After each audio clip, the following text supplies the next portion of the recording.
The story begins with a military group opening fire on some creature. One of the soldiers' grenade launchers was empty, and he warned his comrades about it. The creature exploded into a powerful flame when shots from the guns hit it. The squad leader ordered everyone to cease fire and wait until the dust cleared.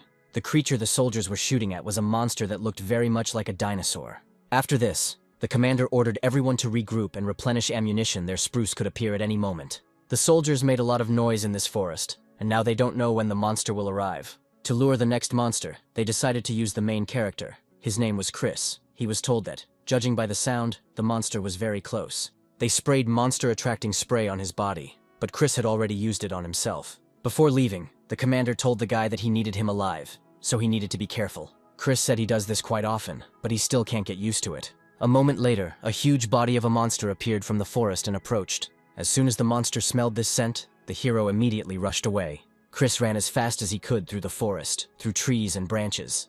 The monster also continued to follow him, not lagging behind for a second. The hero has almost reached his destination. At some point, the guy tripped over an oncoming tree root and began to fall. Because he tripped over a root, he rolled along the ground, spinning around himself. A moment later, the guy was lying on the ground, not realizing anything, and noticed that the monster he was running from was rapidly approaching. At some point, the thought appeared in the guy's head that his imminent death was approaching him. Suddenly a shot was heard, which came from the depths of the forest. From this shot, the monster flew to the side and the guy found himself safe. In his thoughts, Chris began to be indignant that the shot could not have been fired earlier. It was unlikely that the monster would die from one shot. The monster had very hard skin, and not a scratch would remain on it after a shot from a monster gun. The next moment, soldiers with shields lined up around the monster and surrounded him. The bald man, whose name was Brock, thanked the guy for his work and said that they could handle the rest themselves. Blonde Brandon said the hero was lucky the bait was still alive. Brock told his subordinates that it was hard to find good bait these days. After a short conversation, the commander began the battle and activated his tank skill, which activated the shield. Suddenly, a fireball erupted from the crowd, which upon impact with its target created a firestorm that rose into the sky. This attack was created by a girl who was a mage and shot fireballs. The shells hit their target, but the monster was not defeated and headed towards the warriors. Brock held back the monster's onslaught with his shield. After the creature's attention turned to the commander, he ordered everyone except Charlie to attack him. The guy with the spear delivered his blow, made a triple lunge at him and pierced the monster's thick skin. The monster screamed from such intense pain. His next attack was a swipe of his tail, which was stopped by Brandon, who had no trouble doing so. Then, the girl continued to attack the monster's back with fire projectiles. And now, finally, it was Charlie's turn, who was preparing his sword for the finishing attack. He said that he had been waiting for this for a very long time. He soared into the sky and delivered a crushing blow that ended the monster's life forever. Chris sat and watched all this, and was surprised that the guy managed to kill the monster with one blow. The hero stood over the dead carcass and looked at it with disdain. The guy is tired of waiting for the fight to end and can finally leave there. The guy's body was in a lot of pain from that fall. Charlie thanked Brandon for his excellent defense of the boy. Chris was secretly upset that their words of gratitude were never addressed to him. They were awakened, and he was an ordinary person. Then Brandon started calling out to the guy, urging him to get ready quickly if he wanted to get paid. Charlie told him to give Chris a rest, and the girl supported his words, because it's not so easy to be bait. After some time, other workers who were involved in the transportation were already dealing with the monster's body.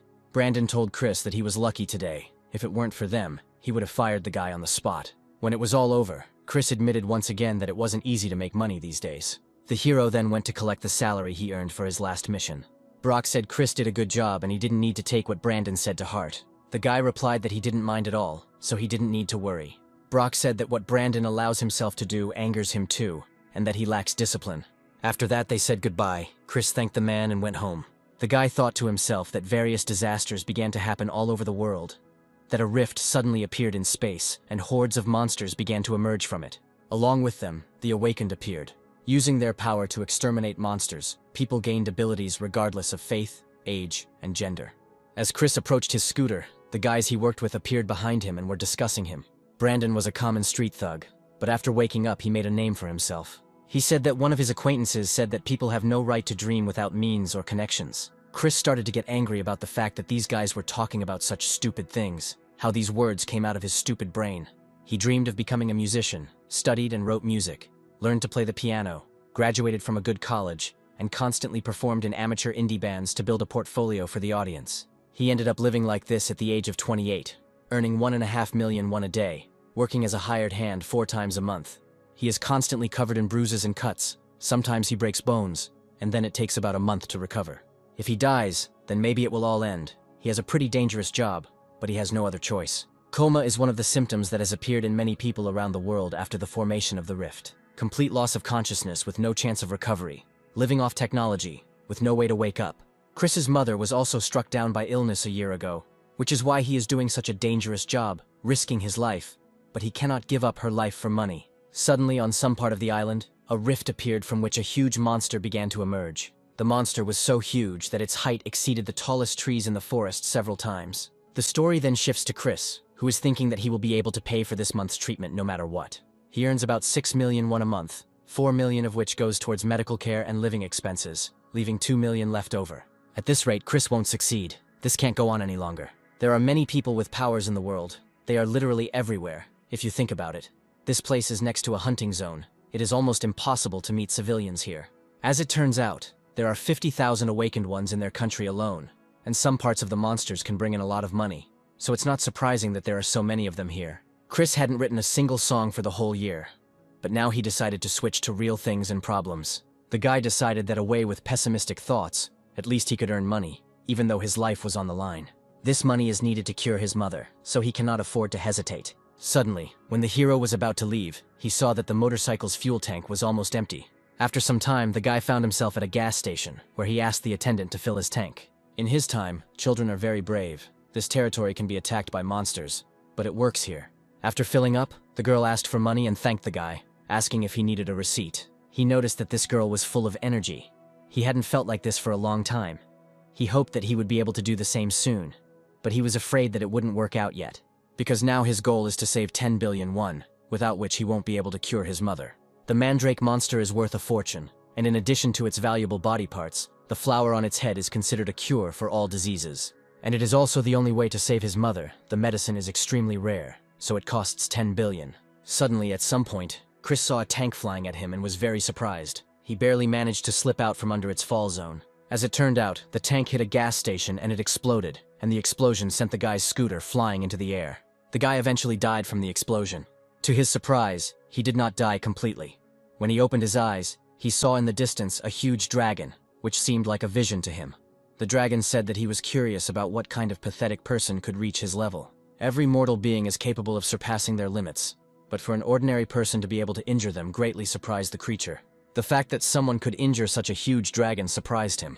This person turned out to be some kind of hero who said that they can't have fun anymore, which makes him a little disappointed. The dragon replied that, to their regret, he would like to have fun forever, but there was nothing he could do. Even if he went beyond the limits, he would not be able to resist death.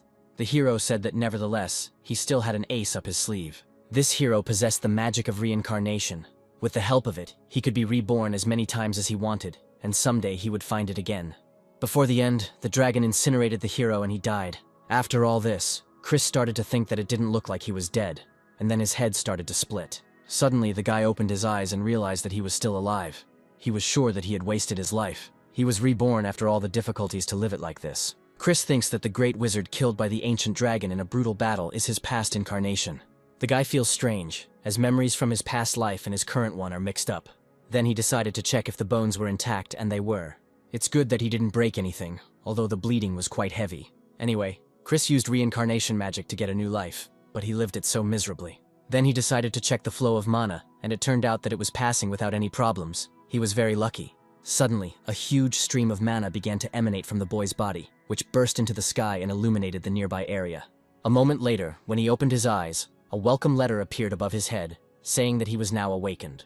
10 years ago, when the first portals appeared, someone introducing himself as Director Clark began collaborating with humanity. He would pick random people and awaken them, leveling them up with the experience they gained and allowing them to use their skills.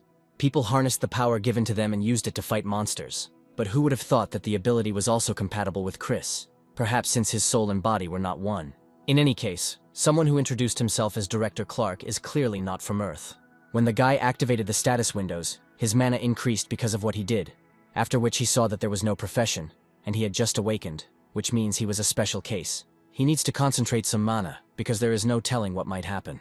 Once he concentrated the mana in his heart, it ignited, and he mastered the skill of magic. He thought to himself that nothing less was expected from the ability of a god. and she immediately analyzed his status. He received a new profession. He received the profession of a novice wizard. The system is unaware that he still has memories of his past life. Chris doesn't even know if it's a god's ability or a godlike ability. Then he decided to get out of there once he collects the mana, although it won't be difficult for him to control it while moving. The system notified him that his mana was constantly increasing, and Chris replied that he was pleased to see the results immediately. But when he looked around, he saw a terrible picture of burning buildings. Then it dawned on him that the border was destroyed, the last line of defense. The military border was created after the signing of a ceasefire agreement between North and South Korea in the past. However, after the monsters destroyed North Korea, it became known as the last line of defense. Currently, the combined forces of the Awakened and the military are defending the line from hordes of monsters advancing from the north. But the defenders are literally falling from the sky if they lose their last defense. Then a powerful enough monster appears that can break through it. Lost in his thoughts, Chris found the girl who served him and closed his eyes to her dead body. Not far from this body, the guy found a case with cores. There are very few of them.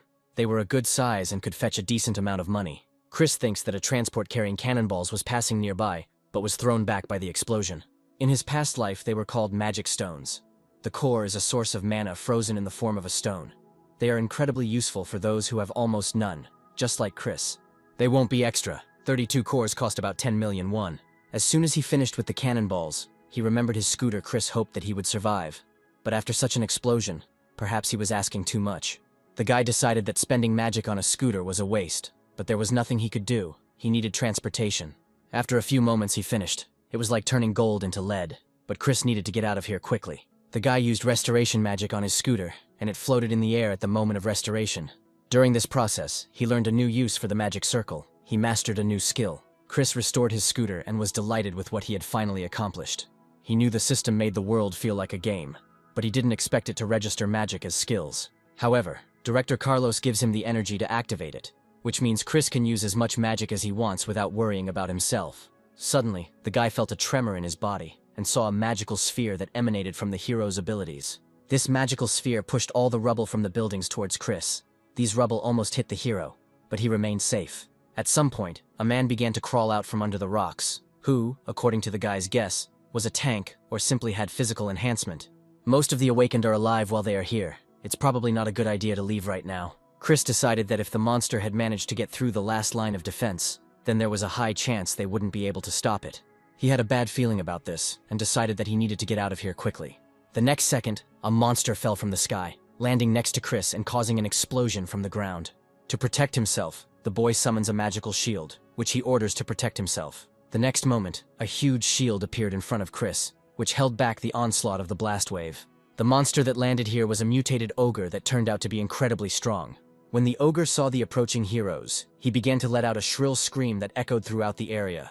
Chris realized that this monster was definitely beyond his capabilities. The ogre was very huge. In order to stay alive, the hero decided to leave as quickly as possible, but he was stopped by a voice asking for help, and he still stayed and ran to help the voice. It turned out to be the girl who worked at the gas station. She was very seriously injured and lay under the rubble of buildings. Chris looked around and saw that the heroes were fighting the ogre quite well.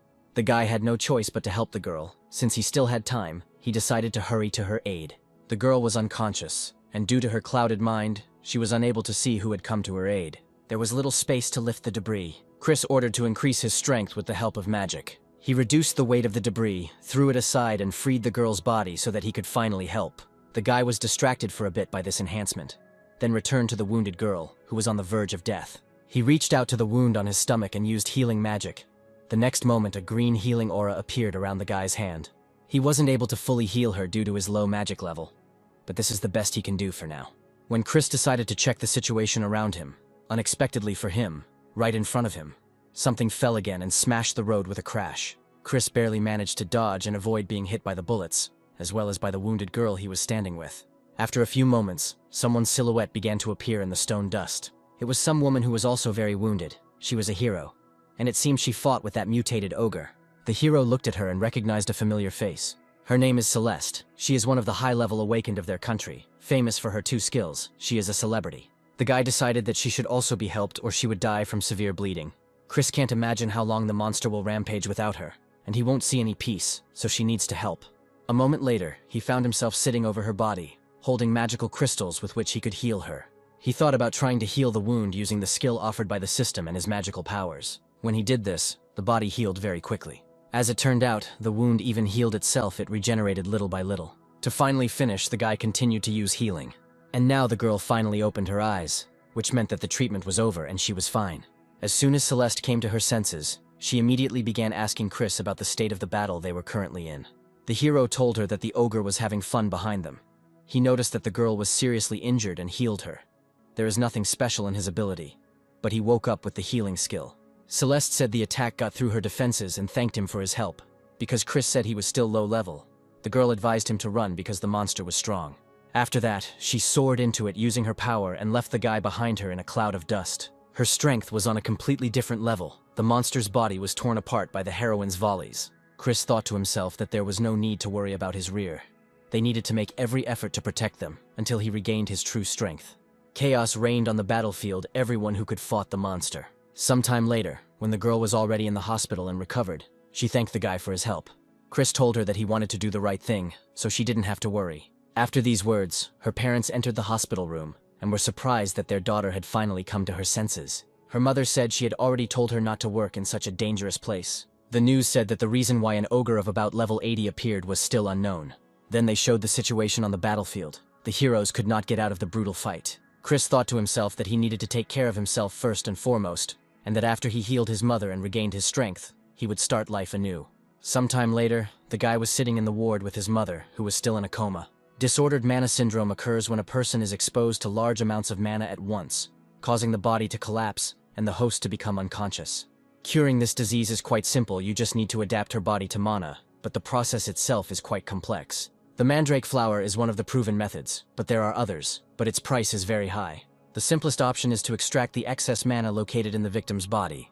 But only a high-ranking mage is capable of this. Chris needs to be at least level 3. The guy said that he would help his mother wake up and do it before the weekend. She just needed to wait. When Chris returned home, he sat on his bed and improved his mana stats with mana crystals.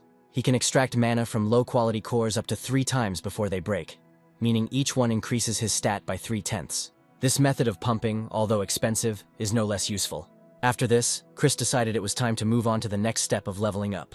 He sat down on the floor, laid out the fabrics and placed several mana crystals on them, and was going to do something with them. The hero enchanted the knife to make it sharper and also increase its durability. He needs to be very careful, because if he is not, he will say goodbye to his finger if he cuts himself with the enchanted blade. After a huge amount of time, Chris finally finished working with crystals. He said that such work was clearly not for him. Then the guy said that he still needed to register as an awakened person, but decided that he would not do it today. Those little crystals turned into magic cubes that began to shine. He did something else with this cube to finally complete the job. After that, the guy put the cube on the floor and began to use new skills on it. The mana cube is the primary weapon among mages, and also the most effective of all. The next day, Chris came to the registration of the Awakened, where he was told that working as a decoy was an experience for him. After leaving the association, the guy was glad that he was now officially awakened. However, without equipment made from monster parts, who would accept it as such? He needs to buy at least the cheapest one if he wants to find a team.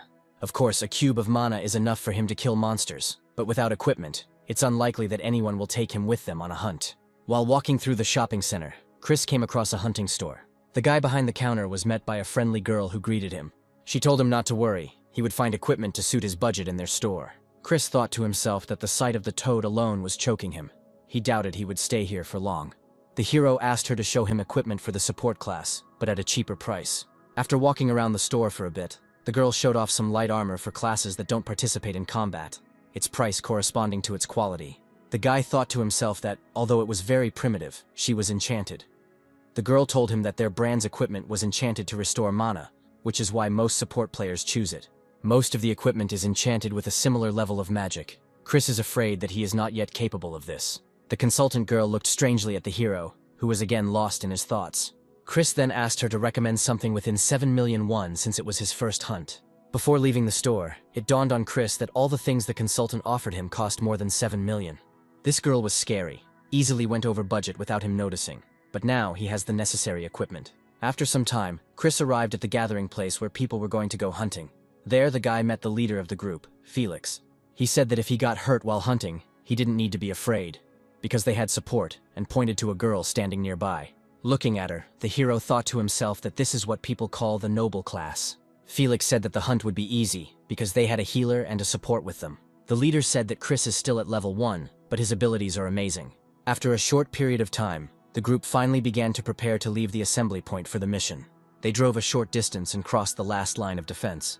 Chris thought to himself that although healers were rare, she was too relaxed. She looked carefree. In any case, the guy needs to prepare, frankly. With a mana cube he could hunt alone, but he shouldn't overload his body until he regains his true strength. The hero's comrades saw this and asked the guy in surprise if he had just used the skills, 4 enhancements at once. The guy replied that while they were in the hunting zone, they needed to be prepared for anything. The leader knew that Chris was cooler than other low-level ones, 4 boosts at a time. Felix told him that he would be welcomed with open arms anywhere. Chris thought to himself that since damage dealers had mediocre healing, supports were treated much better. He then enhanced his comrades' speed, agility, strength, and mana. To test the results, people opened their profiles and were very surprised by what happened. They felt like they had become stronger than usual. The healer girl was very surprised that a first-level support was capable of such a thing. Chris was very pleased with himself. Their numbers were expected to increase by about 20%. A moment later, the group finally reached their destination. Before starting the hunt, the group leader studied the map of the area for the presence of monsters and their danger. When Chris went outside, he was very happy and excited because this was his first hunt after waking up. He was told that a large monster had been spotted within a kilometer radius. That was their target. And as they had agreed, they used an aerosol to lure it here. The healer and support are not involved in the fight, so they need to make sure they keep their distance. At worst, the leader will protect them. Damage dealers should attack after the monster turns its attention. The shooters responded that they can rely on them. They can't wait to try out Chris's enhancements. They said that everyone needs to be careful. Otherwise, they will divert the monster's attention if they inflict too much damage at once. It will switch for them, and they don't need that. The captain was very surprised that the effect of Chris's enhancements was so good. He improved so much at once. Felix said it was good that they took him. Chris said that he could even impose negative effects. The hero thought to himself that, of course, he could use not only negative skills, but also search, teleportation, and attacking skills since he was a wizard. After the conversation, the captain announced that a monster was approaching, and everyone needed to prepare to fight it. A moment later, a huge axolotl emerged from the forest, which turned out to be mutated. Chris wondered to himself who had the idea to call him such a cute name when he looked so awful. The hero looked at the healer's girl and saw that she was scared. He debated whether he should help them, but decided it would be better to see their skills and what they were capable of. The captain's ability was to draw the monster's attention to himself, giving the others the opportunity to attack. Chris corrected himself and thought that it would be more correct to call it a mind-affecting effect. It affects the monster's mind and makes it focus on the tank. The monster struck the captain's shield, but he was able to easily parry the blow. Once the monster's attention was focused on him, he ordered everyone else to hit him using all their abilities. Chris thought to himself that he wasn't relying solely on skill, but also understood how to use the shield to his advantage, and the damage dealers had dealt a lot of damage, so they were unlikely to need a healer. Although you never know what might happen during a hunt, that's why it's necessary. Chris was considering whether he should join the team as a support and healer since damage dealers would not be difficult to find. He will have to face such unforeseen circumstances as a powerful monster or rogues among the awakened. Suddenly, another similar monster emerges from the other side of the forest, taking them by surprise. Felix sees this and is very scared for his comrades, because he was not on the mana sensor. Where did he come from?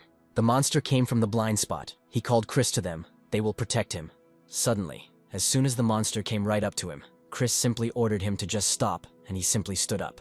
This event surprised everyone very much. The eyes of the whole group popped out of their sockets. Chris, with a smile on his face, told them that he would hold on to it for now, and that they could handle the other stuff for now. After some time, the battle ended, and the corpses of monsters lay in the clearing where they fought. The captain thanked Chris and said that everything went smoothly only thanks to him. He asked how many skills he had. Supports with strong skills are highly valued. Chris said he used exhaustion, illusion, and paralysis, 3 types of negative effects. The captain couldn't believe that he was actually level 1, not counting his skill. His adaptation to the situation was on par with any expert. They got off lightly, despite the captain's mistake. He should have been prepared for such a situation, since the sensor has a short range. Chris replied that he was indeed fine, so they didn't need to worry. They would have protected them anyway. Besides, he wanted to test his skills on his first hunt. The guy's friend said that a support with a strong skill, a larger guild would definitely want to recruit him.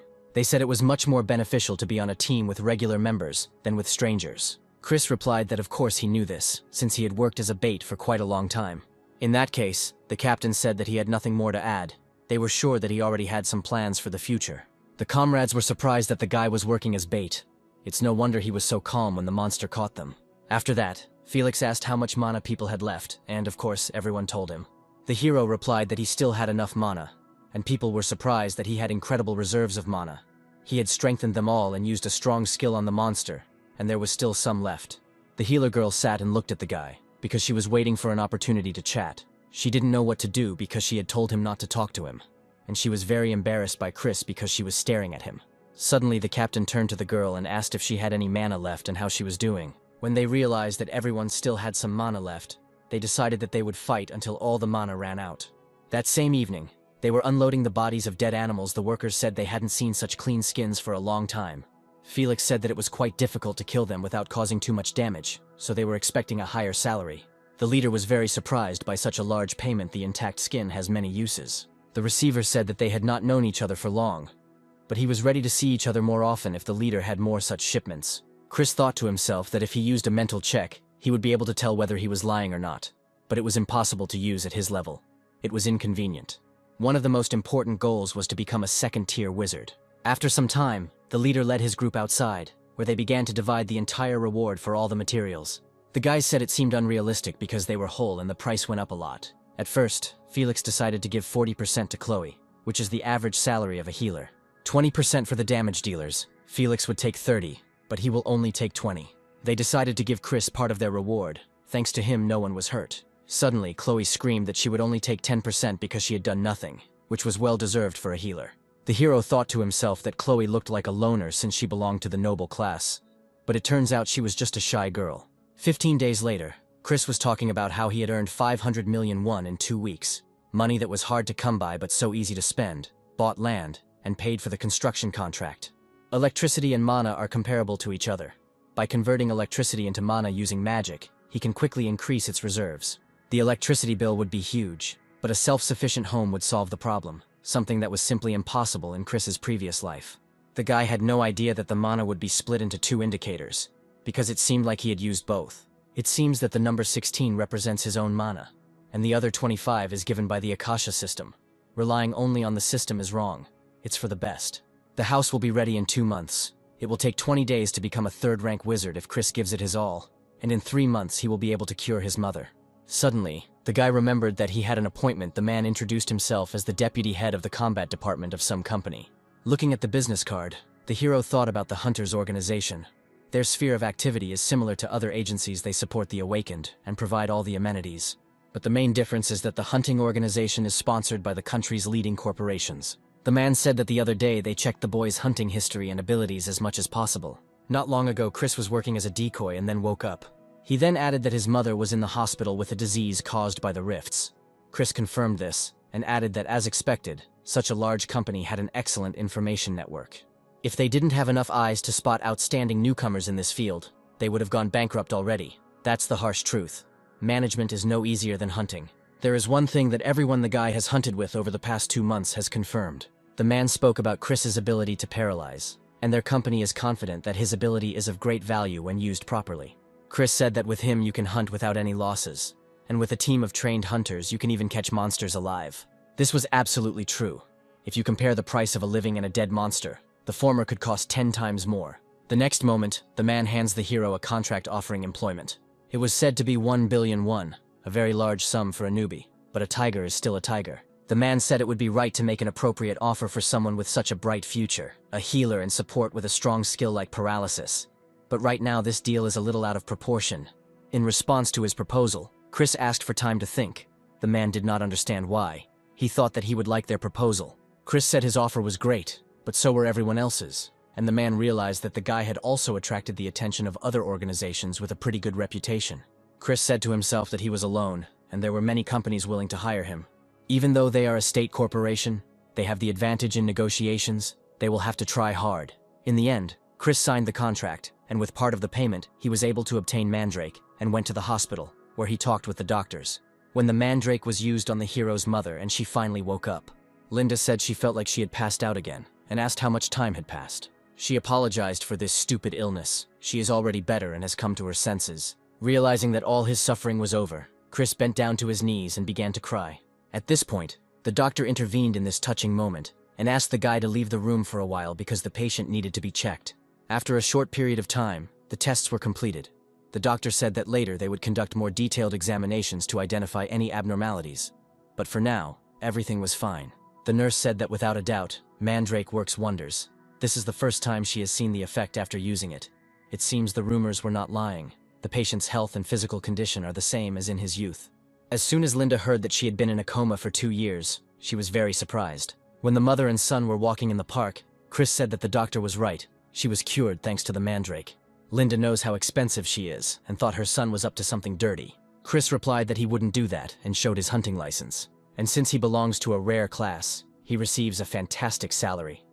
The initial payment under the contract alone amounted to 200 million won, which was enough money for him not only to pay for his treatment, but also to build a house for his mother.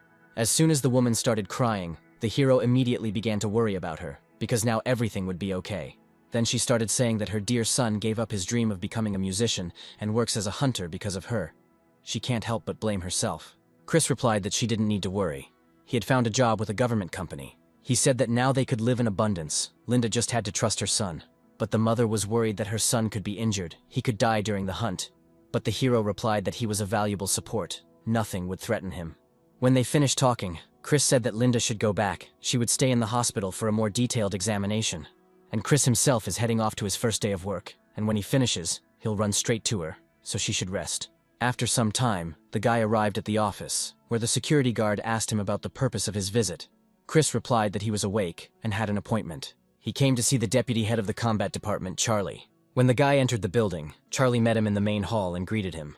The guard told him that Chris had just arrived, and that Charlie was also a busy man, and handed him his pass. The guy was told that they wanted to send him to the front lines, but it was unlikely that he would be useful due to his low level. But Charlie replied that this was not entirely true. Their company was preparing an interesting project. They've assembled a team of newcomers, but they're not as unique as Chris. However, they show promise and they plan to develop them, pushing them to grow. Chris asked him if they would develop them from the start. He likes it, but is it possible? For an awakened ability, this is a source of income, so management is looking for high-level or rare skills, but such people are difficult to obtain. Charlie said that perhaps it was because of desperation. For example, after waking up, money was not the limit of their dreams. But what if they are exactly what are needed to achieve the goal? Family or personal problems, bankruptcy are unpleasant things, and companies are ready to hire those awakened, like Chris, for any price. If they create a team of such people, they will be able to increase their authority as they develop. They need to be trained as much as possible and sent into battle as often as possible. Chris recognized that this idea was definitely not a bad one, and as he understood, he should be a part of it. Charlie said that the hero should also level up. They don't need to create a new battle team. The new leader can handle this role on his own. There were now 3 teams, Alpha, Beta, and Omega, and Chris was eager to meet them. A guy named Judy asked if their team needed another support. The man in the suit said that Chris is not only a support, but being a multi-class, can fulfill any role the team needs. The girl Lex was quite active. She heard rumors, but as it turned out, it was true. A newbie who uses a strong skill, healing, positive and negative effects, and much more. Another guy named John said that Chris should already be at their office, on his way to them. Suddenly, Chris entered the room, happy that he had come to a corporation that was not deprived of good equipment. The hero said that he heard that their teamwork is one of the best. He is still a newbie, so he can make mistakes, but he hopes that they will point them out and help him fix them. Everyone was surprised by the appearance of such an amazing guy. John was the first to greet him and called himself a tank. After him, Lex flew up to the hero, who said that the awakened one with a multi-class is just something. She just looked through all the information about him and hoped that they would get along. The next moment, 2 more people burst into the room and greeted everyone. A guy named Simon recognized Chris as a new face and a newcomer. Simon was a damage dealer and he was pleased to greet him. Lex also introduced Chester. He is their youngest, and this guy was very shy. Then Judy introduced himself, reluctantly, as he was a support player and didn't want to give up his spot. Chris realized that he was afraid of losing his place. Since he was also a support player, there was no need to be so cautious, because he was capable of a lot. The man in the suit said that since everyone was gathered, they could now begin and gave the floor to Charlie. Chris was amazed at how systematic everything was here. After all, they had a large corporation, strategy, analysis of the terrain and the characteristics of the monsters. They explain in detail the backup plan in case of failure. They are a cut above the average hunter. With such training, any newbie can easily adapt. And the relationships between the participants are simply excellent, judging by how joyfully the guys share ideas. Chris can already tell about the effectiveness of their teamwork. They are certainly very different from raid groups made up of strangers. After some time, the new team headed to the front lines to hunt for new powerful monsters. As they drove, Lex told stories from her life, but John stopped her because he was tired of hearing the same story over and over again. When the girl called John by affectionate nicknames, but the hero could not remember how he would have been called that in his past life. At some point, Simon turned to Chris and asked if he was too modest for a super newbie. The guy told him that he used to work as a bait. Such a title was somehow too much for him. John said he too had been a decoy for about 4 years. He managed only thanks to his strong body, but the hero said that he worked as bait for 2 years, and then woke up. Suddenly, at some point, Chester sensed the approach of a powerful monster and warned his comrades about it. While Chris was surprised that he had a ranged combat class, apparently, also with the reconnaissance skill. It was a blind bull, but the team didn't understand why he was there. The armored vehicle would flip over from his blow. They needed to counterattack quickly. Chris volunteered to go first, jumping out of the car and heading towards the monster. He took out a mana cube from his inventory and used paralysis on it. The ability, of course, worked, and the bull fell to the ground and could not move. This really surprised the team. Chris explained that the paralysis effect would last for 5 minutes, but Simon interrupted him and said that there was no need to be so modest, because the duration of the effect did not matter. Its mere existence actually changes the way they hunt. Simon said that he would finish this monster here himself. The next moment, the guy began to summon his demonic weapon. This summoning surprised Chris. The demon spear wielder is like a cross between a summoner and a melee damage dealer, a multi-class. The weapon looks quite impressive, judging by the energy emanating from it. Chester said he was so jealous of his claw summoning skill, he thinks about it every time he sees him. Lex said the same thing. She wouldn't mind having that skill.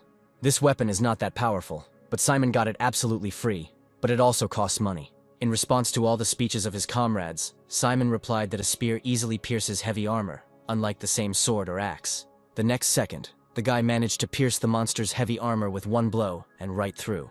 This ability to penetrate surprised Chris greatly. He had heard that such skills existed, and apparently the death spear was one of them.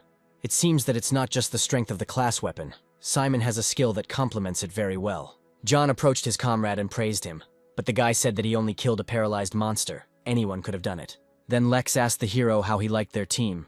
Chris replied that, to be honest, it was better than he expected. The girl said that if they continue to pump at the same pace, they will be able to take first place among the best teams. Chris thought to himself that when he worked with low-level hunters, he was used as bait. Since monster parts and their skins are more valuable than human life, however, high-level teams sponsored by various organizations. Organizations use scouts and drones to scout the area and lure monsters. But despite the hordes of monsters in the area, technology still brings benefits. While in the armored vehicle, Charlie and his assistant watched footage from a drone flying around the area and found something unexpected. In one of the recordings, they saw an earwig, which belongs to the type of beetle that creates colonies and lives for the sake of its queen. John suggested that they were exploring new territory and that there was a scout in front of them.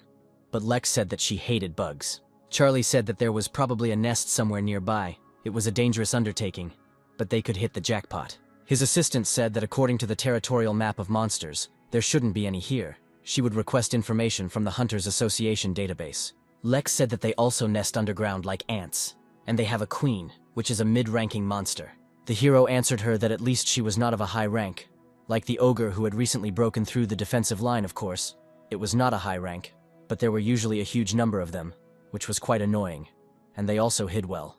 Chris said that killing a high-ranking monster would require the intervention of government forces. John added that we need to prepare ourselves, because they are quite annoying, and they can make a lot of money. After some time, Charlie sent a drone with bait into the forest to attract the attention of the ant monsters. Chester found their location, and John told him to attack as soon as they showed up, and he would take care of the rest. As soon as the first ant appeared from the forest, he immediately opened fire from his crossbow. It turned out that his weapon was so powerful that it managed to leave huge holes in the monster's body. This greatly surprised both Charlie himself and his comrades. John said it was unlikely that the monster's defense was the issue, and asked if he had leveled up. Then Simon appeared with a roar. His strength also greatly increased. He said that it seemed like he should be more careful with his strength. He turned to Chris and said it was just incredible. Lex didn't understand why this was incredible, and Chester explained to him that they used normal attack skills, and the only buffer on the team was Chris. The hero replied that he was simply doing his job, but inwardly he was glad to see the results of his leveling up. John said that with Chris's negative effects, hunting would be too easy, and his comrades wouldn't even need him. Suddenly the radio said that 7 earwigs had been spotted from the direction of the car at 6 o'clock, and they were also approaching from 3 directions.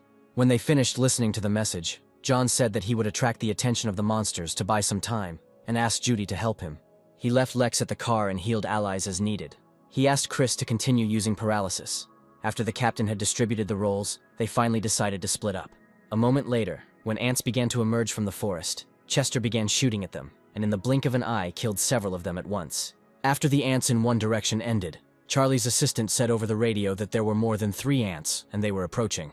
Charlie ordered them to leave the ant territory immediately. After this, they received an image from the ants of the entrance to the nest. Simon said that if the others had any problems, they would have been contacted. Suddenly, the radio said that the aggro squad had discovered a nest, and they were being pursued by a group of monsters. After some time, John, Judy, and a huge crowd of ants that were chasing them appeared. At first, Chester decided to reduce the number of monsters using his bow. Chris thought to himself that they were lucky to find the nest so quickly. The tank's skill has psychological destruction. It attracts the attention of enemies. John's effect works across the terrain. Monsters chase him even though he's just running. After that, Judy used a fatigue effect on the crowd of monsters, which interested Chris. It is something akin to light fatigue in magic. Chris also used abilities on monsters. He used paralysis on them, which made John happy. The fact that the heroes stopped several targets greatly surprised the allies. Chester said that it was impossible. The captain didn't believe the guy could immobilize several targets at once, and Chris remembered that he hadn't said anything about it. Simon was delighted that thanks to Chris, the day was full of surprises. The guys couldn't figure out how much mana he had. Judy said the skill lasts for 5 minutes, so we need to take care of the monsters. Looking at the crowd of immobilized monsters, John admitted that at this rate Chris would do all the work for them. Chris was confused by this, and said that they were just helping each other. After this, the captain wanted to make his own contribution to this battle. He decided to begin exterminating the nest. That same evening, the entire team returned to headquarters and discussed this productive day. They earned 10 times more. Chris thought to himself that he had earned about 2 million won and had reached level 7. His mana increased to 50 and he gained new skills, which is what the Akasha system hopes for, granting all this power and energy to people without any knowledge. The next moment, Chester invited Chris to go out for a drink with them and celebrate a good hunt.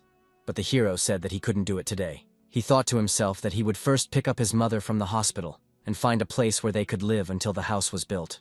The next day, during the squad's training, Chris received a call from the deputy head of the combat department, who told him that his unit had been completed. When he arrived, the man began to tell him that, as he had requested, they had installed panoramic windows from the 1st to the 3rd floor along one of the walls. Everything was furnished inside. He just needed to look around. The maximum number of solar panels is also installed on the roof, and they released several decorative carp into the small pond in front of the house. Chris thought to himself that it was time to take on his son's responsibilities, since in his previous life, he could not afford it. The 1st floor contains a living room, kitchen, and guest area. The 2nd and 3rd floors are living space, and the basement also has 3 floors. The hero wonders if they installed the equipment he asked for. After the story and the tour, the deputy said that it was time for him to go, and if any problems arose, they could contact him for all the work. Chris thanked him. When the mother and son were alone, Linda asked him how much money he spent on the whole house. Chris replied that it was only 10 million won. Hearing such a price tag, she was very surprised that he spent so much money just because of his whim. Chris said that everything is fine. He is earning a lot now. He was paid more than 1 million won for his last hunt, so she doesn't have to worry because she will work harder. Finally, Linda was touched and started to cry. Chris did not understand why she started to cry, because today is a happy day. After some time, his mother brought her friends to her new house, and Chris decided that he needed to quickly get out and do his own thing. It's not that he hates gossip, he just has more important things to do. When the hero went down to the basement, a magic circle was made on the floor in front of him, which was made of 99% gold and without a single mistake. If he passes some mana into the electricity generated by the solar panels, a huge amount of free mana will appear. After activating the magic circle, he was able to convert electricity into mana.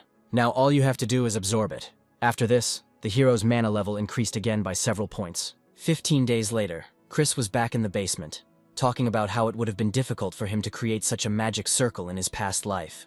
His mana is currently at 160. He will gain 32 points in 15 days. Therefore, knowledge is power. And now Chris decided that it was time to move on to the next stage of training. The mana that hung in the air should be enough for him. He absorbed all this mana into himself and directed it into his heart and used rotation on it. Because of this technique, Chris upgraded his rank to the 2nd. Now he has access to dual spells. He can use electricity without worrying about huge bills, which means it will take about a month to reach rank 3. He will be able to create a familiar and kill monsters alone. According to the contract, they must hunt twice a month. When Chris realized that thoughts were filling his head, A habit from the past began to take effect. He decided to live a new life in a relaxed manner. There is no need to rush. The guy decided to play games, eat something tasty, and bathe in luxury. Suddenly, he received a call from the assistant manager that the next hunt had already been planned. The hunt was scheduled for 5 days later. Chris said he would be there and said they would see each other in exactly 5 days. Exactly 5 days later, Chris, upon arriving at the office, met the first arrival, John, who acknowledged the guy's strengthening. Chris said he had done some training. The captain assumed he had been hunting, but it was his own technique. The hero didn't understand how the captain understood this, and he explained that this was one of their skills. It allows you to assess the strength of the enemy. Chris thought to himself that his Akasha system was somehow connected to the gods. There were no other creatures in the world that could borrow their power. A moment later, Lex bursts into the locker room, shouting that she arrived first, but didn't know the full picture.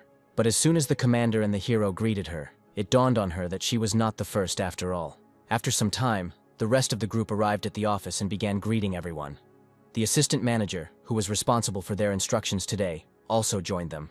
When he started showing and telling about today's target, Chris said that he had already seen that monster when he worked as bait. In any case, no one except John knows about his enhancement. Chris decided that it would be quite problematic if they found out that his mana had tripled.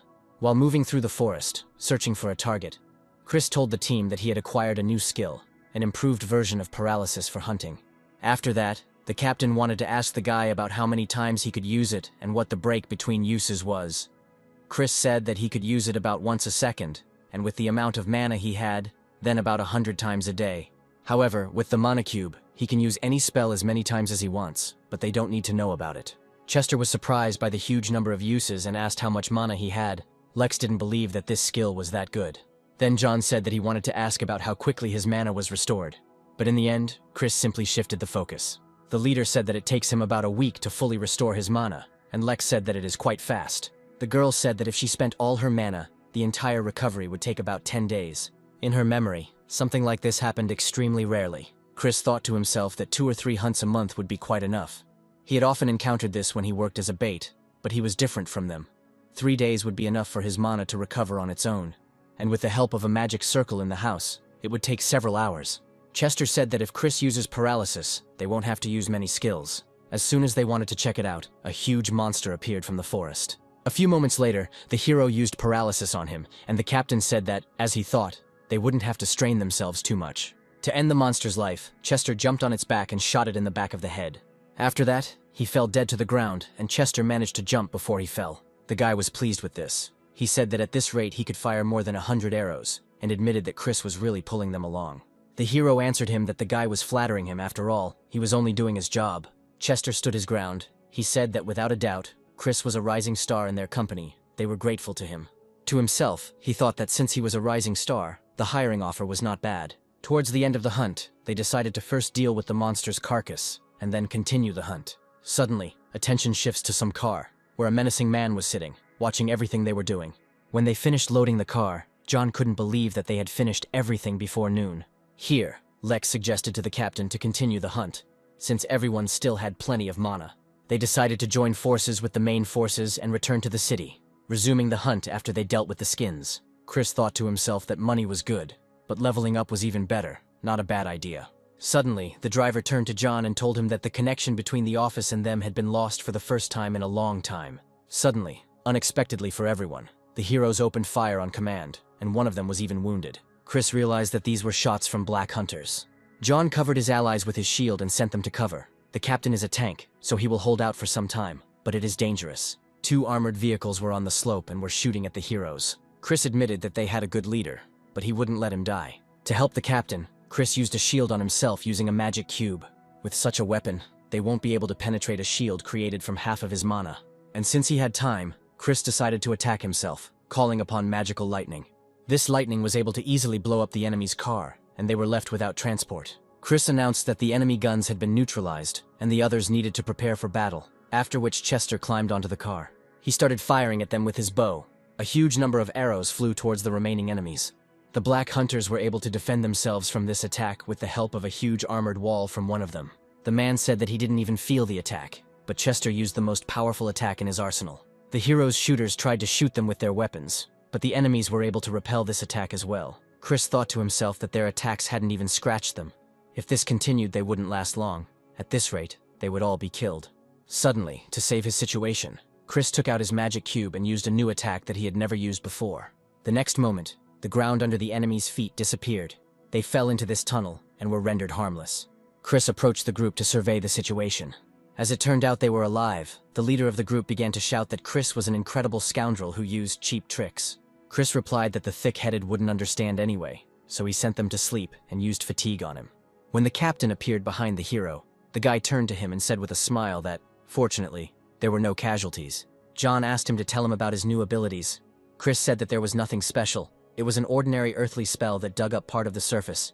He continued to talk about how it was an explosion that pushed the ground aside, creating a hole, which of course was only effective against people in it, blocking their view, and sometimes was a good distraction. As for fatigue, it's clear that it's similar to his paralysis. After this, Lex became curious about how many abilities Chris was hiding from his allies, but he replied that it was a secret. Chester appeared behind the girl and said that their new ally was full of secrets. Chris thought to himself that the single spell looked much better than the double lightning spell. Well, transformation and counterattack magic is always useful. Later, Chris is going to use a large area for an attack skill. Coming out of his thoughts, the hero asked Lex if she was okay, although it was hard to believe. The girl replied that she was terribly scared and thanked him for his concern. After she finished telling her story, the guy put his hand on her head and used some skill, which he ordered to look into her soul and increase her steadfastness. Lex didn't understand what happened, and Chris explained that he used a skill that would calm her down.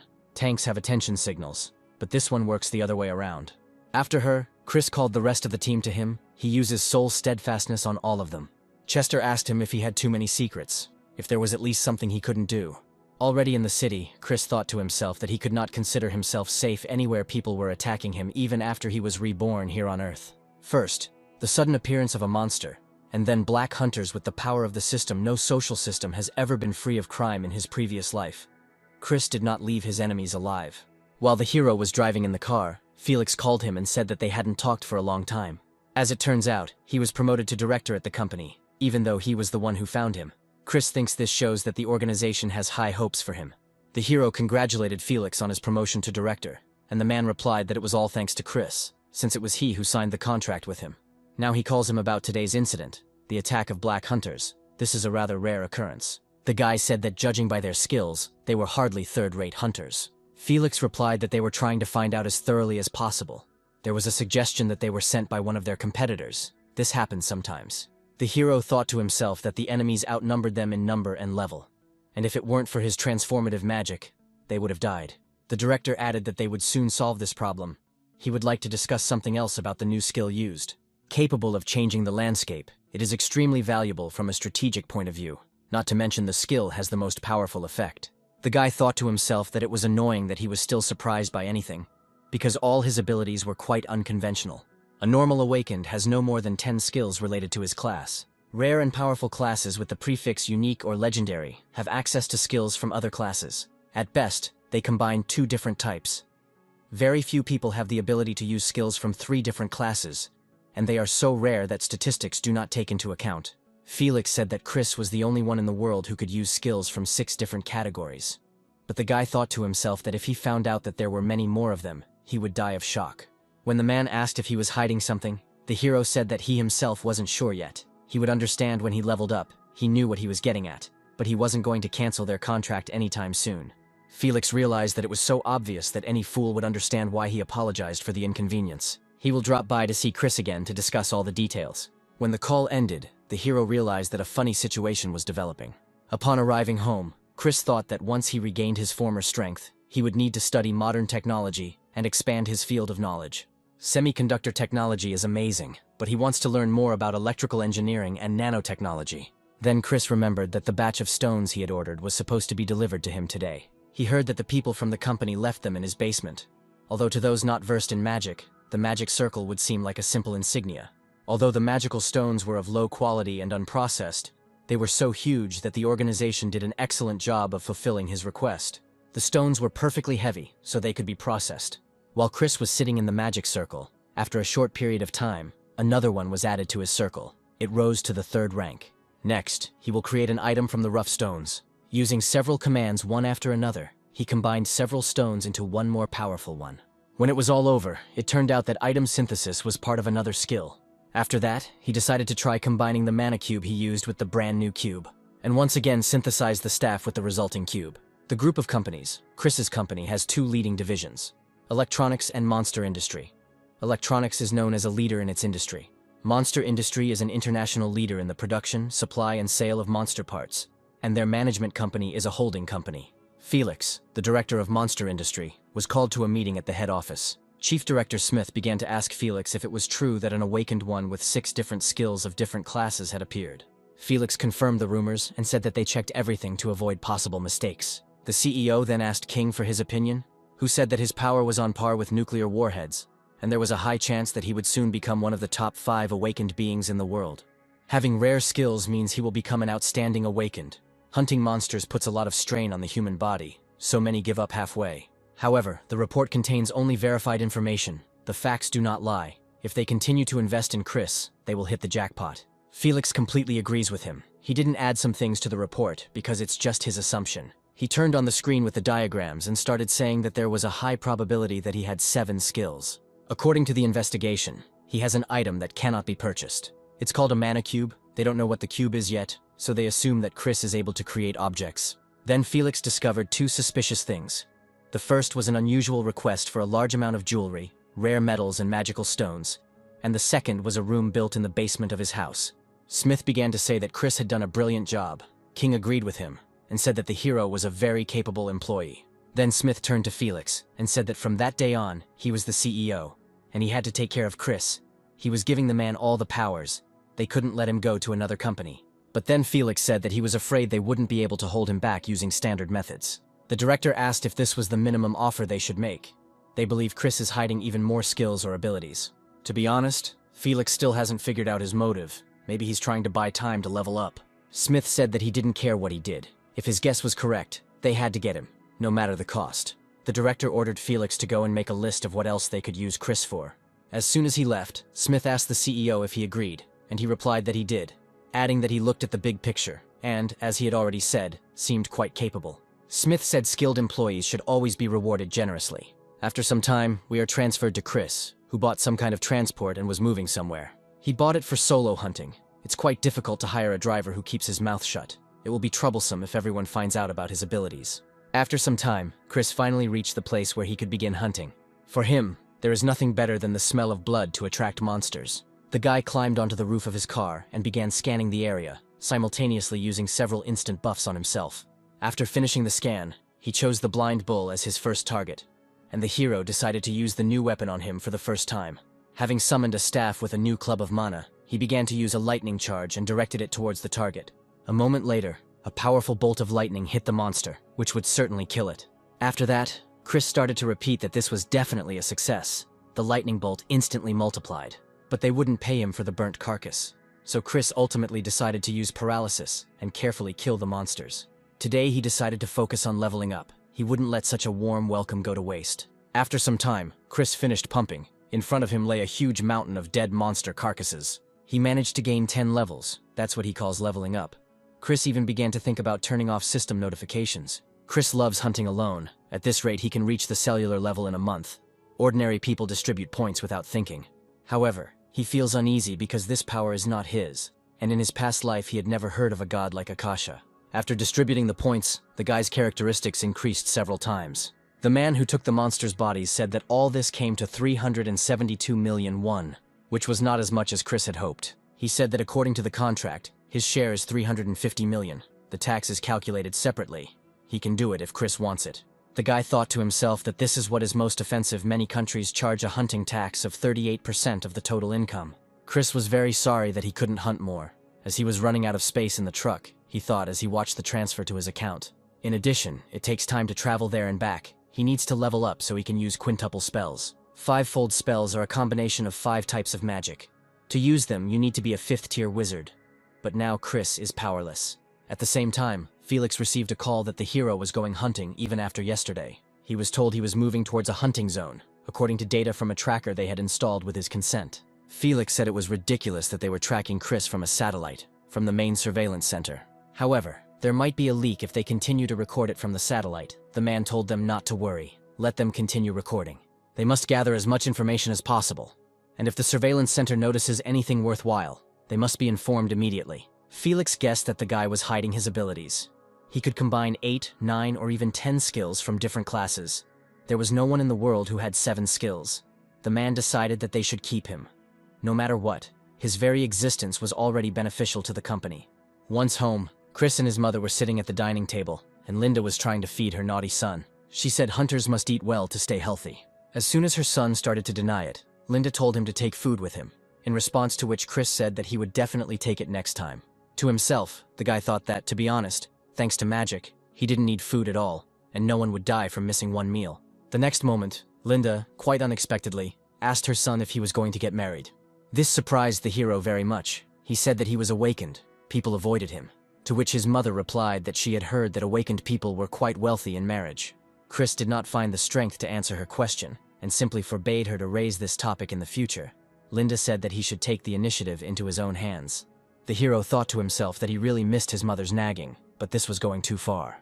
Unexpectedly for him, a message flashed through his head that not enough monsters had been killed. The system said that the world was moving to a new level, and after that, magical rifts began to appear all over the world, releasing monsters. While everyone else started running away, one guy stood out and said that few people managed to capture the rift close-up, and if he published it, it would get 100 million views. The guy didn't have time to finish his speech, because a huge monster stepped on his weak human body and began to roar throughout the city. Chris had no idea what was happening in the city right now. He thought it was just a system update and some problems had appeared. As soon as the guy stepped out into the courtyard, he saw a magical rift appear over the pond, which surprised Chris. The next moment, Chris put his mother to sleep, because it was getting noisy outside, and sleep magic wouldn't hurt her. Then he used the shield on his house. He built it only recently, so he won't let it be destroyed. A sign appeared above the portal stating that the first level dungeon had been opened, and could only be entered by those up to level 50. A few moments later, the first monster tumbled out of the portal.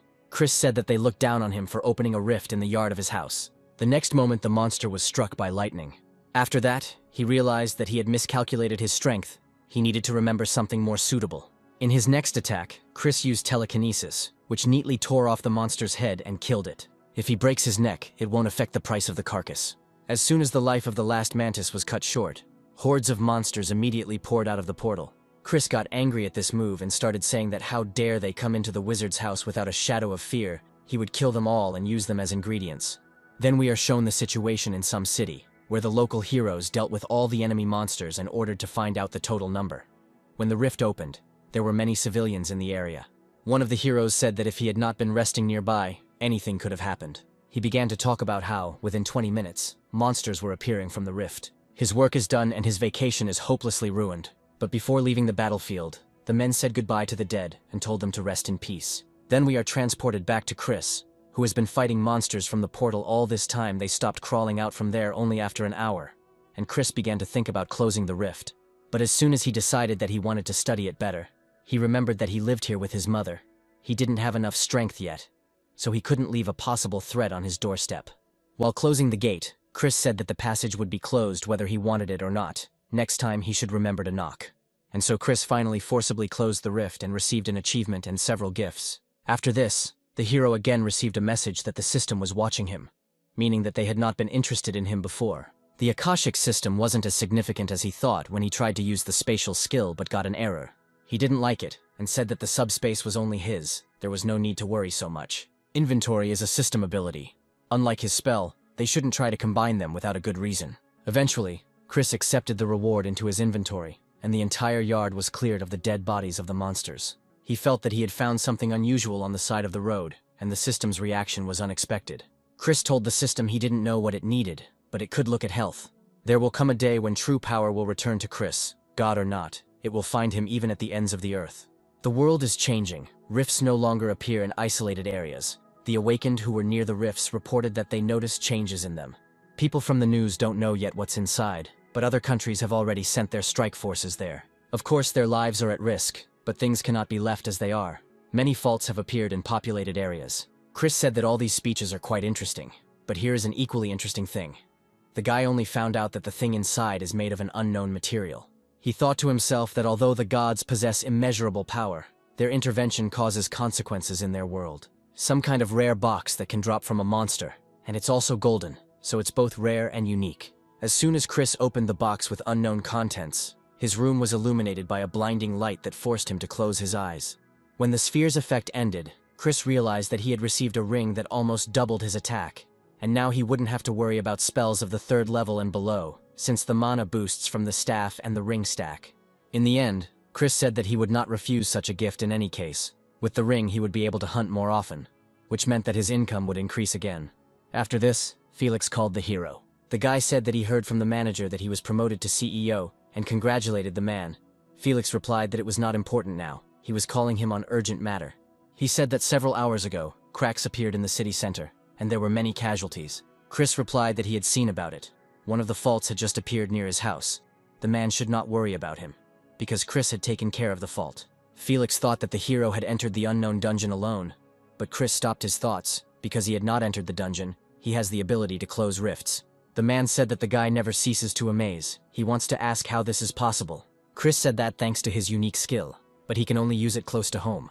Here Felix realized that it currently depends on the level. This was another reason why they should help the guy with all their might. Chris said that wasn't he calling about something important. Then the man said that now he wanted to ask him for something. After some time, Chris reached an area that was under attack by monsters. Here the hero saw for the first time what kind of monsters had crawled out of the rift, and several hundred lizard-like creatures. And in other places there was most likely the same pogrom. Looking around, the guy saw his team, the chairman of which was waving at him. Lex immediately began to say that they hadn't seen each other for a long time, and the deputy began to say that he would explain everything in detail during the briefing. Already in the office, the man said that now the rifts are officially called dungeons, because of the notifications that awakened ones receive when approaching them. At the moment there are none among Korean hunters, but instantly. The deputy said that 3 of them even sent their strike forces there. In comparison, they are still marking time. When Lex asked why their company was so well informed, Felix replied that they were an international corporation, and no one kept such things a secret. However, the man added that there is one problem, and that is that an order has been received from the government regarding this issue. Chris realized that he and his team were simply left with no choice. He began to talk about how the awakened receive orders from the government in emergency situations, like their monster invasion. Of course, they cannot use all their powers, so certain people will be involved in this matter. When he said that there were several restrictions, Chris immediately realized that it was a level restriction. Then Felix began to say that they were aware that monsters continue to emerge from the dungeons every 3 hours. If left as is, it will continue. Not only on the streets, but in Seoul alone, 35 dungeons have appeared. In total, they discovered 81 dungeons in urban areas, and if you add those in suburban and rural areas, then in total there are about 200 dungeons in Korea. The only thing hunters have to worry about is that no one knows how to close them. This information greatly worried the team. They could not believe that such a thing could happen. At some point, Chester jumped out of his chair and began to be indignant at this recklessness. They want them to go to such a dangerous place without any information. Suddenly, Chris asked the only thing that worried him: would they get paid for this? Felix replied that the government was not so petty as to ask heroes for this. Without proper compensation, hunters participating in the operation would be exempt from paying taxes for 5 years. In his mind, Chris thought that this was quite generous, considering how much money they would save over the next 5 years. Felix said that there was something else. They would be provided with special equipment, and this interested the guy. Lex began to complain that this was a small price to pay for their lives, to which the man responded by adding that the government would pay all their debts. He thought that this offer was not so tempting for Chris, but he refuted his thoughts. There were also no penalties for refusal. It is not in the government's interests for experienced hunters to leave the country because of such actions. After this speech from Felix, Chris replied that he agreed to their terms, but first he would like to see the equipment. It was brought in separate vehicles. Since the situation was urgent, it was delivered to them immediately. Compared to what is sold on store shelves, the quality of this equipment is many times higher. Chris picked up some bracelet and talked about how items can be rare, unique, legendary, mythical, and superior. And for a legendary bracelet, it's not bad at all. After the team had disassembled all the equipment, they almost immediately went into the dungeon. Lex said this dungeon is like a jungle. Simon thought they were in another world, but Judy refuted his thought, as the system was still working. Then Chris said that he heard something, and asked if everyone knew what a dimension was. Lex replied that it often appears in games, like the curvature of space. John read about something similar in science fiction. After Chris realized that they all knew the essence, he began to explain that this was nothing more than another, but a small universe, a lower dimension, copying its concept. Chester understood what the hero was talking about, which means the dungeon is like a different space. It's quite simple. As soon as the guy started talking about how they were in a lower dimension, and the monsters should be weak, Some monster flew at his back and almost killed him. Chris saved Chester from the monster and protected the entire team. The commander ordered everyone to prepare for battle and used aggro on them. Chris admitted that he had quite a powerful skill to be able to attract the attention of so many monsters. Chester said that it was not for nothing that they raised the level so much. Along with the commander, Simon also burst into battle, and with a roar, he destroyed the entire crowd of monsters. Having fought off the monsters that had crept up from behind, he told the captain not to let his guard down in vain. The team admitted that the monsters here weren't all that strong. Suddenly, a huge monster began to emerge from the forest, with Lex in front of it, and everyone immediately rushed to her aid. Chester couldn't understand how the monster could sneak up with such a size. Chris said that it looked like a boss, and used a skill that affects the mind. The huge monkey began its attacks, and began hitting John's shield. It was so strong that it drove the captain's body into the ground, splitting it. Lex immediately began to heal John. Simon decided to come to the captain's aid. He was going to hit the monster in the legs to slow it down. As soon as he tried to strike, it turned out that the boss's leg was too strong. She immediately wanted to kill him for such actions, but Chris was able to use the shield. The guy still managed to save his ally, but he was surprised that the monster was able to destroy him with one blow. After this, the captain stood up again and began to attract the monster's attention. When John used his skill, the monkey began to scream furiously. The force of this scream was so strong that John could hardly contain it. Chris thought to himself that even with all the buffs, the captain couldn't completely reflect the damage. Judy was the next to take his step. He wanted to take advantage of the fatigue. He managed to put the monster to sleep. While the monster was unconscious, Chester also decided to use this chance to strike. Seeing the impact of such power, Judy told him to continue. But Chris thought to himself that with each skill used, it was becoming more and more difficult for Chester. The skill required a lot of mana. This blow failed to deal any serious damage, and the boss only became angrier from it. At some point, he simply tore out a nearby tree and threw it at the heroes. Chester could only watch the tree coming towards him and was unable to dodge. Just before it hit, the tree stopped. It just hung in the air a few moments from Chester. Chris did it. He threw the torn-out tree back at the monster and it flew away some distance away. The hero explained to his comrades that this skill is called telekinesis, and anyone can use it, they just need to practice. After this, the team's attention turned to John, who was lying on the ground and bleeding, asking Lex to heal him. The girl immediately went to the captain to help. She was worried that he could die. Chris, meanwhile, was flying in the sky nearby and thinking about how the boss looked strange after taking damage. His eyes turned red and he seemed to be in a rage. The next moment he was already flying towards Chris and was incredibly angry. Now the monster has become much faster, but its movements are predictable. Using telekinesis, Chris can easily change the trajectory of these movements. At this time, Lex had already finished treating the captain. She asked him what class Chris was. Chris was having fun with the monster and struck its body with lightning.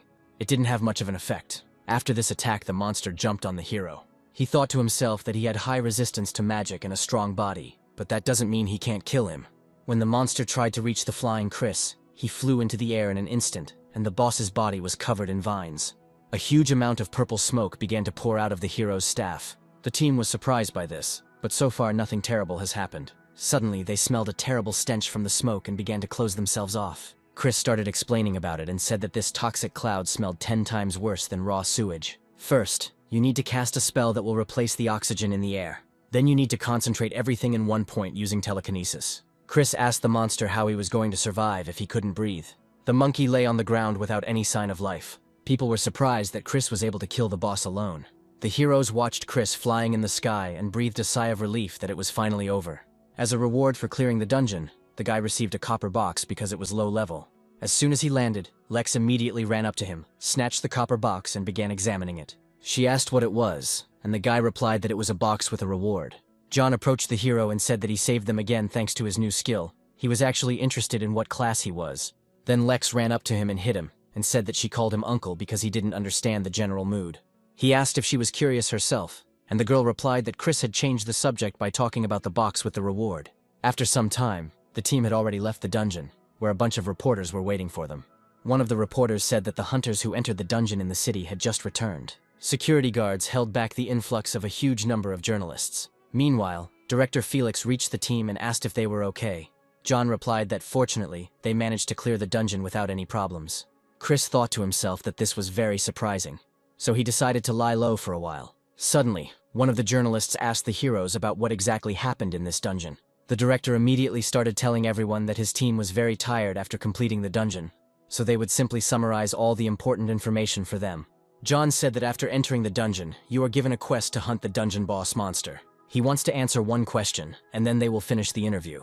After this, one of the reporters asked the captain if he could describe the interior layout of the dungeon in detail. In response, he said that, to put it simply, it was a completely different world.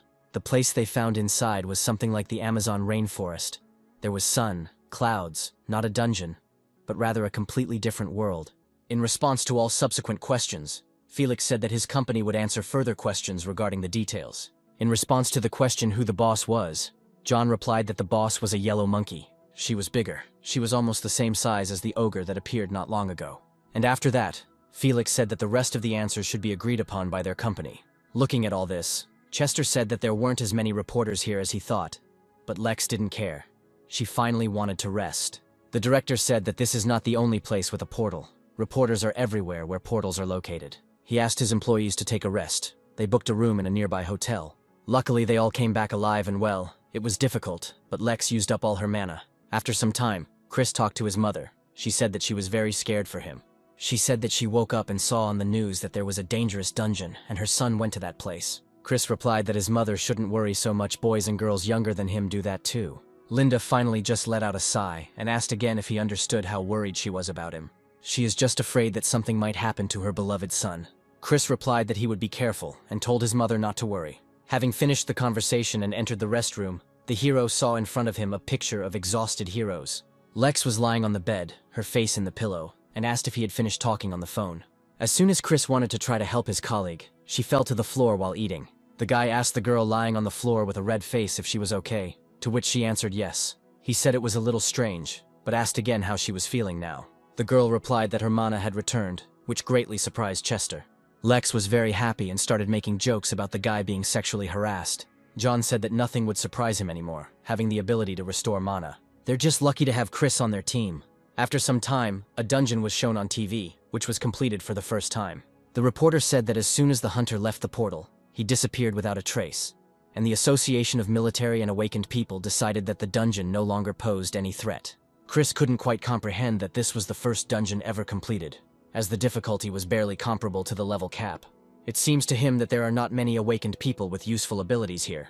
Chester asked his comrades if they really said that the dungeon was completed for the first time.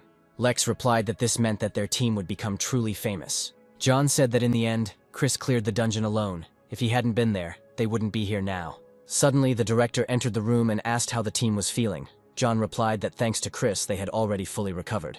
Felix said he read the hunting report. After that, he asked Chris to talk to him privately. Arriving at the main office, the hero and Felix sat down in the office and were brought coffee for conversation. And so, the man finally asked how many abilities the boy had. Chris replied that if he counted them, there would be quite a lot. Magic can do many things. After sitting in his thoughts, the hero replied that he could not give an exact answer to his question. He's still developing even now, though compared to other awakened ones, he's a Deca ability user. Felix realized that his employee had 10 classes in one, and the guy was still improving. The director said that he would be absolutely honest with him. His abilities contained limitless possibilities. The first in the world, the very first in the world, even the only one. Chris said to himself that anyone with a reincarnation spell would be the same. But even without using such magic, the hero heard that there are people who are born with the memory of their previous life. Felix added that this is why they took his situation seriously. To be honest, they had never encountered anyone like him. So they would like to make some amendments to the contract. They want to extend it for 10 years. The guy thought to himself that there would never be another person like him. Even the Akasha system said that they were watching him. The director said they were offering 100 billion won, the right to buy any of the company's equipment at cost, with priority over all others. For the entire catch from the hunt, the guy gets everything he gets. The company does not get any benefit from this. How could the company make such an offer to him? Felix replied that it was the fact that they had hired one of the most powerful awakened in the entire world. Its mere existence is already beneficial for their company. Of course, such contracts have never existed before, so his contract is already the best offer in the whole world. So they will use hiring Chris as a marketing strategy to drive up the company's stock price. Otherwise, there will be no benefit. This means that they expect a lot from him in the future. But Chris said that 10 years was too long for him. The guy offered 5 years and he signed the contract. Since Felix had no choice, he agreed without hesitation. After some time, journalists interviewed John, who asked about the monsters from the dungeon. The man said that it was a huge monkey with unusually hard skin. It could not be called a low-level monster. He is good at giving interviews. Chris doesn't need to reveal his abilities now. Even if he is strong enough now, he needs to be at least at level 5 to rest without worry. As soon as Chris returned home, Linda greeted her son with a strong blow to the back, which made him jump. She couldn't believe that he dared to leave again without saying a word to her. The guy asked what would happen if he left again, and Linda replied that she would not let him go at all. From the 50th level dungeon, Chris's team finally revealed the corpse of a monster comparable in size to an orc from the other portals that were located around the city, and the heroes arrived there to deal with the monsters. At some conference, people discussed the situation with portals. The main problem is the level limit. Only one team cleared the dungeon without casualties. It was an alpha team, but one of the men had heard that they were all awakened with extremely rare abilities. As everyone else already knows, big corporations have already employed and created teams with such personalities, but it was just an alpha team. Even the rival team, considered the best national team, couldn't do it without casualties. Some or many failed and allowed the monsters to emerge from the portal. The men debated whether it was a matter of teamwork or ability. Some serious man thinks that this is all together. They should be grateful that the dungeons are now only 2 levels. The second level dungeon limit is now level 75. But what if the same thing happens with the 3rd or 4th level dungeons? Starting from level 4, monsters they consider to be high rank will spawn from these dungeons. And what if many monsters, not just one, were to appear at once? They would experience disasters firsthand. For humanity, the 4th level dungeons will have dire consequences. Suddenly, Chris remembered that there was one thing he wanted to ask. Does Felix know if there have been any successful attempts to explore the Akasha system? The man replied that none. Thanks to the Akasha system, they are able to use skills and mana. They also use them in their various technologies. He said it was impossible to know, just like they didn't know how the world was created. After some time, Chris moved to his meditation room. At first, science surprised him with things he knew nothing about. But without some knowledge of magic, there is no meaningful research into space and time or spiritual entities. Chris needs to hurry. The message the Akasha system sent last time is also a problem.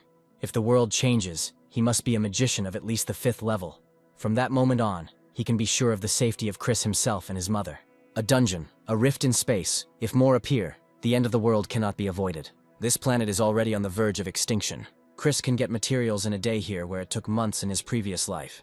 He can cut down on the time it takes for a full recovery. He decided that he would do it, even if it was a bit stressful for him, and that it would take about 20 years for him to fully recover. Chris decided that he needed to do this in 5 years at most. Somewhere in the northern region, a team of hunters fought some kind of monster. The group's leader drew the monster's attention to himself, using a skill similar to John's. The monster the team is fighting lands with an explosion on the snowy mountains. The group leader saw that the monster wanted to use ice breath and warned the whole team. The next moment, the entire battle area was illuminated by a powerful beam of ice. The captain said he thought he would die in such a ridiculous way. Now it was his turn to attack. He jumped towards the monster with his large shield. While the monster was busy with the head, the girl Rachel hit him in the back. At the same time, Peter was shooting at the monster from the mountain. Zach had to use some ability that he didn't want to allow to be used. He asked the healer's girl to prepare to restore it after this use. As it turned out, Zach used a curse of hatred that struck the monster. The beast did not understand what was approaching him. He could simply stand and look in surprise at the purple smoke. The captain was at the monster's feet at the time and was able to knock him down at the right moment. Rachel was delighted at the chance and dealt a blow that severed the monster's limb. Peter then fired the fatal shot at him. A moment later, the monster fell dead into the snow. After defeating the beast, the captain began to ask his comrades if anyone was injured. Only Zach was injured due to his ability. Rachel said that she was not okay because she was frozen to death. But the captain replied that he could not help. He said that if they burn the fat, then maybe I can warm up. 2 people need to cut up the carcass and take only the fat. The leader, for now, wants to look for shelter to warm up first. That same night, as the team sat in the igloo, warming themselves by the fire, Rachel asked the team if they would be able to get back. Jack said he shouldn't have agreed to come here, and he didn't know what to do now. It wasn't even the boss. They were in such a miserable state after killing one pathetic underling. The captain then asks the group how much mana they have, and how it turns out that their mana situation is very dire. As soon as Zach said that they had a chance to get out, the whole team immediately looked at him with interest. He explained that his spirit familiar had just told him that they needed to find the core of the monster they had just killed. While examining all the things they had received, they found a return stone that would help them return home. The next second, the entire team was able to get out of that area. Then we are transported to Chris, who is blacksmithing and forging something. Today's technology is undoubtedly the best. Everything is only getting better and better. Since he has almost unlimited resources, he can still do such things even though he is only a 3rd-rank mage. Having made some decoration, Chris became curious about how the Akashic system would evaluate it. As it turned out, the work was very good, and an accurate description was given. There is even a written-down method of production. The guy didn't have any complaints. After a detailed scan, The hero finally emerged into the sunlight, which he had not seen for a long time. This decoration was intended for Linda. Chris brought it to his mother and asked her to wear it. The mother liked the pendant so much that she asked him where he got it. Chris explained that he made it himself, using his abilities. Linda replied that she had never seen such decorations before. She assumed that he had some kind of power like the one they show on TV. Chris told her that the world is very dangerous these days. So he made this little thing for her so that she always needs to wear it. The woman was touched by such a gift and began to cry. The hero told her that she had been crying a lot lately over any nonsense. Suddenly, someone rang their doorbell, and Chris thought to himself that this call saved him from an awkward situation. To the guy's surprise, it was Felix. Linda welcomed her son's director with joy and hospitality, and told him that he could stay as long as he wanted. When the woman left, the man said that she looked healthier. Chris said that it was all thanks to the mandrake. He is still grateful for it. Felix replied that it was the deal they both wanted anyway. Still, the guy was grateful to him, and then asked what happened. A week had passed since he was in the dungeon. After that, Felix handed Chris a folder with papers. It was a task to close the first level dungeon. The boy told the director that he would soon reach level 50. But Felix couldn't believe that the guy was much stronger than everyone else at his level. It turned out that the government wanted him to put an end to these dungeons. Without Chris, even the Alpha team would have been dead and torn apart by the same monsters. They tried many things in an attempt to close the dungeon. Many other companies and even the military are trying their best, so their company has little information. After that, Felix showed the guy the Hearthstone, which allows you to leave the dungeon without clearing it. Although it is located in a dungeon, it is difficult to find without those who use sensory-type abilities. Of course, the Akashic system seems friendly to humanity, so it won't just let people die. The existence of the Hearthstone was reported 3 days ago, so sensory ability users are always involved in clearing the dungeon. Information spreads quickly enough that the World Summit was called to an emergency meeting because of this dungeon situation. All the presidents of the countries concerned will be called to a meeting, although it will be a regular conference. In any case, the point is that leaving the dungeons open will cause significant damage, especially to those located in the center of important cities. Not only will the economy of these areas be in chaos, but it could affect the development of the entire nation. Chris realized that the puzzled government was looking for their team. The director replied that they were the only ones who cleared the dungeon without casualties, and the company would like Chris to accept this task. Chris thought to himself that this was an opportunity. After all, he would set his own terms, so he decided to organize his own team. The guy decided to ask the government for magic cores worth 500 billion won for him.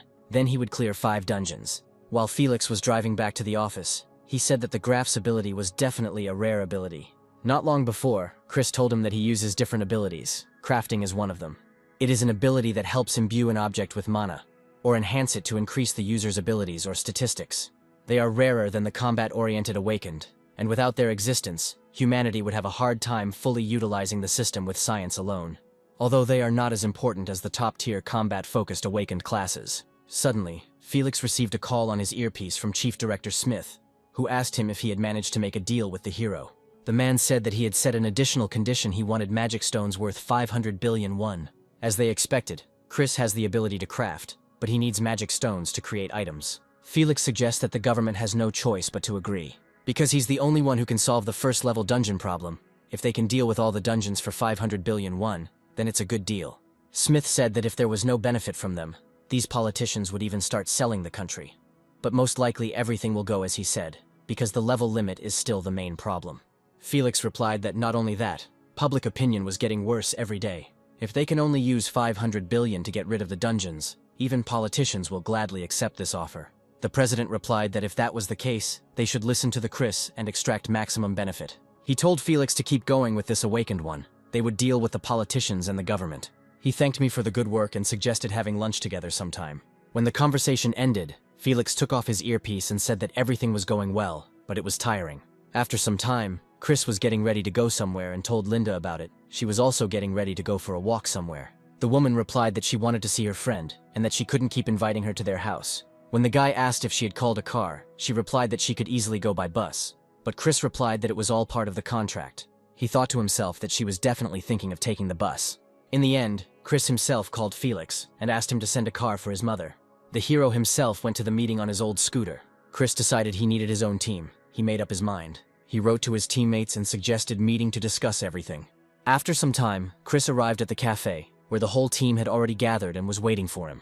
The guy apologized for being late, although he himself invited them to meet. Lex replied that he wasn't late. They were all just 10 minutes early, and they hadn't even ordered anything yet. John confirmed her words and suggested that they order something, after which they could discuss everything. The heroes ordered desserts for themselves, and the hero began to tell them that the reason he wanted to see them was because he wanted to propose to them all.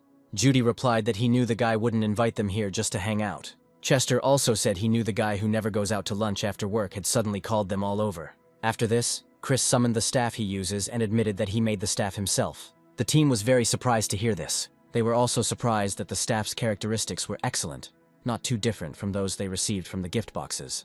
John realized that the hero's proposal was somehow related to this item that he had created. Chris said that he would help his comrades gain new abilities and powerful items, but it came at a price. Chester replied that the items were great, but if they could learn new abilities, that would be incredible. The hero said that therefore he will act as a defense mechanism. He has the ability to make a contract between two people. He will make a contract with everyone for abilities. At this time, Lex returned home and thought about what to do. Suddenly, she received a message on her phone saying that her mother needed help because she wanted to open an ice cream shop. She was told that this was a trend, and this time it would be a jackpot. The girl was in a good mood, but after these messages, her mother ruined everything.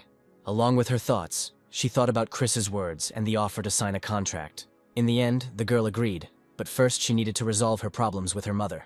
At the same time, the hero was training in his basement. He created an aura. It is a constant improvement. The energy comes from the life force itself and can expand. The explanation was very brief. They have no idea what kind of things the aura can actually do. It can be considered a reflection of the life force itself, so creating such force in the body can affect physical prowess. In Chris's past life, it was called the Dragon's Heart. By creating a mana base in his heart, he made the mana circulate through his blood vessels to create an aura. At the same time, during the process of creating the aura, Chris's body went through a change. The reason is because of the study of constant improvement. Wizards create a ring of mana around their heart. This is the source of their mana and strength. The problem with anyone rank up is that their mana density increases, so by the time you reach ranks 8 and 9, your heart might be shattered into pieces. Chris has done a lot of research to avoid this problem. One can enhance one's body with magic and develop it, becoming an aura master, or become a spiritual being, giving up the physical body. But he wanted to do something extraordinary before becoming a spiritual being. The reason why he trained to use continuous enhancement in his previous life was to reach the 10th rank, to train his body to withstand the increase in mana. Chris said to himself that he thought he would have to learn everything all over again in this life. But there was still a lot of material to learn. Then he needs to work on thinking about the future.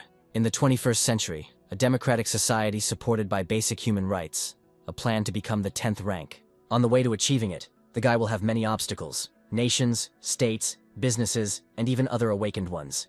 But the most important thing is how he can ensure his own benefit. At least he thinks this world is better than the previous one. In the end, there is only one best way to protect yourself. This method is to create a group under your command. So he decided to become the leader of the Alpha team. But this is not enough, because he will not always be able to use the company as a shield. Ultimately, he would like to organize a business himself, and recruiting awakened ones he can trust is quite a hassle. So in his past life, he created an army of humanoids without souls. In any case, what Chris needs to do here is to ensure the installation of an electric generator, find workers, and a manager for the company. Create artifacts, an automatic production system, find a place to sell artifacts. This was a lot. He just wants to gradually increase his mana. But he can't keep doing this. Finding members for the group is the last thing, so he'll leave it for later. Since Chris now needs to strengthen his body, he first decided to install an electric generator. He needs more mana and people, but what to do with the land? Suddenly, Chris received a call from the director. He said that he was calling to tell him something important. The hero's demand for 500 billion won worth of magic stones was approved. This was good news for the guy. He thanked him for the call and hung up. A few days later, journalists reached the new portal and reported that many high-level hunters had been alerted and were now guarding the perimeter. A spokesman said Felix's company would be handling the dungeon situation. Suddenly, he was informed that hunters had just arrived and they would try to conduct an interview. Chris looked at all these people and was surprised that people were seriously going to interview them. One of the journalists asked Chris if it was really possible to clear the dungeon alone. Then they asked if there was a reason why he was going into such a dangerous dungeon alone. Chris turned to his assistants and told them to take care of it for him. Having said this, the guy headed towards the portal and entered it. He felt his skin and nose irritated. It was poison. Now Chris knows why the first bands never come back. Everything here is just filled with poisonous gas. It looks like a poisonous zone filled with poisonous and evil creatures. From insects to reptiles, even some mammals have dangerous poison or venom. The poison is also in the air, causing his skin and nose to become irritated. Everyone would have died if they had come here without preparation. Everyone else would have been just ballast. Coming here alone was a good idea. But Chris is different. This is a ring for which he used magical stones. There are only 2 artifacts stored in this ring. Adaptation ring for survival in different environments. After activating the ring, several positive effects began to appear on the guy. The Angel's Halo is an unusual artifact. It is an extremely rare item that is only used by wizards. Chris said it was a good thing he decided to create this item in advance in case of extreme environments. The second artifact was a 6-legged spider robot. It's actually a golem created through magic, but it's more of a robot from a modern perspective. While in the robot golem, he ordered the area to be scanned for any living creatures other than intelligent life forms. He ordered to kill everyone. The robot replied that he had begun to carry out the master's order. With enough money, knowledge, and time, even this level of preparation is possible. The next moment, the robot began to use terrain scanning. While scanning, he used an explosive laser that set the forest on fire. Chris watched this and thought he would help out a little. Coals that merge into one even spread the fire. The forest around Chris was ablaze. Chris said the forest burns pretty well. That's what he calls efficiency. If it burns everything, the monsters will die. As it turns out, burning monsters still gives him experience. Fighting only in an advantageous position. That is what magic is. Similar to the art of war. Chris ordered to continue burning, and the robot confirmed the order. Suddenly, the robot alerted its owner that it had discovered 12 living creatures. These creatures are approaching him at high speed. To protect itself, the golem used a shield, which covered the robot in a few moments. After a certain time, a huge centipede ran up to him. Chris said she looked strong. She tried to hit the shield, but it didn't work. The guy said it was a good try, but not enough. She cannot break the mana shield if her attacks are not strong enough to drain the golem. Chris then ordered the robot to shoot out lines that were rapidly approaching the monster. This fishing line surrounded the centipede, and in an instant they tightened. After that, the guy ordered her to be cut into pieces. In an instant, the monster's body was cut into pieces, and its head flew into the air. As soon as Chris finished with one centipede, he saw a huge army of the same centipedes approaching him from the burning forest. When they reached the range, the robot fired its threads again and killed a huge number. Chris was disappointed that these monsters were weaker than they looked. He also shouldn't allow the wizard to change the distance. The next moment, Chris began to prepare a chain of mana that would pass through all the monsters. It was a chain of lightning that wiped out all the centipedes that came to him. Having done this, the guy realized that they were only capable of resisting fire. He even raised his level by 3 points thanks to this. They should be strong, but they turned out to be weak. The hero should have burned their mana stones too.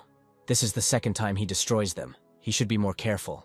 As soon as Chris began to think about where the boss was, he immediately appeared before the hero in full form. The computer said that a huge amount of mana was detected, and this was the mana flow from the centipede boss. The golem won't be able to handle someone of that size. To fight the boss, Chris decided that he would fight him on his own. The hero used the teleport to get away from him. He is obviously stronger than the monkey. This dungeon should be the hardest among the low-level dungeons in the nation. This boss is not only physically strong, his physical strength, magic, and spells are something else. Suddenly, the centipede began to emit a huge amount of concentrated mana. Chris said that it wouldn't work on him. The emission just started to go around the hero's body. The next moment, the guy flew into the sky and found himself above the body of a huge monster. But then he began to think that exterminating these creatures would create even more problems. What if his level exceeds the limit after killing the boss? The hero didn't know what the Akasha system would hold if low-level dungeons were as difficult as other people were planning to clear them. With the next attack, the boss began to shoot magical fragments at Chris, but he protected himself from the projectiles with an air barrier. He was very interested in this skill. While Chris was lost in his thoughts, the centipede quickly pounced on the hero and was about to eat him. At the last moment, he managed to teleport to a safe distance. Chris said the monster surprised him. Not only can he attack from a distance, but he can even fly. And despite his size, he is damn fast. When the monster began to approach again, it teleported again. After that, Chris said that he had enough information gathering, he was attacking, she should get ready. The guy used a magic resistance curse on the boss. The negative effect took effect and he tried to strike with his body. But Chris said that resistance was useless. When he teleported again, magical fragments immediately flew towards him. Chris realized that the monster had predicted his location after the teleport. He relaxed. He needed a shield. All he had left to rely on was his armor. The hero admitted that it was dangerous, and if it weren't for his protection, things would have been much worse. The fact that such a weak monster was able to damage him infuriated the guy. He was furious. The next moment, magical circles appeared behind Chris, emitting explosive beams. They blew up the monster's body, and it took a huge amount of damage. To deliver the finishing blow, Chris used a massive amount of buffs on himself that made him invulnerable. He created a magic sword in his hand, and rushed towards the crippled boss at great speed. In one movement, he cut the monster's entire body in half, and it died. Looking at the dead body of the centipede, he said that he had changed a lot. In his past life, he wasn't so impulsive when provoked, But in this life, he seems to have a bit of a temper. It's not a bad thing. He's still him. He's from a past life. And he's real. He's still one person in the end. As a reward for clearing the dungeon, he received a silver cube. But it will still take him some time to remove all those centipedes. At this time, outside the portal, 4 hours had passed since Chris entered the dungeon. But neither the monsters nor the hero had come out. The captain watched the report on his phone that high-level hunters and military personnel were currently preparing for a worst-case scenario around the portal. John knows Chris is special, but he's still worried about him. Lex calmed him down and said that the hero would be fine. They were talking about him. In her thoughts, she was still worried, but she calmed herself down, and suddenly, he finally came out of the dungeon. The captain looked at him and said he came out completely unscathed, and Chester added that Chris was as great as ever. Lex said that since the director should be near the portal, if they just called him now, they would get through. But Chester talked her out of it, and said that they were most likely busy. The girl said that since he was okay, then everything was fine.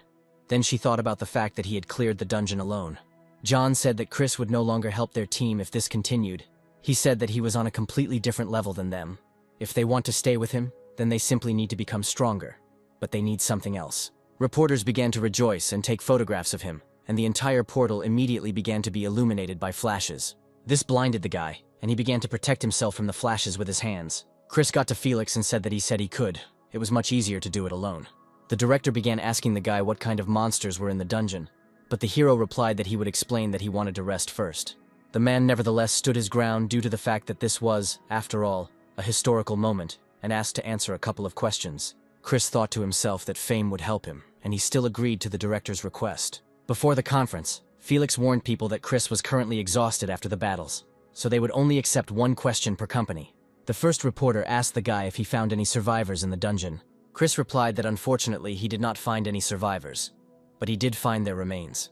The director said that they would deliver these bodies to the families of the victims. The next question asked was what the dungeon was like. The guy replied that the forest and the ground were saturated with poison.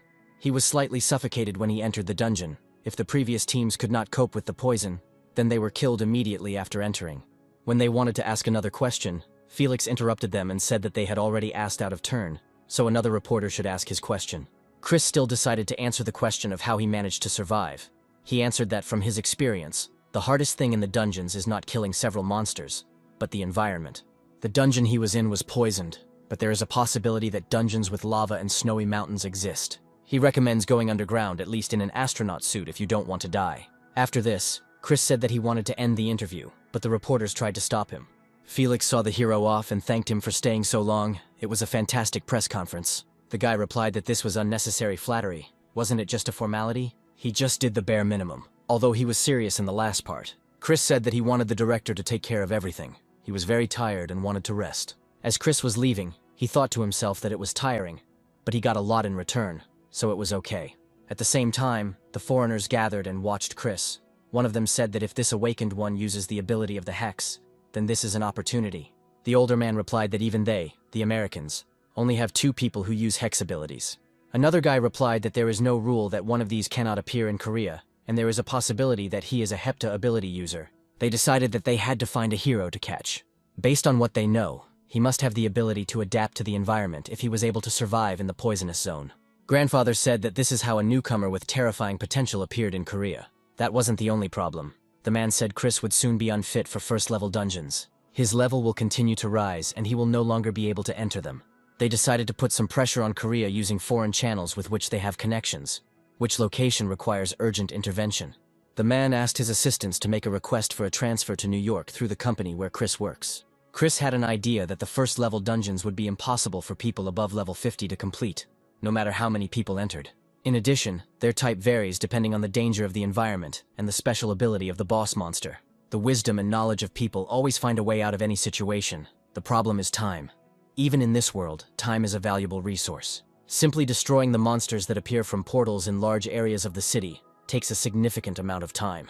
And with so many military personnel required to remain on guard nearby, given the massive economic decline in the area, it's no wonder Chris would be sent things like this. In New York, 3 groups of awakened entered, but none succeeded in closing the portal. The death toll so far stands at 81.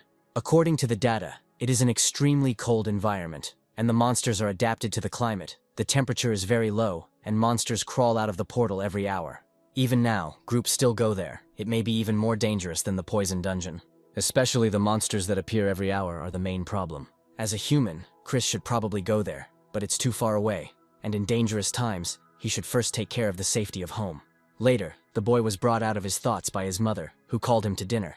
He thought to himself that dinner with his mother was the most important part of the day, perhaps because he had no family in his previous life. He is from a past life and the present one. He is two completely different people. But because he has memories of both lives, the two opinions often clash. Chris's past self has studied pride and strength, so he thinks that the present self will be suppressed by the previous personality. Considering how he mindlessly attacked the centipede just because he was angry. Suddenly, Linda asked if the poisonous dungeon and all that wasn't too dangerous. Chris replied that everything was fine. He was awakened with a powerful ability. But even if her son said so, his mother couldn't stop worrying. At some point, the woman started talking about the girl her friend was talking about. Chris choked in surprise, and his mother handed him some water. The hero replied that he would take care of it himself. He would date first before getting married. When Linda mentioned that the guy hadn't had a girlfriend for the last 8 years, it went straight to his heart. She added that some people call people his age-old men what young girl would agree to an old man. In response, Chris said that he was still young. He wants to find a girl his own age. Linda said that at his age most girls are already with boyfriends. But it turns out that most of them have them, but there are still a few who don't. Suddenly the doorbell rang and Chris remembered his offer to the team, but he didn't think that anyone would come so soon. It was Lex who asked if Chris lived here. Chris said it was the worst time, and Linda started to grin and blush. When the girl came into the guy's room, she said that it was spacious enough, why not decorate it? The hero replied that he didn't really like decorating at all. In any case, he didn't think that she would decide so quickly. She was the first. When the girl realized that she was his first, she was both happy and embarrassed. The girl wanted the guy to call her by her usual name, but Chris said he didn't think it was a good idea. Lex extended her leg towards the guy's chair and said that friendship is an important thing in a partnership. After hearing this, the guy still agreed with her and said that they would now speak in a normal way. The girl agreed 100%. Chris thought to himself that children these days decided everything too quickly, an old man like him couldn't keep up. Lex said Chris was just slow. She finally got it after a month of failure. Chris is actually old. The guy replied that speaking about the age difference, maybe he was already an old man, and Lex added that he was also strange. He said that some people like to be called uncle, and the girl said that he was a pervert. Chris replied that he didn't think that just because he liked someone who called him old, that made him a pervert. Lex laughed at his words and said that Chris was very strange. It was very different from what she imagined. After that, they decided to get down to business. Chris gave Lex a scroll with a magical oath, a form of magical curse that creates conditions that the parties to the contract cannot break. As with black magic, the parties to the contract lose their lives if the magical contract is broken. Chris decided to ask again if she had looked at the contents of the contract, and if she still agreed to do it. Lex agreed without a moment's hesitation, and said she would do it. In this case, the hero asked for her hand, and said that he needed some blood. Chris told her to read the last part of the contract because it would only work if read out loud. After looking at what was written there, the girl became embarrassed and said that it looked like a summoning of an evil black dragon. And so she began to read the text of the scroll. She swore by her will and soul. No outsider should interfere with the terms of this contract, as it is protected by souls. And so, a moment later, the contract is confirmed. Just as Chris thought, Akasha watched, but she is not going to do anything about it. Lex said that some strange messages were popping up. The hero replied that it was a message about signing a contract. After this, the hero suggested that the girl go to the store for clothes. Lex thought Chris wanted to go on a date or something. The guy replied that they didn't have time. The girl said that Chris was cunning, unexpectedly using a normal tone. Because of this contract, they just became closer. It's strange that Lex hasn't changed at all. Chris asked her what was wrong with her stamina. Lex said that now a healer needs at least 50. Otherwise, they will talk behind your back.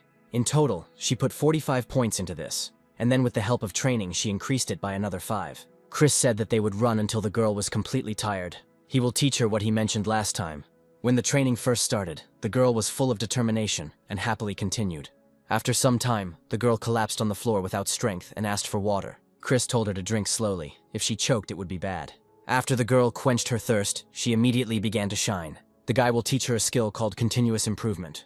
Awakened people use mana to activate the ability. But when all the mana is used up, it is the turn of life force energy. Life force is often referred to as an aura. And this force can also strengthen your body, and how much stronger it becomes depends on your training. By studying permanent improvement, the girl will be able to kill monsters herself. And after the battle, she will be able to heal herself, like a damage dealer who heals himself. Although Lex will still not be suitable for the role of a tank.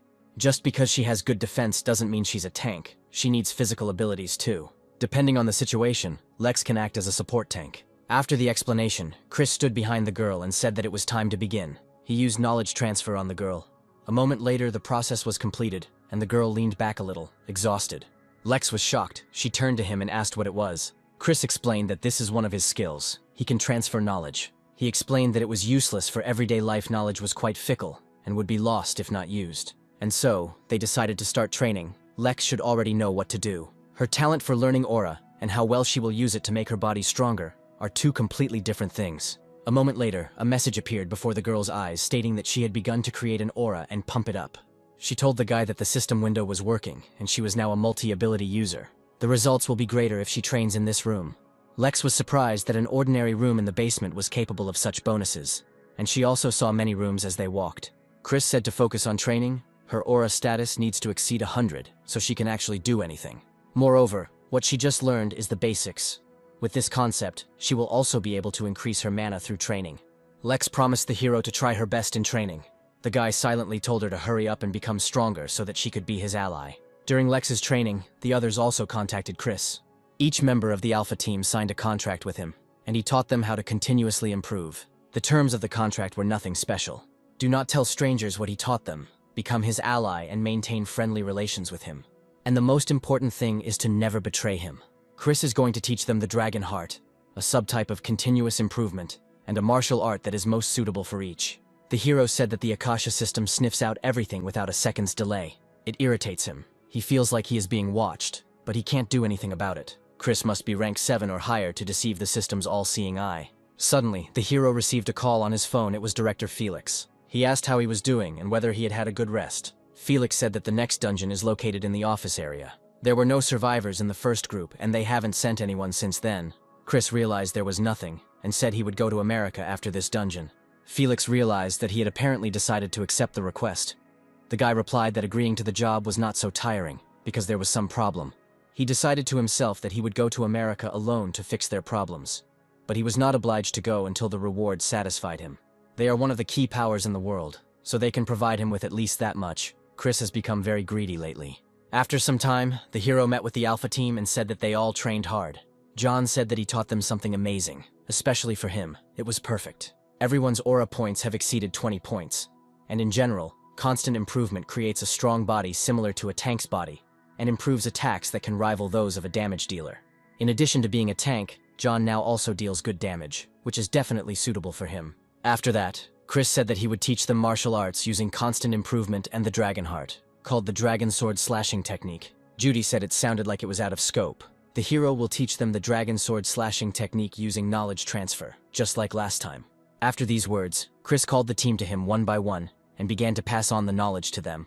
When it was all over, people were left without strength. Later, the first lesson is the Dragon Step. The concept of the Dragon Walk is to move in a balanced yet fast manner. They should understand what he means when he says move quickly, but some may not know what he means. Spatial awareness is like being able to tell the difference between two pictures using your 5 senses. Chris said that the exact position of an object within space is determined. Chester asked him how this was possible. After that, Chris used a summon and bamboo planks fell from the sky. From this material, the guy built a building for training. Their training consists of walking across a bamboo field as quickly as possible. They are prohibited from touching the ground regardless of the situation. Chris decided to show once how it's done. His aura points are currently at 200, but he can restrain himself. The hero will only use 20 points for this. The next moment, Chris rushed across the testing field. He finished all this in a few moments, which greatly surprised the team. This is the most effective workout that will allow them to use their entire body. Chris is not sitting idle either. It usually increases its mana capacity. He connected this place to the magic circle in the basement of his house, so the efficiency did not drop much. The house's magic circle is working at full capacity even now. While Chris just sits and watches the training, his mana increases constantly. Suddenly, he felt that some foreign girl had appeared in the nearby forest. She complained about the endless road. An hour had already passed since she started walking. The navigator says that she is just walking in circles, so she just wasted her time and energy. A protective sphere appeared on the training field. Chris said that this is one of his abilities that will help prevent strangers from seeing their training. The guy himself wants to meet the foreign girl in person. The girl admitted that the truth cannot escape from here. After that, Chris came to her and said that her clothes were not appropriate for the place. He realized that the girl had come here to meet him. She said he was really hard to find. She introduced herself as Mitchell.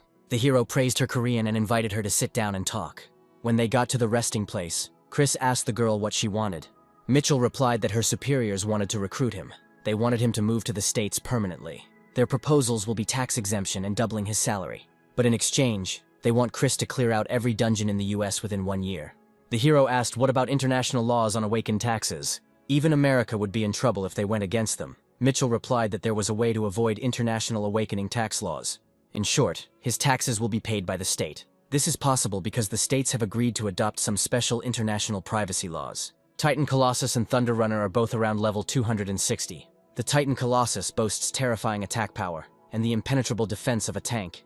The Thunder Runner is capable of destroying everything around it. Chris said it was an interesting offer, but they were too stingy. They didn't understand its real value. He replied that he could not accept this offer. Mitchell said it was unexpected. She thought they gave him the best offer they could possibly get. Chris heard the girls giving orders through their headphones.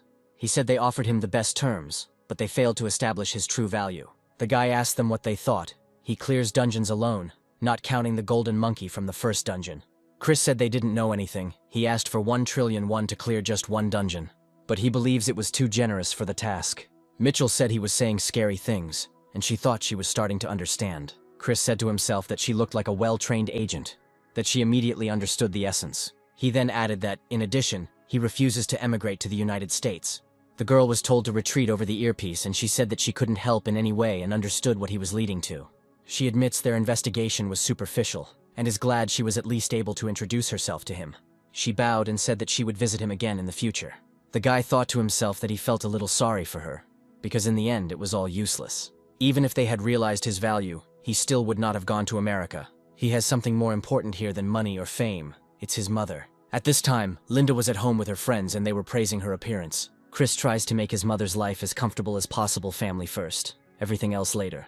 Until his team is of use, he has to deal with it. After some time, the hero returned to the training field to check on his comrades and their training. Chris looked at them and said they must have been trying hard.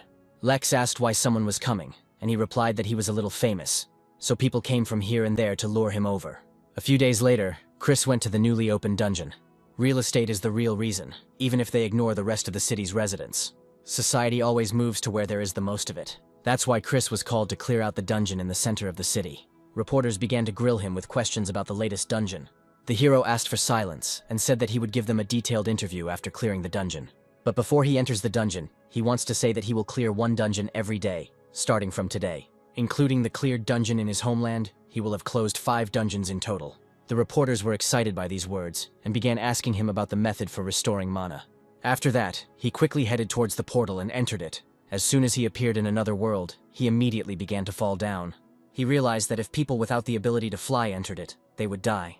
If there are water monsters here, he will have to fight and swim at the same time. Even if someone lands successfully, that's a completely different problem. At some point, Chris used flight and soared into the sky. When he landed on the water, he saw only the surface of the water. Finding the monsters would be problematic. In such an environment, the guy's new device will be ideal. This device was a new robot. In the dungeon, you always have to be on guard. Chris improved the previous model, so it works in all environments. It took a lot of money and time, but it means he doesn't have to worry about unexpected situations. The hero then ordered the robot to scan the nearest monsters and kill them. After this, the robot dived under the water and swam to scan the area. Killing the first-level dungeon boss shouldn't be a problem, although he said that there could be more serious problems. While he sat and waited for the robot, he became bored. To have fun, he decided to try a new workout, using the power of the aura in the legs to break the surface tension of the water. Suddenly, a huge wave appeared from the side. A mixture of shark, stingray, and snake emerged from the water. Following the monster, a robot appeared and pursued him. The shark failed to escape from the robot and it caught up with her. The robot used countermeasures against the large creature. The shock needle was ready. It was attached to the monster's body. Then the shark's body was struck by a powerful discharge. Chris admitted to himself that he was fighting pretty well. The battle was more effective than he expected. Everything worked out. The hero's level increased again. He was considering whether to take a few people with him to share his experience. Finally, he thought he needed to come up with something else. Chris wanted to lend the robot to someone on the team.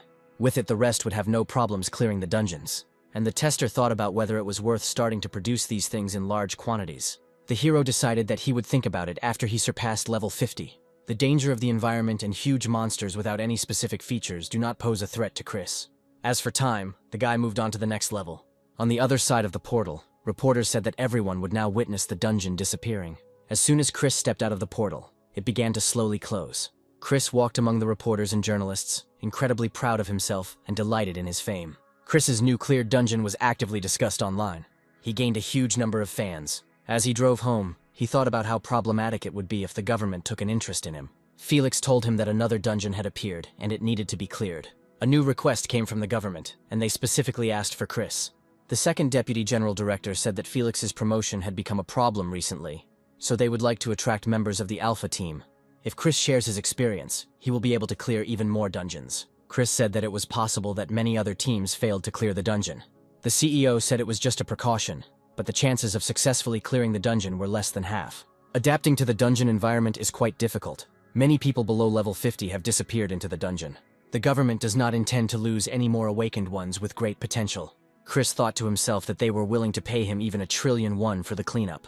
The government is in a hurry, and at its level this does not pose any threat. But reaching the level of his previous life will take some time, as many obstacles arise along the way. Chris decided he had to be careful.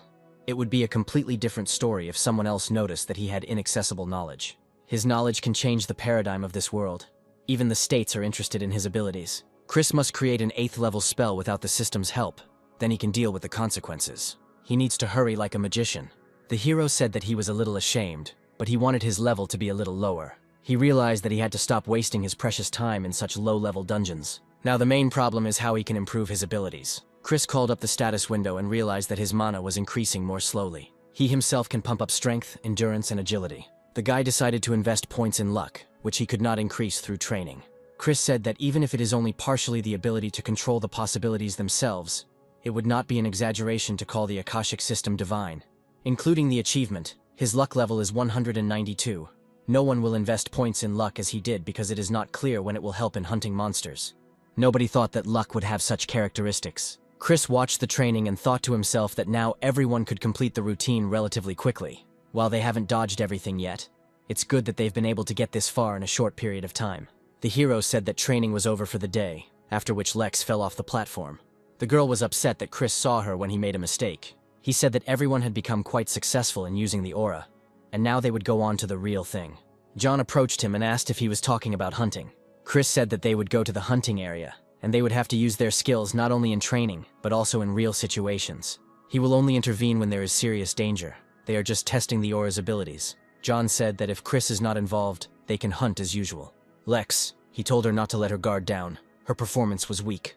The next step is ready. First, Chris should establish loyal relationships with his allies. They increase his strength. After some time, at an altitude of 2,000 kilometers, the satellite detected the first movements and predicted the direction. The direction moved to the plate and showed the first possible direction of the hunting zone. After some time, the Alpha team arrived at the hunting site. Lex said that all she could think about was that they hadn't been here for a long time. Chester added that they had been busy training, and they also had new equipment, which was excellent. Chris said that this equipment is a gift prepared for them, the team that will become the best in the world. John said it was similar in design and stats to the dungeon rewards. It's incredible that he created it. The hero added that they needed to keep this equipment a secret. They would not gain any benefit if outsiders learned of its abilities. John asked what they should tell him about how they got them. The guy replied that they needed to come up with an excuse, like he got them in the dungeon. They released the drone into the sky and began reconnaissance of the territory. Chris ordered everyone to get ready. Chris said that today's hunt would be different from usual. He would be protecting the car, so everyone would hunt separately. The girl from the car told the team that two-tailed wolves were approaching them. The hero said it was a good time to try hunting them, a good opportunity to use their new skills. Chris ordered everyone to be ready. He will protect the car. Everyone needs to use the maximum of their abilities. Before the battle began, Chris surrounded the car with a shield. The man in the car said they could pinpoint their location now. Chester also wanted to stay with Chris. He wanted to use the new skill. Activated the aura, saw the monster, and shot straight at it. Simon saw this and was surprised that such a hard bone was pierced so easily. Then Chris wanted to see what John and Simon were capable of now. They were faster than they looked, so they needed to be careful. John was the first to rush into battle against the wolves rushing towards him. He began to swing his huge axe around himself and kill the wolves one after another. He thought to himself that two-tailed wolves, known for their agility, die very easily. Simon also did not want to stand aside and dealt his blow to the monsters. The guy caused explosions with his spear. He didn't expect that there might be surviving wolves, and they attacked him. To defend himself, he knelt down and fought off the monster's attack into the air. Along the way, Chester finished off the monster that Simon had thrown into the sky. The guy said he panicked and survived thanks to the dragon's step. Simon started to apologize, but John told him that everything was fine. Lex said that since they were so strong, John killed 6 of them single-handedly. Here the hero jumped to the ground and praised his comrades. He said that it was a good job. He said there was a small problem, but it was destined to happen since he didn't use aggro that way. Judy asked him if he and Lex were needed at all. Chris replied that everyone on the team is needed. For example, if there is an enemy that can ignore aggro, the group will be routed and destroyed. The guy said he would prepare as many backup plans as possible. Safety first. They can't forget that when hunting they put their own lives on the line. That's why Chris believed that a tank was necessary besides John. John asked him if he wanted to make an extra tank. With the advent of dungeons, new monsters have appeared here too. And it's not a fact that there isn't a monster with immunity to aggro. Chris said that this is one of the reasons why he taught them all to use aura. So he suggested that Lex and Simon become the new tanks. Not understanding the whole situation, Lex thought to herself that things must really be dire if they now had 3 tanks. John looked at her and said she didn't look worried, and asked if she could do it. And only now did it dawn on her. She realized that they wanted to make her a tank. The girl immediately began to refuse and say that she was super weak. Chris told her that for safety, he was sure that 3 tanks on a team were necessary. If Lex couldn't do it, they would need to find someone new, and she must have gotten one thing wrong. He said that she's not really used to using her body actively because she's a healer, but she has the most aura out of everyone on the team.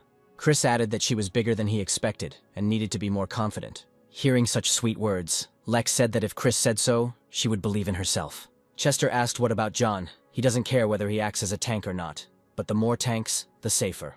John said that 4 tanks should be too many. Spare tanks are only for emergencies. Judy stood and listened to all this, but could not understand anything. Chris said he had another plan for John. He was going to teach him something else. At this time, in the American office, the director of the association was watching some kind of monster and was told that he needed to calm down. This monster is called a lizard. It is a monster that is rapidly multiplying and increasing its numbers throughout South America. And the reason for the rapid reproduction is that it changes the environment where they can live. The director asked his assistant where some of the dungeons appear in the real world. The scientist replied that they believed it was some kind of spatial synthesis. According to long-term space observations, there is a theory that their current position, but before he could finish speaking, the director interrupted him. The scientist began to tell a shorter story. He says that the man can think of it as rewriting a computer file, since initially on Earth it was rewritten. The director answered him that not only were the monsters appearing from the dungeons a pain, but now the environment was too. The director asked Frank if there was any progress. He replied that his agent had not met with him, but could contact him through his company. The director ordered him to sign contracts with the Alpha Team members. Chris is the potential key to solving everything. Then a black assistant came up and said that they had an interesting video. The video showed John killing wolves alone. The assistant said that John's main role is a tank.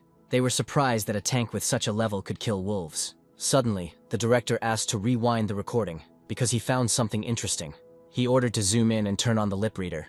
The reader was able to find out something about the aura from the lips. The scientist started shouting that this was not a skill, but a technique that he was able to learn from Chris. They realized that he had knowledge from another world. He knew about the system.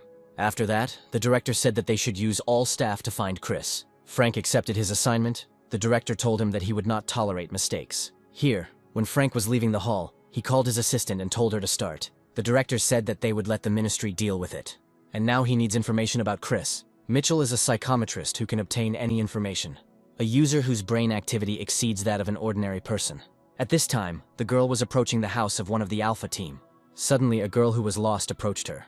While the girl was trying to answer something, Mitchell had already found her mother.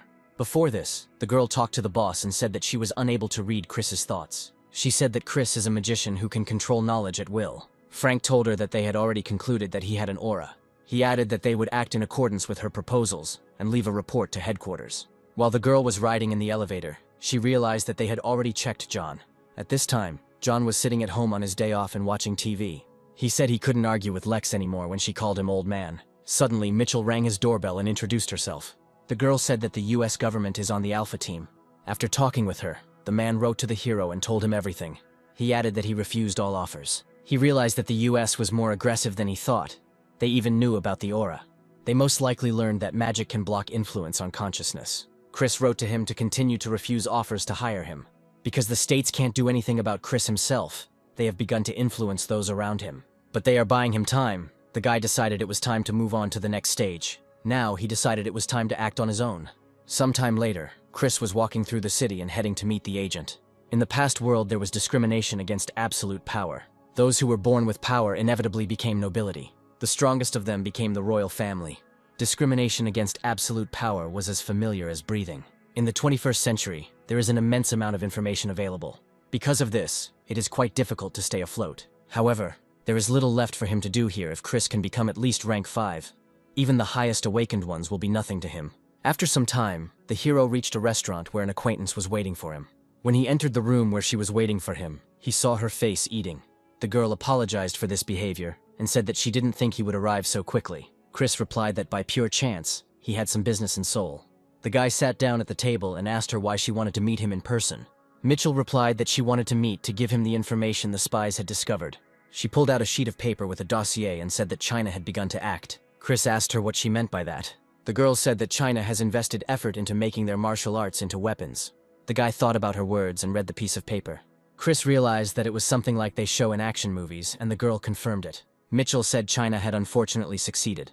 Chris thinks it's something like constant improvement and aura. If these martial arts are effective, it means that there are people with knowledge of the supernatural. He wondered why this knowledge had fallen into decline. Mitchell said they use arts in conjunction with abilities. Then the girl handed the hero a tablet with a video. The video shows some girl coming out of the portal. Mitchell said that Jean wanted to find him. It was a simple contact to establish a friendly relationship or even an alliance. The girl said that they highly valued Chris's abilities, so she came to talk to him in person.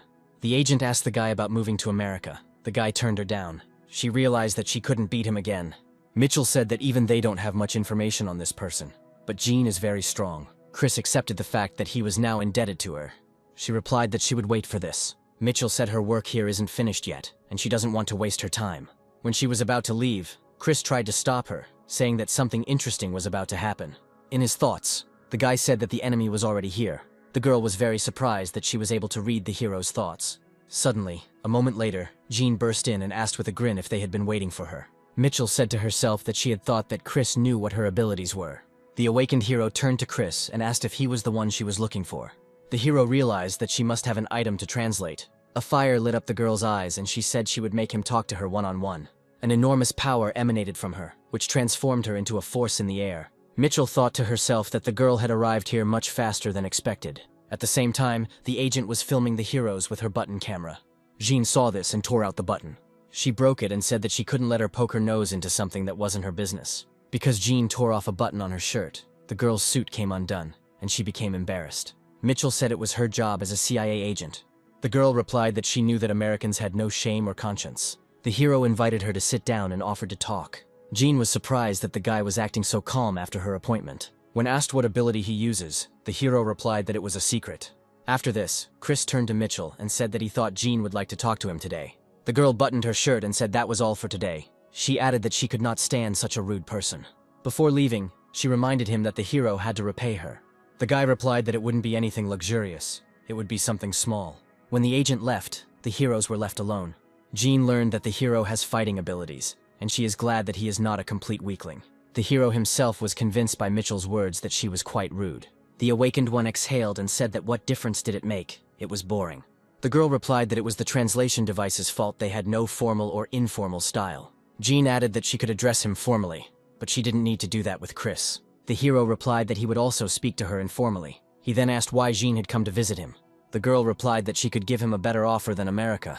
She said she had 3 proposals for him. China's legal immunity exempts it from taxes and as much money as it wants. After that, the guy realized how big the country was, and it was a good deal. Chris asked how far immunity extends. Jean replied that they would not punish him even if he killed a person. The hero asked her what her country saw in him, but Jean was also interested. So she's going to find out right now. Outside the room stood Jean's assistants, worried about what might happen. Suddenly the girl tried to grab the guy, but was surprised when she didn't succeed. She didn't feel anything, but he seemed to have evaporated. Unexpectedly for her, the hero appeared behind her. The door to the room was sealed with a shield, which was strong. The assistants began to worry because it became noisy inside. In surprise, the girl rushed back to the opposite wall and realized that it was an illusion. Chris asked her how she was going to judge his abilities if she panicked just from that. After that, Jean said that if he wanted to provoke her, he succeeded. The girl was furious, and the whole building shook. Chris thought to himself that this was incredible. The heroine replied that he still had to show what trump cards he had up his sleeves. After that, she hit the guy with all her might, and the wall collapsed from such force. People from the street were frightened by this incident. The assistant girls were shocked that their hero had broken another wall and began looking for a way to fix it. Chris told her that she would get into trouble too if she continued to do this. He added that he was also interested in her. Martial arts had piqued his interest, so they should stop there. Jean realized that the guy wanted to fight somewhere else. The girl said that she would tell the time and place later. She added that she better be prepared if he was so good that he could forget about coming home safe. Chris asked her what would happen if he won, but the girl replied that it was unthinkable. Nothing will happen if he wins. Obviously, he is going to ask for something unreasonable. She sees no point in making a promise only to find herself at a disadvantage. So you just have to wait for Jin to contact him. Chris said he was cursed. Funny things happened to him wherever he went. Sometime later, Chris, on his way somewhere, told on the phone that Jin had contacted him. He said that everything would be fine with the Korean government. All this time, the hero was walking to his company's armory. It's better than nothing. Chris could do it himself, but there's no time. Now his equipment, not counting the armor, consists only of a bracelet and a ring. The space ring doesn't help him in battle at all, so there are only 3 things. But it just takes too much time. Chris walked into the store and was greeted by an older man. They prepared things that would suit him. Rings, necklaces, and bracelets, that's all Chris asked for. But he will have some financial problems after the purchases. Items are typically divided into 6 tiers of rarity, with this ring marked as unique, which is right in the middle. The price difference between the levels is horrific. Even Chris wouldn't sell the system's operational support ring. Yet he doesn't trust the system 100%, so he only uses it for simple things. One of the boxes contained a necklace that increases his mana. Also the bracelet. It will definitely be more enemies with magical attacks. Then a man in a suit approached him and asked him about the things that were being presented to him. Chris replied that he would pay for them with a bank card. After some time, Chris arrived in China. He saw in front of him a huge building, which was apparently very expensive. They created an entire city in one building. When Chris entered the building, he was met by a representative of the Chinese Association. The man said that the hero was expected in the arena. At the same time, Jean and her assistant were in the arena and said that he was late. The guy saw her battlesuit and can sense the concentration of mana. The girl said that he seemed stronger because he was prepared. Chris said it was natural since he was preparing for battle. Although he thinks she should have been better prepared than him. Jin uses martial arts, she is always ready. He thought to himself that if he didn't want to be completely humiliated, so be it. The girl didn't like the hero's grin. She thought he was laughing at her. They will start the battle right now. There is no point in waiting. The heroine ordered her assistant to create a barrier. After this, the assistant girls began to create a barrier. Chris was surprised by such barrier art. Jean replied that there was no need to worry, as it was just a fun thing they had prepared for him. Suddenly, a different area appeared around the heroes. Chris said the feeling felt real and it intrigued him. Jean asked him how he liked their barrier mastery. Chris said China is developing the power of the system in its own style. The girl answered him that the conversation was over and they were starting. Chris said to himself that she was 100% confident in herself. Then, he decided to hit her when she relaxed. First, he used aura enhancement. She said that close-range fighting is perfect for her. At one point, Chris found himself right in front of the girl. Jean was still able to defend herself from the guy's blow. The force of his blow sent her flying a great distance. After some distance, the girl was able to stop and headed towards Chris. Magical stars, which were created from mana, appeared in her hands. Chris was also able to defend himself. The girl said that she was disappointed in the guy because he had problems even with basic attacks. She added that he could only talk with such worthless abilities. Chris used aura enhancement as an attack, but the girl grabbed him. Jean intercepted his blow and sent him flying at great speed. The hero said to himself that close combat would be difficult. Jean's assistants were worried about her and asked someone to stop her. He said to himself that as soon as the blow reached him, Chris disappeared. Chris was standing nearby at the time and told her that her power was destructive. Jin said that illusion was his specialty, and he dodged at the last moment. Chris wanted to see how constant improvement would hold up against martial arts. When he told the girl that next time he would be serious, it infuriated her. The hero scanned her body the entire battle. Jean told him not to disappoint her. The guy said she was pretty confident she would win. After this, Chris summoned the staff. He summoned the golem and told Jean about it. After turning on, the robot said that it had detected one target. This machine does not thirst for blood, just studies the target's environment. This infuriated Jean again, and she said that he was making fun of her. Chris told her that if she was careless, his toy would defeat her. The girl said she shouldn't be scared by this. Suddenly, the golem used a laser and shot at Jean, but she was able to defend herself. The reflected laser shattered the rocks behind her. In response, she struck the robot with a fiery fist and exploded the ground beneath it. The robot avoided the explosion and fired a laser in flight. Chris said she was too distracted and forgot about him. Then he said that it was time to show the magician's abilities. A moment later, the girl tried to grab the robot. But it was a trap. Seals appeared in the sky. Jean realized to herself that she was too focused on her familiar. In space, she found the golem and headed towards it. Jean didn't understand why this little thing was so strong. This was his last shot, after which his mana was depleted. When Jean finished with the robot, she headed towards Chris, but saw his clones. She said to herself that illusions were already like a thorn. He still had abilities. But she had no time to hesitate. She had to deal with this first. Using her dragon stride, she dodged the projectiles and rushed towards him. It turned out that the shells were following her, and she decided that she would reflect them. As they approached her, the shells were detonated by blows from fists. The little helpers said that their miss was having such a hard time for the first time. It seemed as if there was a war going on. But she can't lose. Chris said that Jean was much stronger than he thought. While the girl was fending off the shots, she noticed that some of them were illusions. This irritated her even more. She can't just keep punching. She stood a little further away and created a shield around herself with a whirlwind. Chris admitted that her ability was very useful. A moment later, the dust from the explosion cleared, and Jean remained alive. The hero, however, was able to continue. Thoughts of losing crept into the girl's thoughts. Even if she gets close to him, the clones won't give her a break. The golem suddenly recovered and added to her problems. Jean said she had no choice but to bet everything on winning. She admitted that she didn't know enough about him and uses the final move as an apology. After that, she took a stance and began to accumulate mana for the attack. As she took a step, the ground beneath her broke. The robot flew into the air from this. Jean instantly rushed towards Chris. She was immediately met by the guy's clones. They launched magical arrows at her, but she realized it was a simple illusion. In a moment, she flew into the sky. Arrows continued to fly at her, and she successfully jumped on them. Jean said that if she can't tell the difference between an illusion or not, she'll just beat everything back. She gradually jumped over all the equipment. Chris was surprised by this amount of energy. The assistant girls said it was dangerous. While in the sky, Jean created a blast of enormous power, which she directed at Chris. The girls began to create barriers that would protect them from harm. The entire arena was destroyed, and the spectators were in shock. They said the battle was amazing. A huge crater was created in the middle of the arena. Jean was alive, but she was sitting on the ground, gasping for breath. She was confident that after such an attack, she was the winner.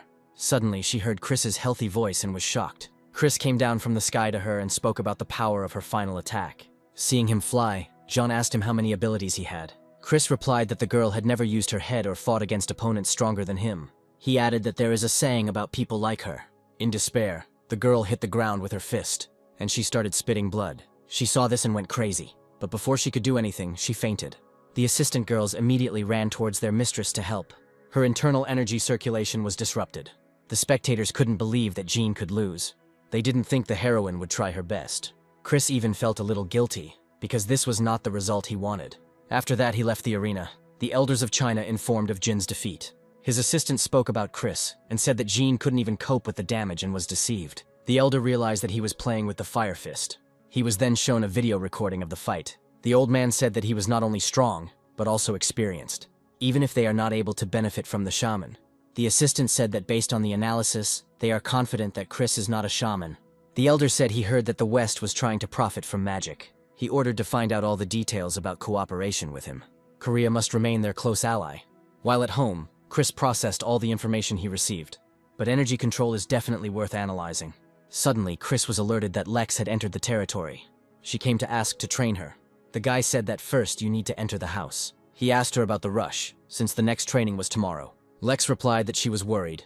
She had to act as a support and a tank. She doesn't think she can be both at the same time now. Even if she has a blessing, it is just hard for her to do something new. The more a person uses power, the calmer he becomes. This is a psychological mechanism of manipulation. Lex said they should start a special training session. The hero supported her thought and said that it was time to get started. Chris said that she needs to train a lot to catch up with the others. The girl asked how he was going to train her. The hero replied that he had just finished creating equipment for her. The girl said that his old way of training was old-fashioned, but knowing Chris, he could create a virtual reality. The hero replied that Lex knew him well enough. He said that the training will indeed be in virtual reality. As they went down to the basement, Chris talked about his basements. Lex was the first to step into them.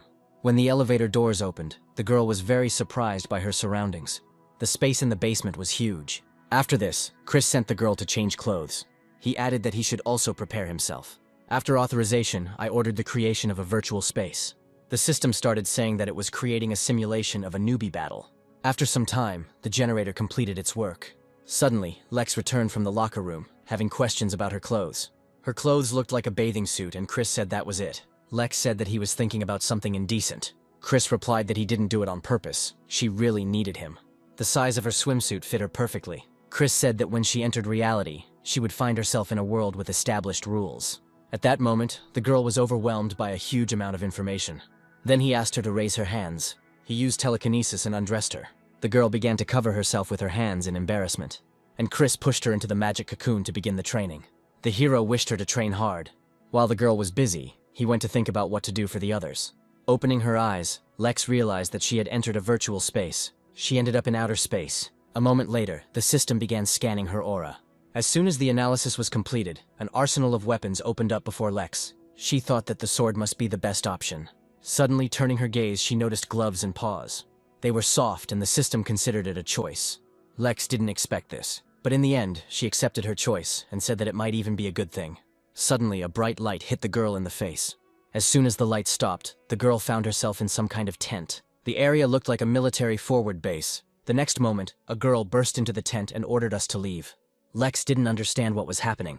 When she left the tent, she saw that the weather was fine outside. If she is a private, then it looks like this girl is her instructor. After that, they headed somewhere.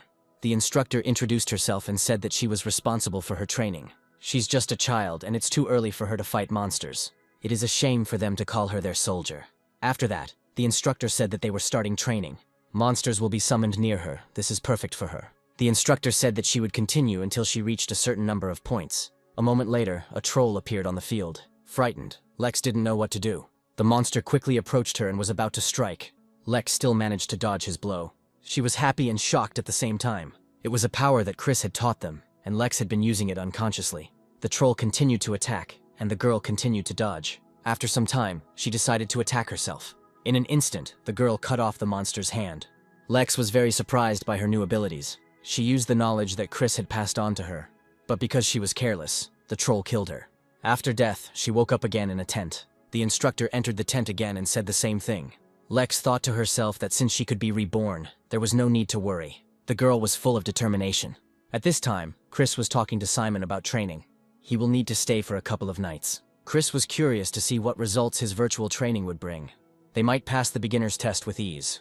Here he was informed that Mitchell had entered the estate. Having led her into the house, he asked what brought her. Chris noticed that she was in a hurry and asked her to tell him again.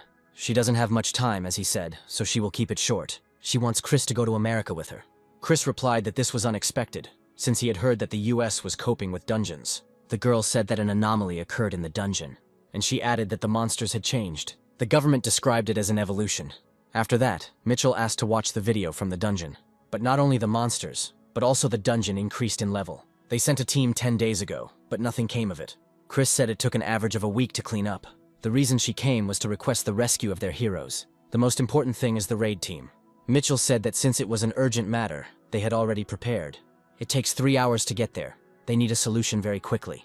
Suddenly, Chris asked her to double the magic stones. If they do this, it will reduce the time it will take them to get there.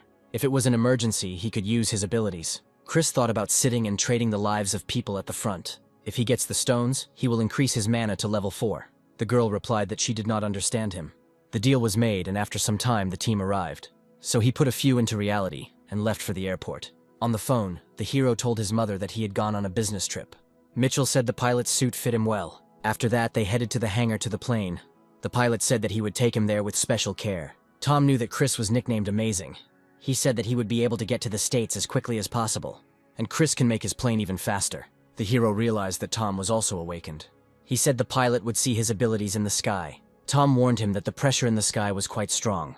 After that, they began to take off. Chris is confident that they have increased the plane's power. He underestimated the creativity of this world. After some time, Tom asked the hero when it would be possible to fly faster. The guy asked him if his plane could fly very fast. Chris said it was no joke because he would strengthen the plane's skin. Tom replied that he was a pilot to the core. There is nothing in this world that he cannot do. After that, Chris used several power-ups on the plane. Tom didn't expect this and was scared at first. The people who were watching him wanted to intercept him. But this is impossible, because the country's missiles are slower than his. When the hero arrived, he was given a radar that would help him in the dungeon. The man thanked him for his cooperation. He's going to get something out of this eventually. Looking around, the guy did not see any journalists. On the contrary, there were military, police, hunters, and some from the department. There were no sponsors there either. A moment later, the hero was dressed in his gear. People admired his abilities. A second later, Chris was already in the dungeon. It was just snowy mountains. The ice trolls emerged from this dungeon. First, we need to find survivors. Summoning his staff, Chris used the search skill. There was no one within a radius of 2 kilometers. The hero decided that since magic couldn't do it, something else had to be done. One smart man said that technology has advanced to the level of magic. The hero also agreed with this. If the radar works in a dungeon, it works better than magic. Suddenly, after he turned on the radar, he received a signal. There were only 9 survivors and they were far away. The radar detected other individuals. These were the ice troll type. They grow a new horn as soon as they level up. As a result, after 9 horns, it looks like a crown. These trolls are weak but very annoying. These trolls were heading straight for Chris. They can smell their prey 3 kilometers away. Since they are right behind him, they will pursue him. Chris soared into the sky and watched the monsters coming. He said they were very noisy. Suddenly, after this, a powerful explosion occurred. The team underground felt the explosion and became alert. The team's supplies are almost depleted if they are not rescued. They will die. The girl sitting with the sick people hoped for a rescue team. Suddenly, the vibrations started again, and they realized that there was someone above them. After this, the ceiling in the cave collapsed. The girl hoped they didn't bring monsters. Chris replied that as a rescue team he couldn't do that. He's here to get them out, after which Chris introduced himself. According to the information, the girl who met him is Tank Miller, and behind her was the leader, Jessica. She was a support worker. Her name was not on the list. Including the leader, there are 5 people unconscious in the team. The girl asked if he really came alone. Chris replied that they didn't need to worry. He would be enough. Jessica knew about the guy. She heard about him from the CIA. He was the first one to clear the dungeon single-handedly. The girl has a high opinion of him, but he made a mistake in coming here. He realized that there were many dangers in this place. After this, Chris summoned the body of the dead troll. Miller was surprised by this. The rest of the team was also in shock. The hero replied that if she was afraid of trolls, then the problem was with the team. Jessica acknowledges that Chris is strong, seeing his abilities, but she's not going to tolerate her team's humiliation. Chris immediately apologized and asked to take a look at their condition. After that, he approached the healer and offered to restore mana. Jessica was surprised that the hero was capable of such a thing. She thought that it could only be restored by herself. The girl was born into a family where the world's money was in circulation. Also, as part of a great family, she received a proper education. As long as she could withstand her studies, she was an important member of the family. But after some time, she woke up. After waking up, she became even more influential. At this time, Jessica was looking at the troll's corpse. Chris had a codename first. He has several abilities and the limit of his powers is unknown. Killed the trolls without any injuries. The girl wanted to know what kind of person he was. She doesn't even know how much more he's hiding. And the trolls themselves appeared out of thin air. The weapon's size is not enough to kill the troll. Chris felt eyes on him the whole time. She doesn't even try to hide them. Although, looking at her aura, I didn't feel any hostility. After some time, the hero finished treating the team. Miller said they can have faith in his abilities. He is one of the cunning ones who hides a lot. Suddenly, Chris vaporized the troll's body with his staff.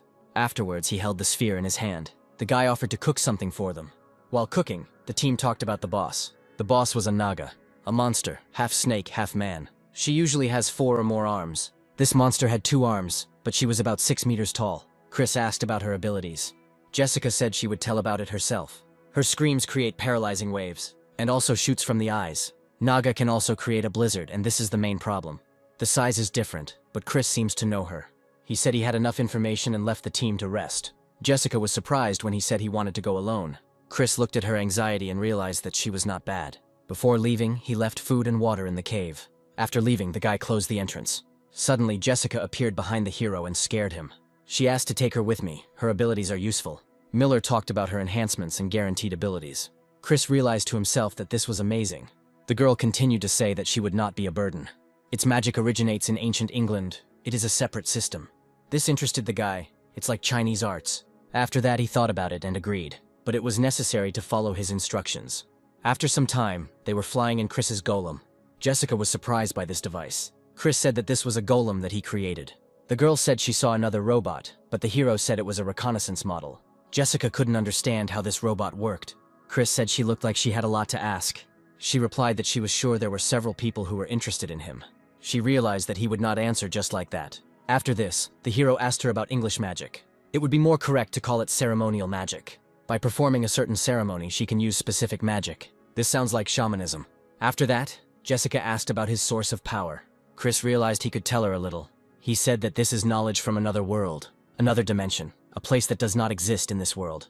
The girl thought it was a joke. Chris found it hard to believe. After that, he asked about the abilities of her team. He would like to know which country's abilities they received. If it's too difficult for her to answer, they might stop. Jessica said she would answer the question.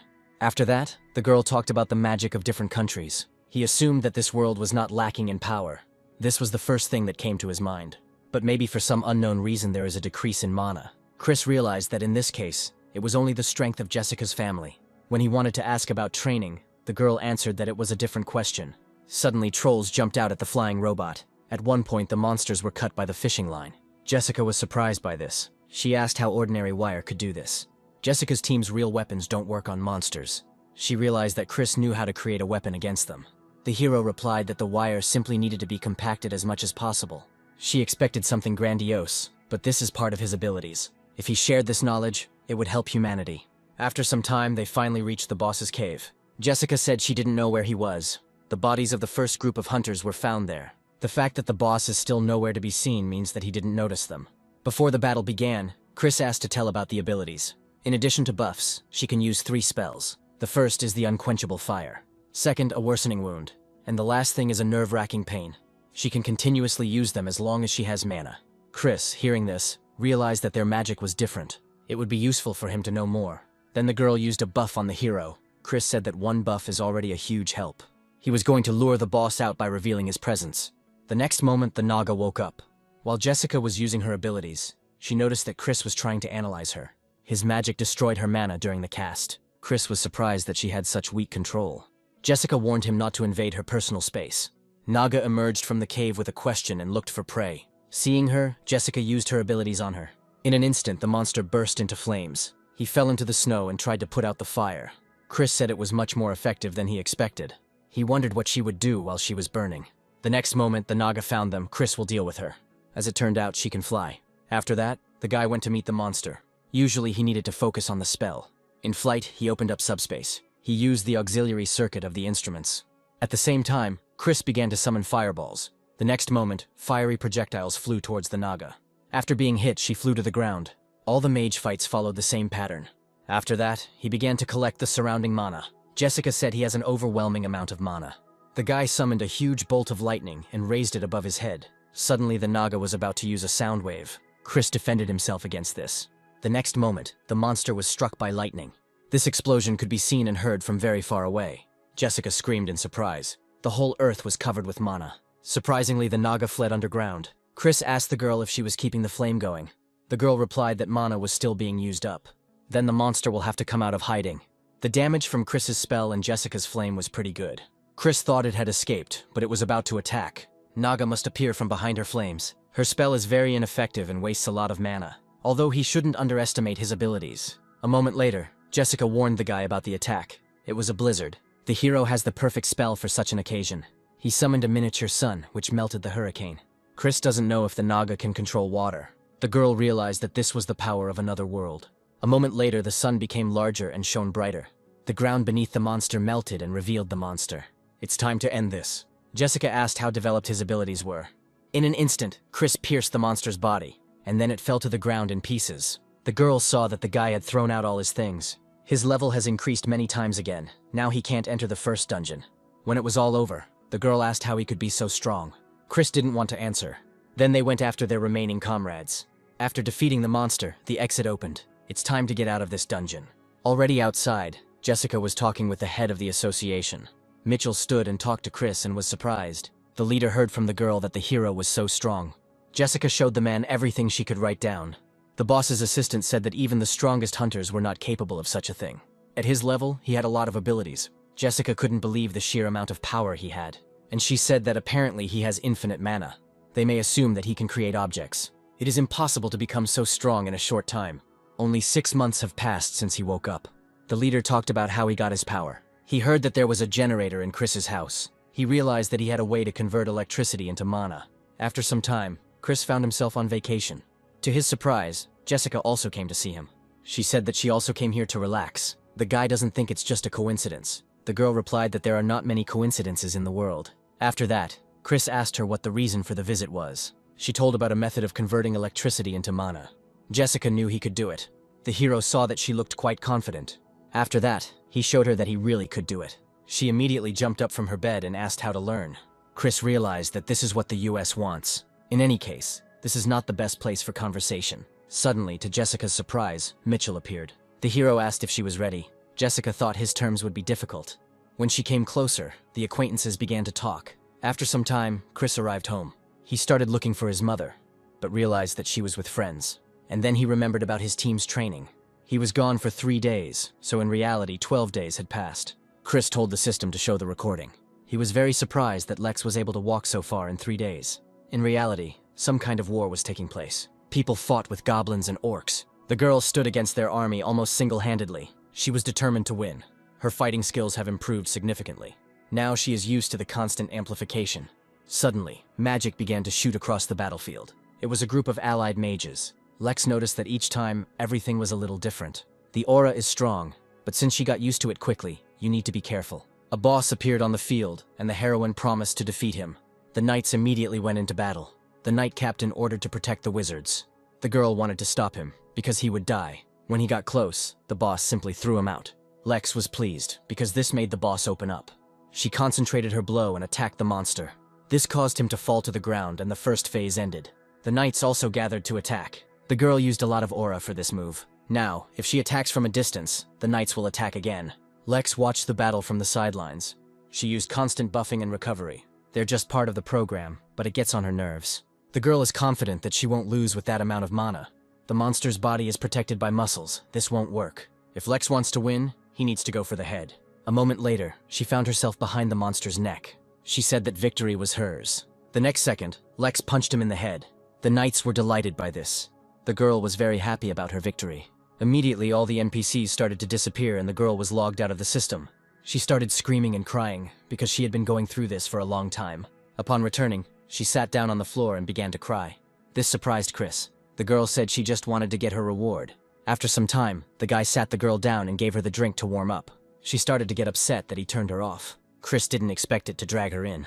No wonder she's angry. It's like in the show where they make stops. Even though he created a virtual reality, the body will remember everything.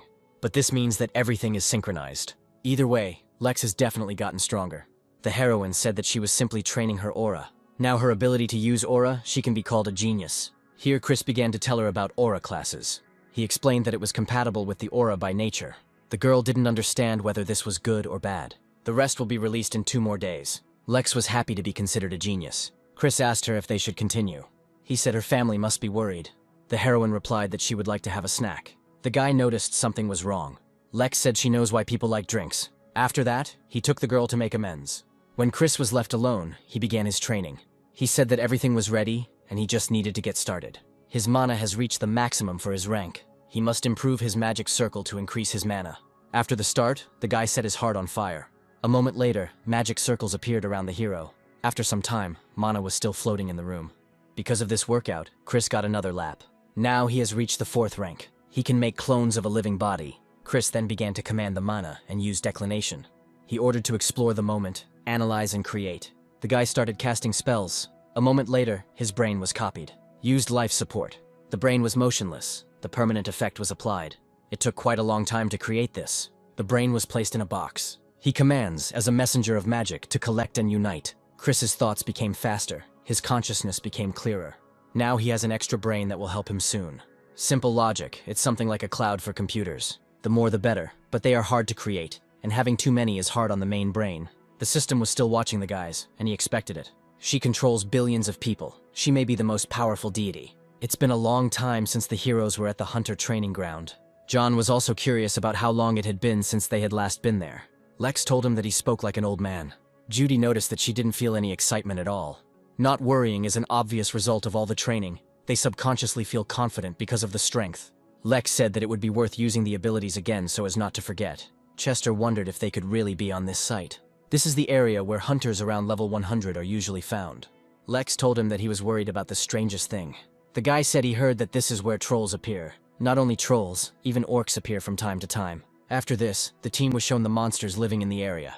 Judy said that the orcs' unusually high intelligence was one of the tests for obtaining a hunter's license. Suddenly, they were notified that the monster had been successfully attracted. The target was a stone troll. It was approaching at 10 o'clock. The announcer asked everyone to be ready. The assistant then said that several drones had begun reconnaissance of the area. Chris told everyone not to overestimate themselves and split up. At the same time, Chester and Lex began to come up with silly names for their techniques. Judy, however, was outraged by their activities. A moment later, John warned everyone that the monster was here. Chris never saw trolls in his past life. He adapted to his surroundings after leaving the portal. Trolls are known for their ability to adapt. Stone trolls have tough skin and need to be handled with care. After receiving the information, John gave orders to the team on how to fight him. A moment later, the heroes split up to fight. The captain attacked first and the blow landed on the head. The man blamed himself, because he hit with all his strength and only caused a scratch. But defense is all he has. John will be able to harm such a monster. Then the troll reached out to the captain to grab him. Suddenly, a blow was dealt to the monster's body. It was Simon who protected the captain. The troll didn't understand what it was and stood up questioningly. Judy tried to put a debuff on him, but it failed, and the monster noticed the guy. John said he wouldn't let him harm the team. He used his abilities and lured the troll to himself. The next moment, a shot hit the monster's head, which confused him. He immediately began to spin from side to side. Chester's arrow is capable of splitting a troll's head, which is the hardest part. Chris said that everyone was doing well, since this was their first hunt for a strong monster. Chester said he definitely won't miss next time. The captain replied that he would take care of the Agra, so the guy needed to do it. The guy fired the next shot much harder than the previous one. A hole appeared through the monster's body, immobilizing it. He immediately started screaming in pain. Simon said that the monster was immobilized. It was time to kill it. At that moment, the troll's hand flew to the side. Lex immediately arrived and wanted to contribute to the victory. The impact of her blow caused the ground around her to explode. Chris said the hunt was a success. They spent just over a minute. Lex was happy because the last blow was hers. At this time, some kind of shadow monster appeared in the vicinity of the city. He talked about how God promised him a place. The others will be here soon too. He needs to hurry. After this, fire came out of his mouth and became exposed. He said it was time to go to their master. They need to kill everyone they find. Then the crowd of zombies went hunting. Chris, while in the city, scans the area. Now he has finished writing down the coordinates of the entire country. If he can teleport long distances, he should know where. Now the hero can cover the whole nation with this. Suddenly, Chris felt something strange. A terrible aura emanates from the north. He felt dark and terrible energy in his past life. This was no ordinary monster. Or, in other words, a strong type of the deceased appeared. Chris decided he needed to check out the surrounding area.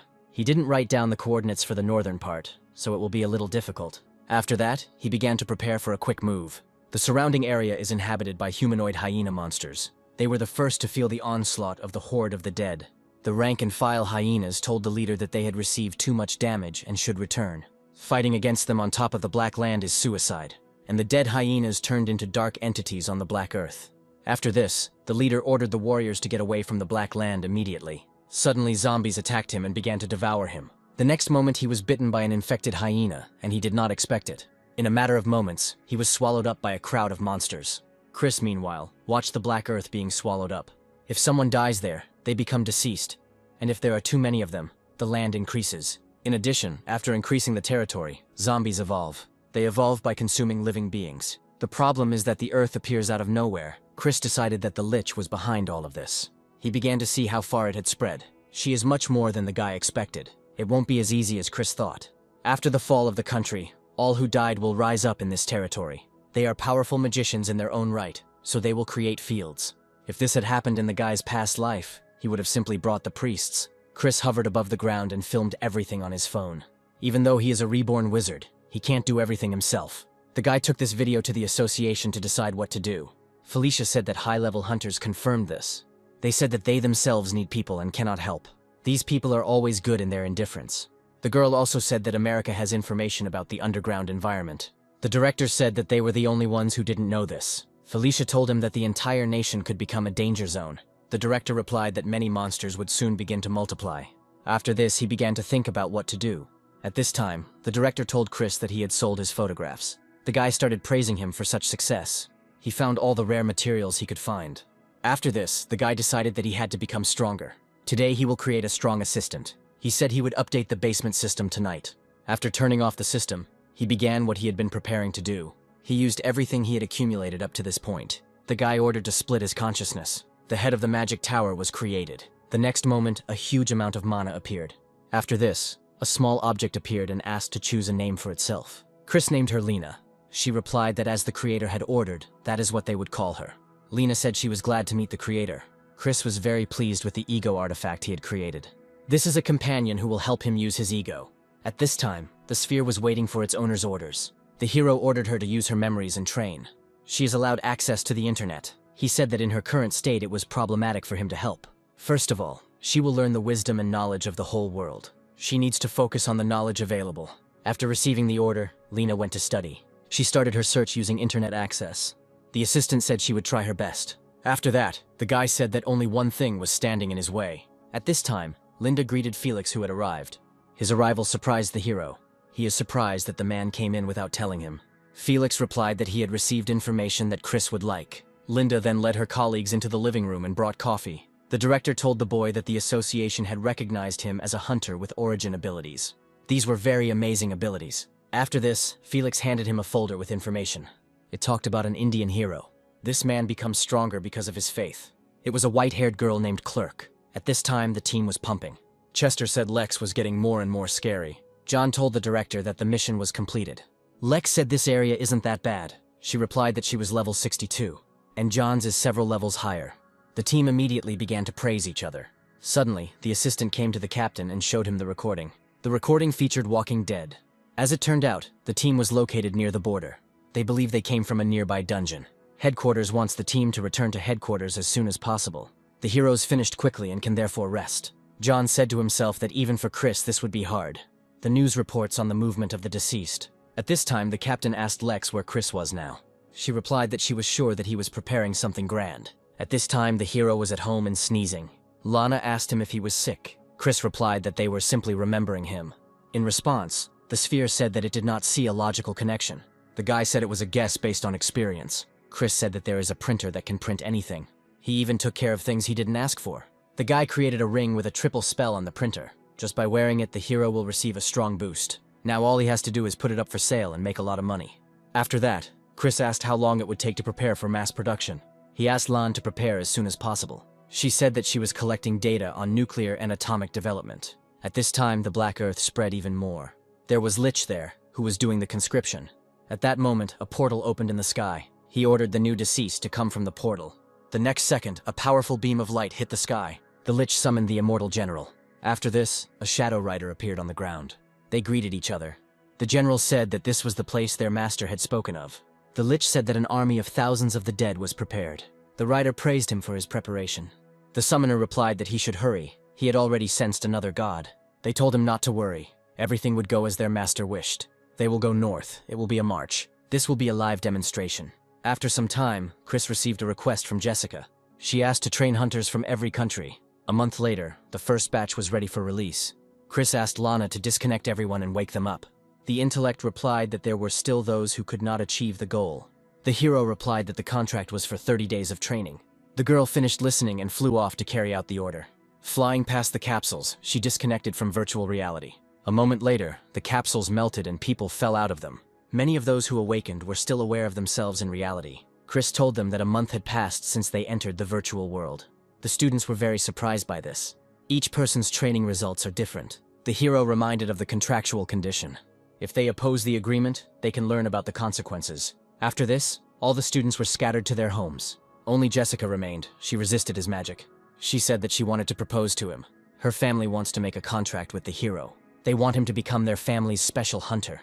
Chris thought that he would still refuse the offer, but he would listen. As an attraction, she offered him her share. The guy asked her if the girl had such powers. Before coming here, Jessica was approved by the family elders. Chris asked her why she was making such an offer. The girl said that based on what they experienced in reality, Chris's ability is to transmit knowledge. 1 year's experience in just 1 month. A wizard who can do this must be recruited. Lana said that her creator was an amazing wizard. Jessica's expression immediately changed when she saw her. Chris asked her to leave things as they were. He thanked the girl for the offer, but declined it. In response, the guy told a suitable proverb, and he firmly believes in this saying. After this, Jessica replied that if Chris is not a friend of her family, then he is an enemy. She doesn't know what he's preparing for. But her family and other countries cannot accept such an excuse. Chris prepared in advance. The girl will not be able to overcome him by force.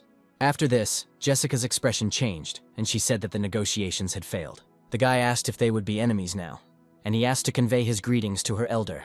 Jessica replied that she hoped he wouldn't take those words as a threat, because if they fight, everything Chris has will be destroyed. In response, the hero smiled slyly and said that he was waiting for this. After that, Chris carried the girl. Lana told him that the creator could not defeat them. However, if the battle is long, he will win. It's hard for the guy to argue with what she said. The completed Lana is the embodiment of the most magical tower. Lana's growth rate was very fast. Chris looked at her and asked what she was doing. The girl replied that she was hacking the government. Then he asked what kind of outfit she was wearing, and asked why she was using the keyboard. She decided that this was the best way to show how hard she worked. At the same time, they continue to produce magical items. They are ahead of schedule and are planning to start mass production. At the same time, they will launch an energy production business.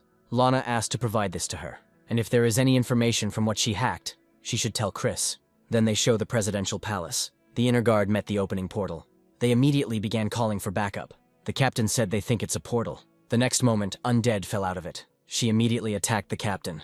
When she grabbed him, his body began to die. The monster said that before he died, he would show him heaven. While the captain was dying, the privates fired at her. After that, more monsters attacked him. His body was immediately dried out. When they were done with the people, the monsters gathered to feast further. Panic immediately broke out in the palace. This incident was shown on television. The portal in the palace was rated as level 3 and opened near the governments. A group from the association has gathered in America. Frank met with Chuck. The man said that this zone does not apply to him. Then he handed his friend a tablet with the news. It shows a blue house from another country. There is a portal there. He said that such portals are appearing in other developed countries. Chuck didn't understand what was happening. Frank's assistant explained that this event allowed them to believe that the monsters had a common goal. Chuck replied that they had never met before, and immediately became acquainted. The man asked again what he meant. He said that they cannot talk about it publicly yet. Also, if they can communicate with Akashi, they can get help. Chuck asked if he needed to pray for that. If this is really God, then maybe he will answer. So there is a mysterious entity that sends monsters. He doesn't even go to church. Chuck is confident that Frank is not waiting for the Almighty to do something. If they wait, impatient countries may move in. While they are gathering information, they must defend themselves. The man replied that they were already doing this. If they can't close the portal quickly, it's unknown what events will follow. At this time, the Black Land continued to expand. The Shadow General found a human weapon. There is not a drop of mana in these technologies. The Lich replied that the use of mana was not yet developed here, but because of their knowledge, they will become much stronger soon. Then the general asked him how things were going with the army. Lich replied that the army's level was very high. This is because there are many living things in the world, but soon they will strike back. The living have poor control over their mana. At this time, some kind of fiery object was approaching in the sky. The general said that he speaks of the devil. Moments later, a bird landed in front of them. It was the high-ranking hunter Kyle. He was surprised that the monster could talk to him. The general said that the previous ones had 0 abilities. The Lich said that he did not feel the presence of other gods. They have no time to waste, as they have already made their move. He was already about to get rid of the man. These words surprised Kyle, and he began to get indignant. He threatened to tear them apart so that they could no longer move. Moments later, the man turned into a dragon. The general knew he was a werewolf, but he turned into a mystical creature. The dragon used lightning breath, but the Lich used an extended shield against him. The attack did not reach the main targets, but the soldiers in the area were affected. In response, the general cut the dragon's body. Kyle turned out to be stronger than the leader expected. He planned to cut off the head. The man didn't believe it, because weapons couldn't penetrate his scales, and the army surrounded him abnormally quickly. He realized that a close fight on the ground was not beneficial to him. The general let his guard down. He didn't think the enemy could fly. Lich asked to leave it with him. Kyle decided that if he simply destroyed the soldiers with lightning, he could gain experience. The next moment, Lich used gravity control. After that, he fell to the ground. He also tied his body with chains. These chains were draining his mana and he couldn't transform. The general called the hero a fool who came alone. Now his physical form will join their forces. After these words, he swung his sword and killed the hunter. The attack created an explosive sphere in the area. He cut off his head. Kyle couldn't believe it. Lich said the dragon remains were excellent material. At this time, a Chinese elder stood on a cliff in the mountains. An assistant approached him and informed him about the chairman he had received. The forces defending the southeastern sector have been destroyed. Kyle was also defeated in battle. The elder decided that if Kyle had lost, they could not ignore the incident. At the same time, a new magical item was presented on television. Only 3,000 copies remain. John watched it and decided he needed it. People actually sell things like this. Suddenly, someone called him. It was the director. He told us about the next hunt. The captain said that if you don't count the undead, there are a lot of dungeons left. After this, the man heard that all the items had been sold. John began to get indignant about this. After some time, the team was on the hunt. Lex fought against the spider monsters. She was afraid of them, so she fought with all her heart. The monsters' bodies were destroyed in batches. Judy said Lex has become amazing. Chester told the captain that he couldn't do it. He started to boast that he was the only tank and damage dealer on the team. But the guy told him that he was slow, and Simon added that she has more aura points. Besides, she has good perception. After this, the man said that he was in danger of losing his rank. Then Chris showed up and said that her leveling up was impressive. His appearance frightened his comrades. John said he thought Chris wouldn't come today, and then he asked when he learned to do this. Chris replied that it was not stealth, but simple teleportation. Chester and Simon were surprised that he took it so lightly. At this time, Lex had already finished with the monsters. After that, she saw Chris, and she ran to meet the hero. But at the last moment, she was stopped because she was dirty. The guy decided that he would fix her mess himself. First, he poured water all over her, then dried with artificial wind. A few moments later, she was already clean. Chris said that this is simple household magic that someone developed for the home. After this, the team packed up and left. Then in the car, Chris started talking about the third-level dungeon. The government wants them to take care of it. The guy replied that the government would send a request soon. The problem is the difficulty. For him it is possible, but with the team's skills, it will be difficult. With the study of aura, they became stronger, but it was not enough. The environment in the dungeons is harsh. John replied that he had heard that the dungeon was unpredictable. Lex said they should always be prepared, but then she showed a new ring on her finger. The team immediately clung to her and began to examine her. Chris began to worry that he hadn't taken care of his team. He said it was a pretty good item for dungeons, but then he still directed the team in the right direction. He said that he had completed the upgrade in virtual reality. He updated the world so the team could increase their aura. This was what Lex wanted. She was excited. Chris will negotiate with the government to buy some time. After some time, the negotiations were completed. Despite so much that has happened, people have not changed. Previously, Chris would often come to one place and watch performances. As he passed by the musician, he praised him. Suddenly, walking further, he met a siren. He was surprised that there was something like that here. She stood in the center and sang her songs. After finishing, the girl thanked everyone. Chris decided to watch her secretly. This siren came to Earth through a portal. He always knew that someone from the ancient race would arrive on Earth. Suddenly, the guy noticed that the girl saw him. He was naturally surprised by this. She mentally said that this was the first time she had seen such a skilled craftsman in this world, and she asked to give her a little time for a conversation. The guy replied that since she had gone this far, she should agree. The girl replied that it was a wise decision and invited me to her hotel. He told her that he would be there in an hour. Chris hopes it won't cause any problems. If he can establish a good relationship with the siren, that would be great. This siren can become the best singer in this world. After some time, he reached the calving ground. While he was standing in front of the door, the girl had already met him. She said that she was honored to meet such a person. Having gone inside, the hero introduced himself to her. Her name is Eleanor. She is an elementalist and a siren. After that, Chris laid the scroll on the table. Before him, everyone will ask one question. After that, the contract was concluded and they began. Once in effect, the truth contract ensures the truthfulness of the answers. First, the guy asked the name of the world she used to live in. The girl replied that she did not know the name of her world. But when she named the human empire, it made Chris wary. This empire flourished 300 years ago. Chris was the cause of her death. Eleanor said he must be from the same world. Chris replied that this is why elementalists are a problem. The girl said that their race is known for its ability to detect the slightest changes in people. She asked how long the hero had been living in this world. The guy asked why she was asking such questions. For as long as Chris lived in this world, it seemed to the girl both a short and a long period of time. Now it was Chris's turn to ask questions. He asked her how she came to this world. The girl replied that the dimensions had collapsed. This answer really excited the guy. In his opinion, the collapse of dimensions is unthinkable. She replied that there were no signs of this. The dimensions simply collapsed on them. Chris realized that the reason for this was his fight with the dragon. But even if God is not involved in this, there is a cosmic force. After this, the girl wanted to ask her question. She asked about Chris's role in this world.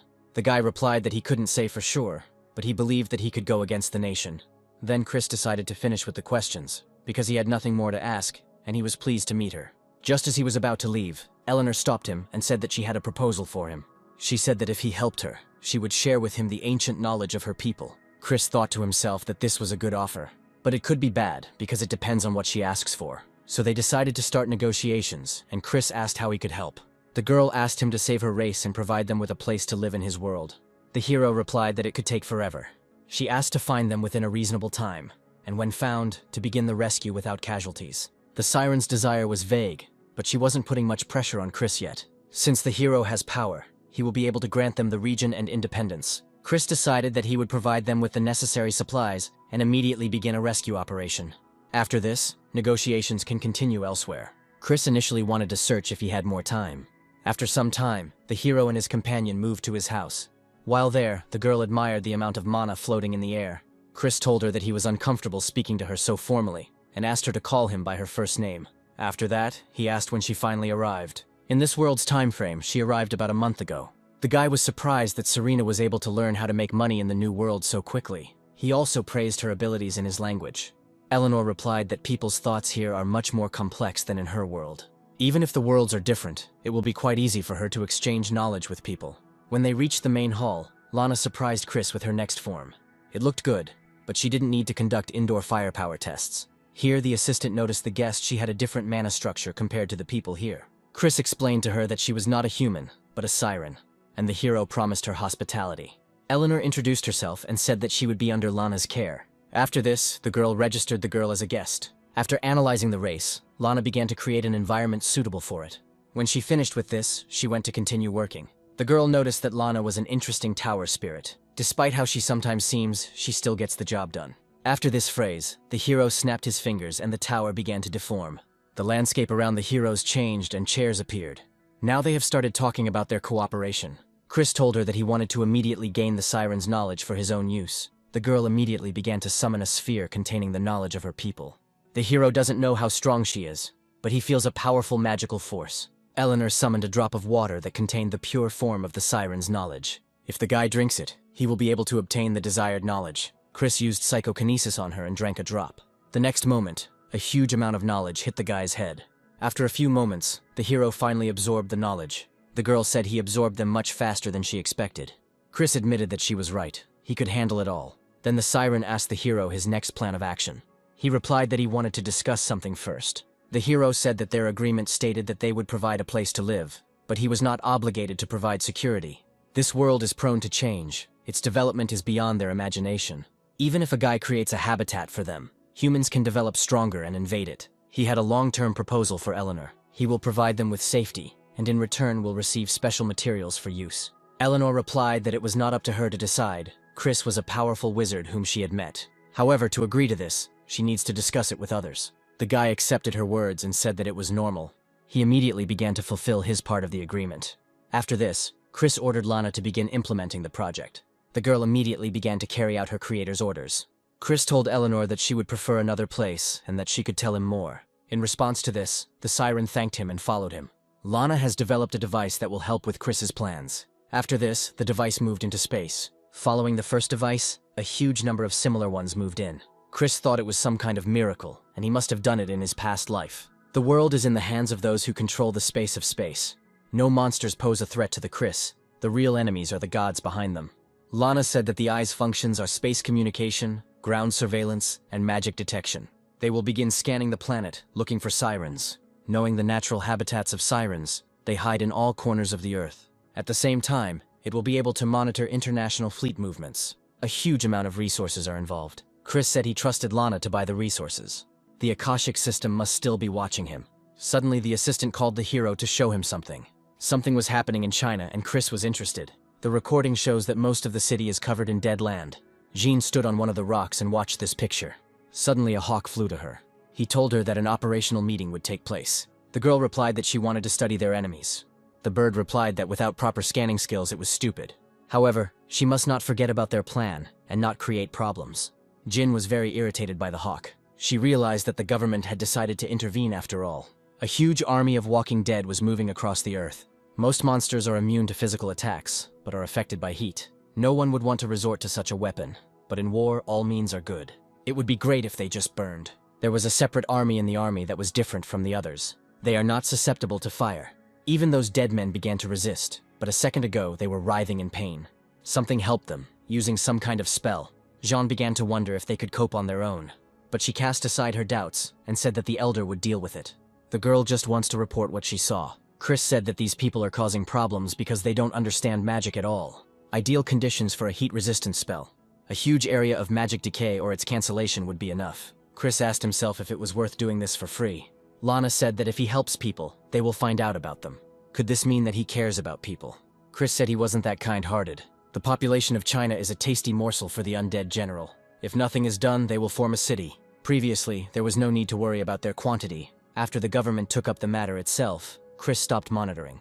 The undead leaders did not sit idle while they were dealing with matters in the tower. Their entire army is a snowball that has been allowed to roll freely down the mountain. Lana responded that Chris's personal intervention was very stupid.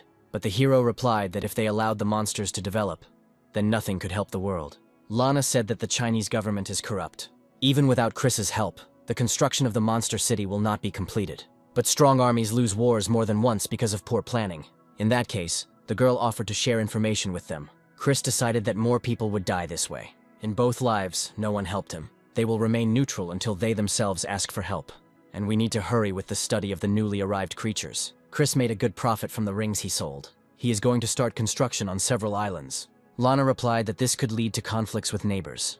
It is worth remembering that there are many exceptions. Chris said there were no sanctions imposed against them.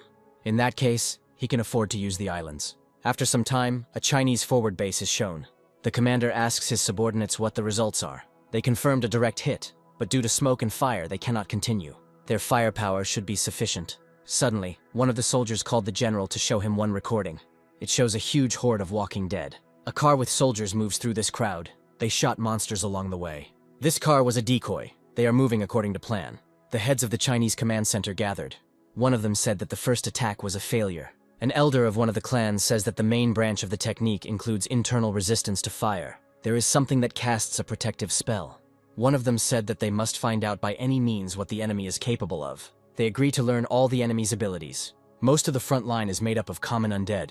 Photos also arrived from the air raid. The headquarters is more concerned with special monsters. The enemies have more than one spell in reserve. They have no choice but to do so if firepower doesn't take them. The soldiers managed to lure the dead to the designated point. Their advanced hunters managed to find weaknesses in the enemy's resistance spell. Melee hunters will take up position in the potential ambush zone. And when the time comes, they will begin to attack the enemy from all sides. At this time, the decoy car drove away from the monsters and fired back. One of the shooters was attacked by a monster and killed. The first car killed this monster. They reported that they were almost there, in the operational zone. Moments later, the decoy car passed the castle entrance. The gates closed behind them, and the commanders looked at the hordes of monsters. The general was glad that everything was going according to plan. Several fighters flew out from behind the castle walls. They blew up the battlefield. At this time, the Lich hovered over the battlefield. He said he was curious what people were up to.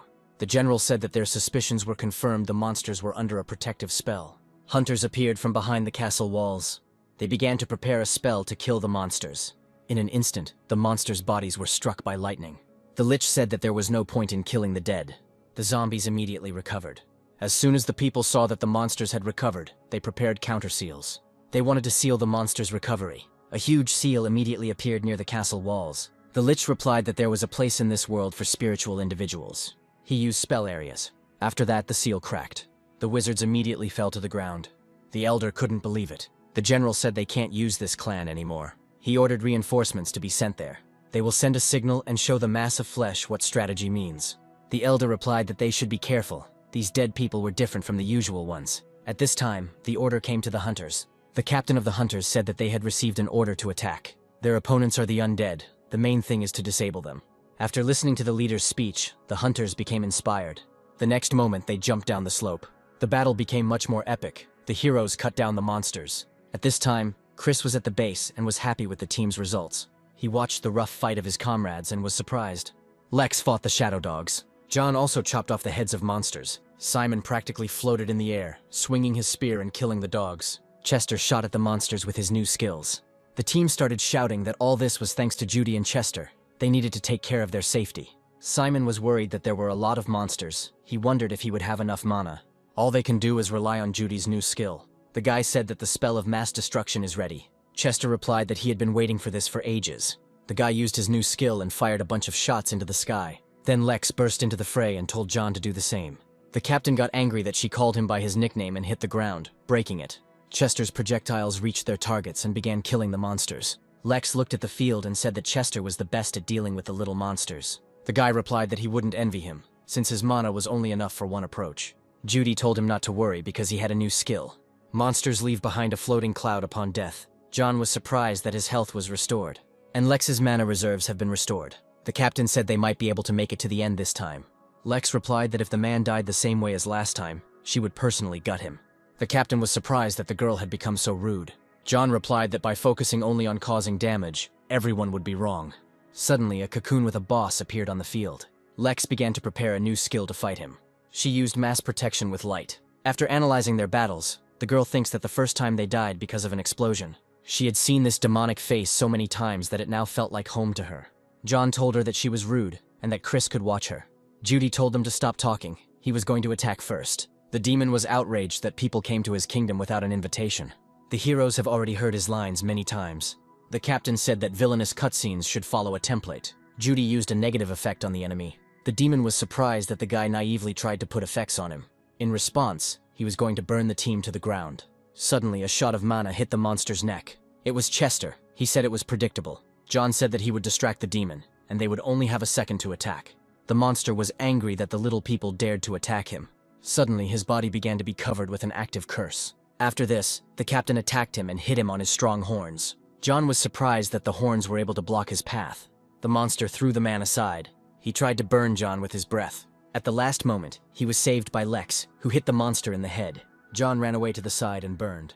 The girl said that everything was over and she needed someone to help her. The demon tried to hit the girl, but she easily dodged. Simon attacked the monster from behind and struck it with a spear. The monster didn't expect this and hit the guy with his tail. The demon said that he had not felt pain for so many years. Weakened by the curse, his body became weak. He said that the jokes were over and a strong aura began to spread around his body. John was recovering at this time and said that the next line was coming. He won't risk approaching him at the second stage. Then Lex came up to him and hit him on the shoulder. She said that she would treat him. They were going to attack together. The captain replied that they had left late and were offending the demon. The girl said that a strong body is the captain's only advantage. The man added that he would do it or die. John rushed at the monster and hoped for his comrades. The demon told him that he would eat him and attacked. The next moment, their attacks clashed with a roar. John admitted that the boss was too strong. A moment later, the monster's body was covered in a barrage of gunfire. It was Chester, running across the field and shooting at the same time. The captain said he could stun him for a short time, which should be enough to take cover. He doesn't want to give the demon a chance and is going to kill him first. The next moment, the monster was blown up again. The monster's attention switched to the guy, and he headed towards him. Chester tried to hide from him, and simultaneously fired back. John said he shouldn't have let the demon fly. They did a lot of damage. Lex started yelling that the water attack was ready and everyone needed to hurry. The demon tried to attack Chester, but he was able to avoid the attack at the last moment. The monster said that he realized that none of the heroes could fly. He started chasing the guy through the air.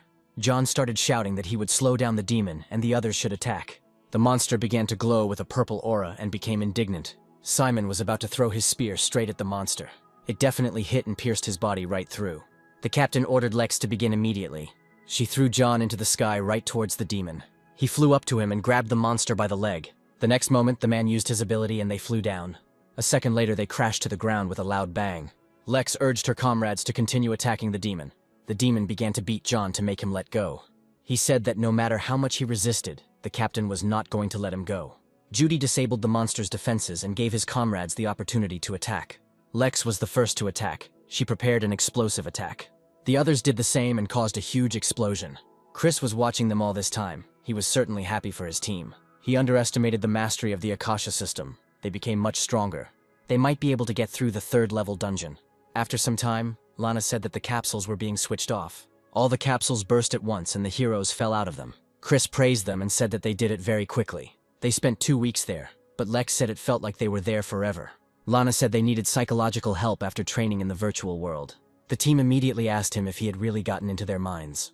Chris replied that it was necessary. He kept them safe. Lex believed him, but still realized that he was lying somewhere. The hero never thought that they would become so strong. He handed them towels and told them that they had work to do. They have a new mission, and it's time for them to go. The team was shocked by this. They just returned to reality and did not even rest. After some time, Chris and his team arrived at the press, accompanied by Felix. They were exhausted and did not want to go on a new hunt. Chris told Felix that he was aware of his successful negotiations with the government. Now they are tax-free, have access to the island and much more, just as Chris requested. The guy started praising the director and he became embarrassed. Finally, the moment came when Chris and his team stepped into the third-level dungeon. The dungeon resembles a cave. Lex said that glowing ores cannot be found on Earth. Chris said that while they were in the virtual world, a lot had changed. He said that the dead are slowly but surely taking over China. They may have to fight them, and therefore the team must become stronger. Chris said he would maintain Lex's power level. This dungeon contains a nest of gradients. He said that this is the name of a race, as well as the name of people. The glowing minerals are their work. The dragons raised the gradients. among whom there are queens who are not inferior in intelligence to humans. Lex said that their opponents were far from the same monsters they had already fought. The hero replied that they needed to beware of the guards. Their mana is different from that of normal aura users. Queens are creatures created by the dragon. They are well developed. Chris began to worry that his team would not be able to clear the dungeon, but he said he had everything under control. A moment later, a huge device appeared in front of the heroes. They were surprised by this at first, but then they remembered that Chris had done it. Right now, Chris only has access to Tetra spells. Strictly speaking, he is at level 4. But with this device, he can use Hepta spells. Suddenly, Chris asked the team to be silent. Judging by the size of the nest, it was clear that there were many workers among them. Lex began to worry about what the future would hold. Chris replied that they need to think about what they will improve when they level up. It doesn't matter how many of these pathetic ants there are. The hero ordered Lana to operate the combat control system. After that, she activated the control system. The next moment, the ground began to tear out from under Chris's feet. This land is scattered with crowds of ants. The Akashic system can scan everything it can. The sorcerer's power is collected through technology. There are no more worthy opponents than dragons. Chris will be the first and will use the Flame of Death. After this, the cave was blown up. The hero realized that magic was the best option against them. With so many ants, the guy raised 7 levels in one hit. Lex was also surprised by such a large amount of experience. John is also curious if there are any Gradients at this level. Lana said that the analysis of the dungeon is complete. 3,000 Gradients are approaching them. She also found the boss. The target is located deep underground beneath them. Chris told his assistant that they would go to his place as soon as he finished here. In an instant, a terrifying aura appeared in the air, which frightened the team. Chris was flying in the air and the silhouette of death appeared behind him. He immediately began setting the parameters for the attack and needed to be covered. Lana located all the Gradients and activated the magical support device. A moment later, the monsters' heads were marked. Chris swung and attacked them with a huge scythe. A dissection flew towards the ants. In an instant, all the ants died on the spot. The queen felt all this and appreciated Chris's strength, because he was able to kill all her children. She was told that low-level Gradients could be resurrected when the time was right. The Gradient general told her that she could meet their opponents in person. The queen replied that they could all go and deal with the crew. Gradients with passive protection will begin to hunt him, but they must not let their guard down. While the team was looking at the dead bodies, they were very surprised by such strength. A spell that kills everyone in such a huge area is very powerful. Chris said that magic is needed to change existing laws. Lex asked him what would happen next. The guy replied that the boss was still alive, and that he would now move towards the finish line, avoiding the queen. He told the team to collect magic stones from the corpses of the Gradients. They would get more money. Chris added that the Gradient antennae might still be useful. The next moment, Chris used teleportation to inspect. After the hero's departure, John said that he regretted creating a contract with him. They felt like they were cheap labor for the guy. Chris moved to some place in the depths, squeezing everything out of teleportation. After all, the queen is an ancient sorceress, and such precautions are justified. After going a little deeper, Chris met the generals. Chris said that he didn't even notice them, and now he won't say that he's glad to meet them. The general said that their queen needed the boy's head. To himself, he assessed his opponents and their physiques. After a short period of reflection, the monsters began the battle. The hero hasn't fought with the higher Gradients for a long time. Due to their magical protection, they are considered the best mage hunters. When the ant attacked, a stream of stones burst out from underground. These stones flew towards the monster, but he defended himself and said that it was useless. As soon as that was over, Chris appeared behind him and hit him. He grabbed his head and activated his abilities. One of the monsters struck the hero's body, but it turned out to be a simple mirage that had nothing to do with it. Suddenly, when the general looked back, he saw that one of his warriors was killed. Chris said his movements are predictable because he is driven by fear and anger. The guy grabbed the monster by the head and slammed it into the ground. He was able to win easily thanks to their tendency to underestimate wizards. The general said that Chris was a monster. A human could not gain such power. The ant cannot send the boy to the queen, and before his death he thought only of her. Chris was struck by such devotion, which was stronger than even the sense of self-preservation. This is proof that the queen has great authority. Most likely, she was observing the progress of the battle using detection magic. The queen said that she sent them together to find out what skills he possessed. She was amazed at how he achieved such skill in combat with only 4 rings. After some time, Chris and Lana reached the gates to the queen's throne room. The guy knows how to win her, but it's quite difficult to arrange the conditions. First, the magician must destroy her magical barrier. Then you need a strong warrior who can easily use his aura. Without a simple and traditional strategy, victory is not possible. Most likely, he would have lost too without preparation. The boss was very strong. Completing this dungeon would be difficult. As soon as the gates opened, the queen asked why he did not come in. She was surprised by Chris's caution. When the monster started talking about his children, the hero thought she was crazy. She said it had been a long time since she had spoken to a member of another species. Chris was surprised that she was also interested in portals. He told her that beyond these gates there was a world ruled by humans. The guy asked her what she wanted to achieve by creating the gate. The queen replied that it was a rather provocative question to start a conversation. She replied that her children should not have attacked, but simply came closer out of curiosity. She remains faithful to one goal, the prosperity of her race. Chris said that they could resolve everything peacefully and not fight. The girl replied that the will of someone more powerful was restricting their movements. Since he is a wizard, he should understand her, despite the level of intelligence. The feeling that someone is controlling her. It's not her will, but she's not one to tolerate losses. After her words, the queen transformed into battle form. Chris was upset that this was the only way to resolve the conflict. First, she wanted to ask what it was like to live outside the portal. The guy replied that the place was quite nice. The monster replied that she had great expectations for that world. The next moment, a beam of mana shot from behind the queen, which the guy dodged. He ordered Lana to start the magic dispel. Also use all your resources to destroy her magic. The next moment, the queen was above the guy and was about to strike. She struck with such force that the ground beneath them cracked and broke. During the battle, they fell into the ground below. While in the air, the queen continued to pursue Chris. She said that how come he was still alive after her blows. Getting closer, she struck again and drove the guy's body into the rock. The queen didn't understand why Chris hadn't died yet, since his protection from magic should have disappeared. Chris said it was all thanks to the protective magic on the staff and armor. She replied that he had the usual ridiculous tricks. In general, he has strange magical abilities that do not suit his level. Chris said he was just a powerful wizard, hardened by hard work. And then he asked about the dragon that created him. Chris said he did the right thing by leaving his guys. The monster replied that he did not look like a person dependent on external factors. The guy said that if necessary, he won't take it apart. After these words, the queen became truly interested. But out of generosity, she decided to attack him. Her queen's eye will prevent Chris from using illusions. The girl was again surprised that the guy blocked her attack with his body. Chris replied that such an eye was a complete scam. She can only apply force, then the guy suggested that she fight properly. The next moment, as soon as the guy activated the aura, they collided again. The queen dodged the guy's blow and found herself behind. The force of their blows created explosive waves. She began to knock him deeper into the cave. When Chris stood on the ground, he activated the shield with which he wanted to use reverse techniques. The queen launched a slash towards the hero, which Chris was able to defend against. After fending off such blows, he realized that he needed more practice in battle. In an instant, the queen appeared before the hero.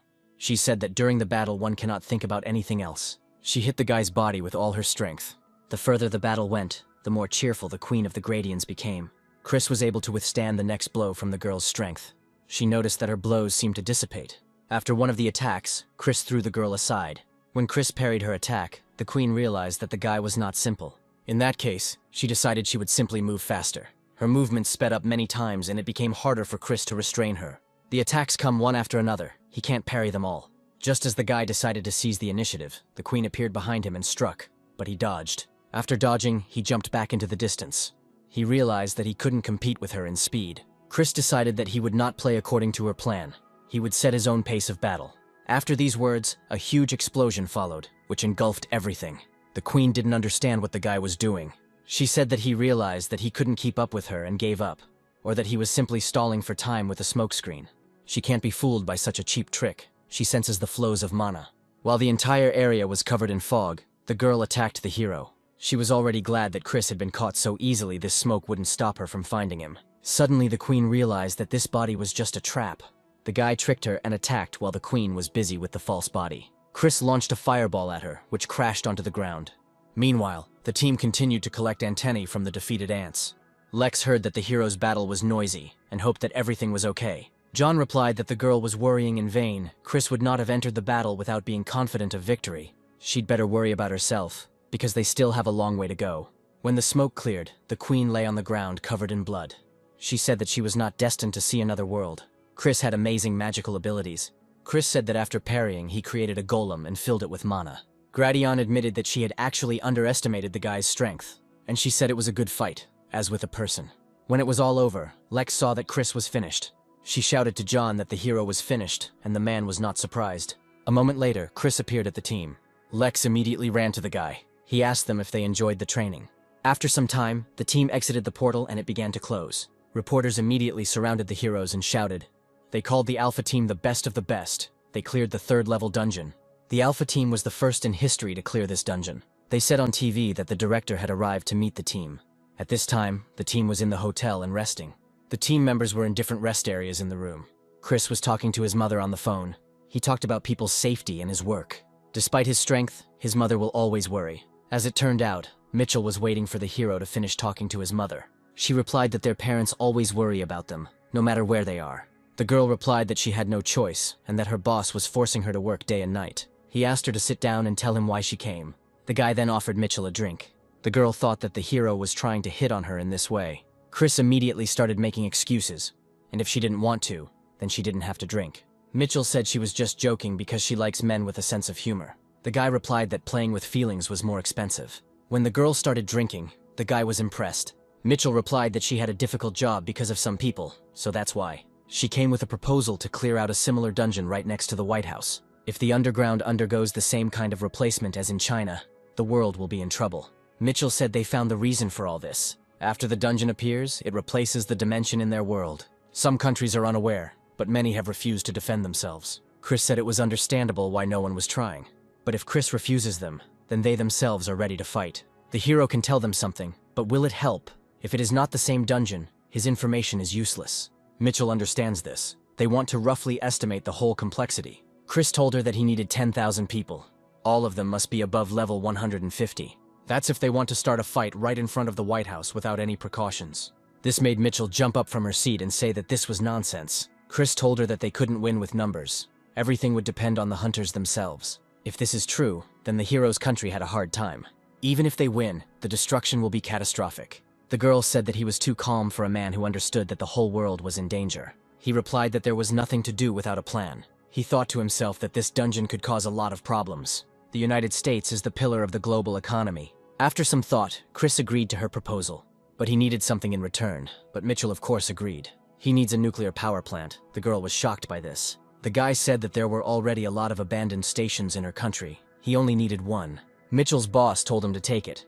The chief's assistant was worried whether it was safe, since it was an entire nuclear power plant. Frank said it was too late to compromise. It was a great deal. They also found something in space. They discovered it completely by accident. The satellite itself belongs to Chris.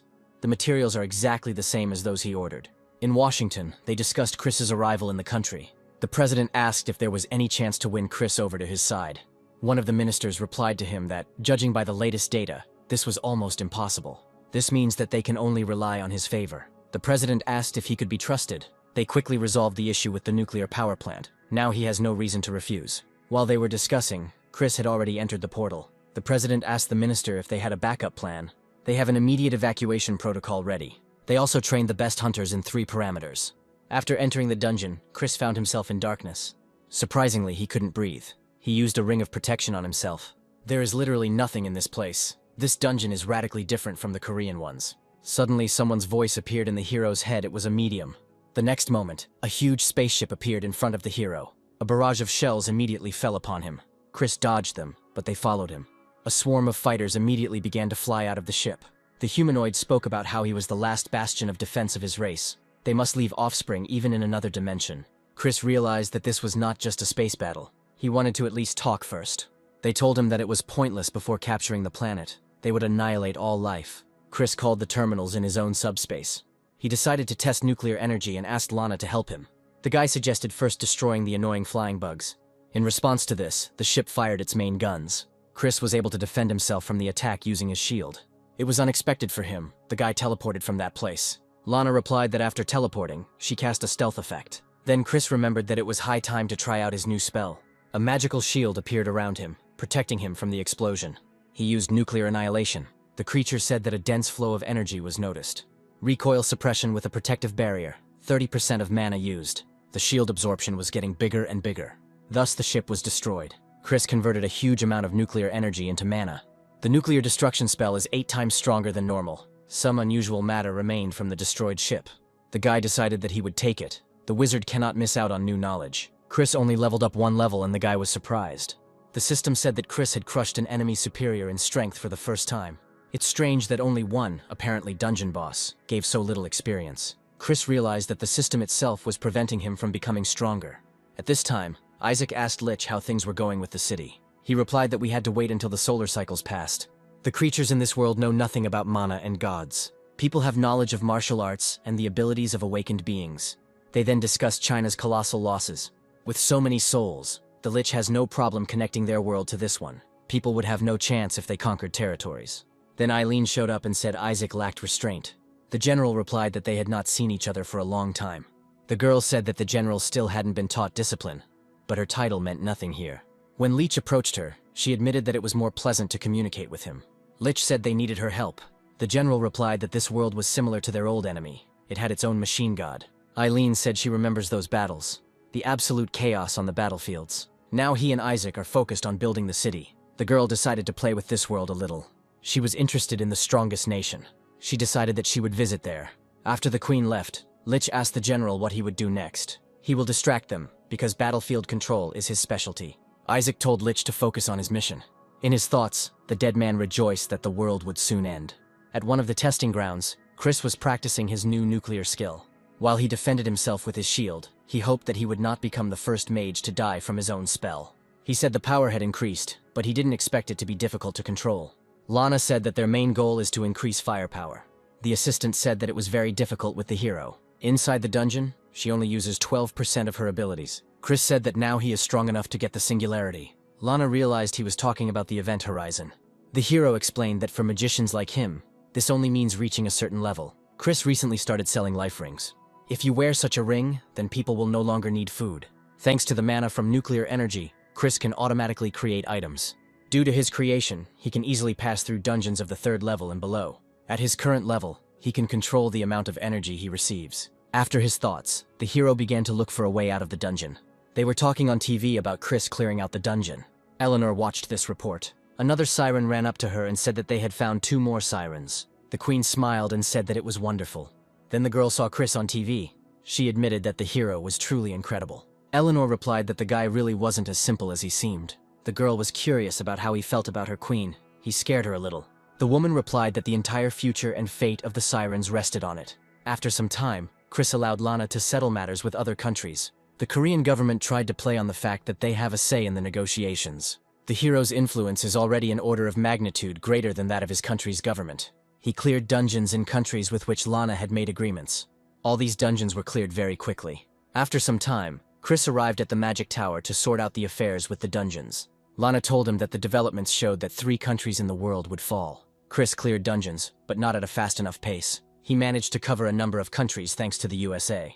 The hero asked the girl how many nuclear reactors were ready for use. The girl replied that 28 units were ready. They were only using 2, but soon they would all be ready. Chris said he could rely on that because he couldn't fall behind. Lana said that many people are interested in the guy's abilities. Don't underestimate their opponents. Chris said he would put them in their place if they came. But the assistant said she still advised him to be careful. After that, the hero asked Lana how she liked her new body. The girl liked it more than she expected. She will meet many people. Finally, Chris can feel free. Then the girl said that she had some kind of proposal for the guy. She proposed building an interstellar complex. Chris understood everything correctly, and she will show everything now. After this, Lana showed a huge space base with its weapons. This base is 3 times larger than the one Chris destroyed. Lana has already completed the layout and drawing in accordance with the fragments examined. Chris doubts that the main defender of the magic tower can offer something useless. If they use all the resources they have, a working prototype will be ready in a year. While researching that ship, Lana came to the conclusion that construction would be less efficient. The girl believes that the enemy is aiming to attack the land. With this ship, Chris will be able to spread his influence throughout the world. Nuclear fusion should be enough to fight. After some deliberation, Chris gave the go-ahead to build the ship. They need to think about resources. They need to send drones to Mars. A portal for transportation will be created on another planet. Chris said that their fighting power is sufficient for now. They can postpone it. Suddenly an alarm sounded, which surprised the heroes. Dungeons have begun to activate around the world. Chris observed the situation in the world, and saw that most countries were coping. A huge dragon appeared in the sky in Japan. Fighters fired missiles at his body. Then the hero of this country appeared, and was outraged that the hunters allowed such a monster to roam the city. She used sound amplification and began to provoke the monster into battle. After that, the girl headed towards the dragon. She started summoning ghosts from the past with her ability. Her summoned monsters are stronger than their summoner. Chris found this ability interesting. Shadow hands emerged from underground towards the flying monster. The girl grabbed him with those hands and pinned him to the ground. The monster fell to the ground with a crash and could not move. The ghost palms should have halved his strength, but he dealt with them so easily. The lying dragon was attacked by the huntress's monsters. Chris admitted that this girl is better than she looks. She can fight the boss on her own. Although her combat power is lower, it seems that her ghosts are immune to the boss's attacks. At this time, Lana told the hero about the girl's abilities. Chris said Japan must curb this substitution, but due to the failure of the attempt to close the portal, the damage to the city already exceeds their expectations. All government buildings, including the minister's office, were razed to the ground. Chris said that if they asked for his help, they would lose resources because of their pride. The assistant replied that relations between Korea and Japan had always been strained. China plunged into chaos due to underground substitution. The countries where Chris cleared dungeons are being held back. The hero asked if they were avoiding him or asking for help. Lana replied that the states would certainly do something. Organizations like the UN are simply necessary at times like these. They can watch this battle or help them. The girl asked if Chris would help the UN. Chris replied that for now they would just observe, strengthen their positions and accumulate resources. Suddenly, the heroes at the base received a call from Eleanor, and the girl told the guy about it. He said that they needed to meet and asked to move her here. A moment later, the woman and her assistant arrived at Chris's magic tower. He greeted her, and the Siren Queen thanked him for the invitation. Chris replied that they didn't need to put themselves down like that. Here he became embarrassed about his clothes, and Eleanor replied that she always dressed like that. The atmosphere in the room changed. The hero asked the sirens to sit down and asked if there were any problems. Eleanor replied that she was very grateful to him for saving her race. Chris said it was part of the deal. Sirens said that many in this world are not so honest in this regard. Since Chris fulfilled his part of the contract, then the woman did too. Suddenly, the sirens knelt down and acknowledged the boy as Lord. The guy was shocked by this and asked everyone to stand up. Eleanor had heard that in this world they bow before their master. Since her arrival, she's been learning about the culture of the land by watching dramas. Chris asked why they wanted to serve him. The woman said that everyone would find shelter in the shadow of the great tree. Her level of magic is higher now, but the potential inherent in Chris is simply incredible. Friendship with those who are not their enemies is an old siren's commandment. Chris said that he and Lana would discuss a new contract. Suddenly, Lana saw that the creation of the monster city in China was completed. At this time, missiles were launched at this city. Lich was told that nuclear missiles had been launched at them. They handed him a sphere that contained all the information about atomic energy. The monsters were surprised that this power could have had a different name. Elaine said there was no time for that. She needed to know if they could protect them. The Lich replied that he understood the nature of this power. He decided to add a new resistance to the barrier. A stream of light burst out from the city center. This flow stopped the rocket's movement and it flew down. Elaine was amazed that the Lich was able to prevent the explosion by simply turning her into stone. The Lich replied that, as she had already noticed, everything here was based on science. They would not be able to withstand magic. With such a simple spell, they can easily nullify even the strongest attacks of heroes. People in the ministry did not understand why there was no explosion. The control center told him that they did not know what had happened and what to do now. The general admitted that the plan had not worked, but they needed to clear the air. He ordered to contact headquarters and prepare nuclear weapons. Suddenly, the dispatcher said that she received a message from Beijing. A whole army of the dead is moving towards this city. The general asked how the enemies were able to get so close to the capital and where their hunters were. The Shadow Army general said that the dungeon replacement was successful and they were close to completing the construction. Chris looked at him and realized that he was clearly not an ordinary knight. He asked Lana to analyze Isaac. The guy realized that Beijing had no chance at the moment. Then Lana said that Chris was getting a call. It was the Chinese who were asking for support in the battle and offering a new nuclear power plant. Chris replied that their territory was already filled with walking dead. They simply have no choice. If China loses its major cities, it will be a disaster for the entire country. After thinking, Chris teleported. At this time, a real war began in China. One of the heroes said that every warrior in the monster army is like a boss. Isaac was surprised that the heroes actually called themselves Awakened. They were doing well, but this is the end. Then a second hunter appeared, who realized that the monster general was the main one among them. He's going to burn himself to the ground, but he'll turn Isaac to dust. The hero activated an indestructible body on himself and was about to attack. Isaac replied that his request would be fulfilled. The man immediately rushed towards the monster. Isaac struck out with his sword towards the running hunter. He was surprised that he was able to withstand the aura of his sword, even after strengthening his body. At some point, the man tried to hit the general on the head. Suddenly, the hero screamed and began calling his comrade for help. He in turn used fire breath on the enemy. It created a huge explosion that shook the city. The hero said that no one had ever survived his fiery breath. Isaac told him that it was very arrogant, and that something like that could not harm him. He is not the only one who has the power of the gods. A man with a reinforced body lay pinned to the ground and told his comrade to run away. The dead general said that whether he died here or not, in any case, this world would soon become the domain of the god of death. The hero immediately began to shake with fear he would not be able to fight anymore. Suddenly, Isaac noticed that the sun was still shining. Something had happened to the thundercloud magic. He didn't understand how it was possible. Such a vast weather-altering spell couldn't possibly end so quickly. The general realized that the army would not be able to set foot on sunlit land. He believes that a high-level mage has appeared nearby and has already dealt with the weather spell. Suddenly, Isaac realized that Lich could not maintain contact. Someone was interfering with him. Surprisingly, Chris was on the field and praised the hero's skills. One of them recognized the guy. He is a famous Korean hunter. Chris replied that he was a little late, but he came to help them. Isaac realized that he was the one who broke the barrier. The hero told him that he was now his opponent. The general replied that it was too arrogant for a magician to engage in combat with a knight at such a distance. The next moment he struck the guy with his sword. Isaac was surprised that some sorcerer was able to dodge. In response to this, Chris struck his own blow. The hero drove the monster into several walls of the building. He said that he forgot to say that he was an unusual wizard. The hunters standing nearby were very surprised at what the guy had just done. The discovery showed that there were no survivors within a 5-kilometer radius. The guy replied that although he didn't care about the survivors, these were too many losses in a short period of time. The hero advised the hunters to go to a safe place. A moment later, they disappeared from the place where they were sitting. He was considering what tactics to try this time. Chris wondered if there would be any outrage if he used nuclear fusion. At the control center, they were wondering where Chris was. The general ordered his staff to hurry up and search. Suddenly, hunters from the battlefield arrived at the headquarters. The chief asked how they ended up in the command headquarters. One of them replied that the Korean hunter had transported them there with his magic tricks. The dispatcher started shouting that a strong energy surge had been detected. A huge sphere appeared in the middle of the city, which Isaac mistook for star-summoning magic. Chris replied that there was nothing better than sunlight. All the dead people on the field burned up in an instant. Isaac was surprised that the hero summoned an entire star. He tried to run away, but Chris replied that he had nowhere to run. He was completely under his control. The next second, a huge sphere flew to the ground. The general did not understand where such a powerful magician came from. He immediately began to pray and ask for protection. At headquarters, they watched the explosion from the window. Chris said he burned to a crisp as expected. Nothing like sunlight on the dead.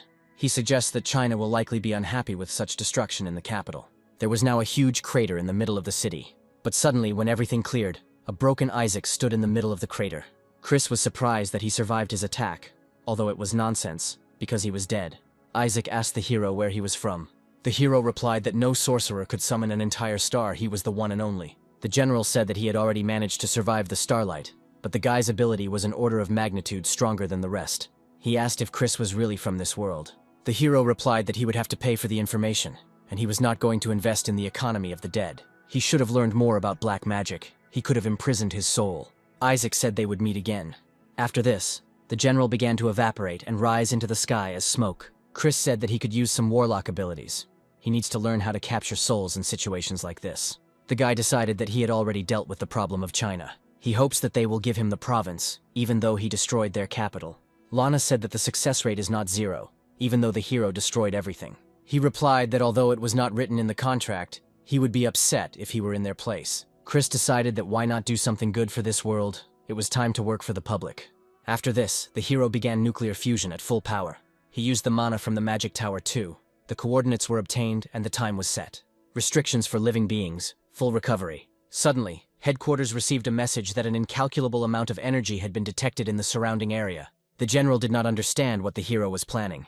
At some point, the atmosphere of Beijing was filled with some kind of energy. The whole world watched the situation in the city and was surprised. A huge seal hung over the city, stretching from the earth to space. Suddenly, everyone at headquarters saw that all the dead in Beijing were rising from the dead. Some girl was standing next to her mother and asking what happened. The mother replied that she was sure that she and her daughter were dead. The woman burst into tears and hugged her daughter tightly. Then she looked up and saw Chris flying. Frank was very surprised that Chris brought them all back to life. Not one, not two, but several thousand at once. Frank's assistant learned that this is what the hero's magic is capable of. Their agents report that China has made a deal with the guy. They have given up the province, but it seems that the country's affairs are in really bad shape. Frank said a team of analysts is reporting the possibility of an independent state being established. If the video gets online, his reputation will skyrocket. Some may extol him as a deity, but America needs such an ally.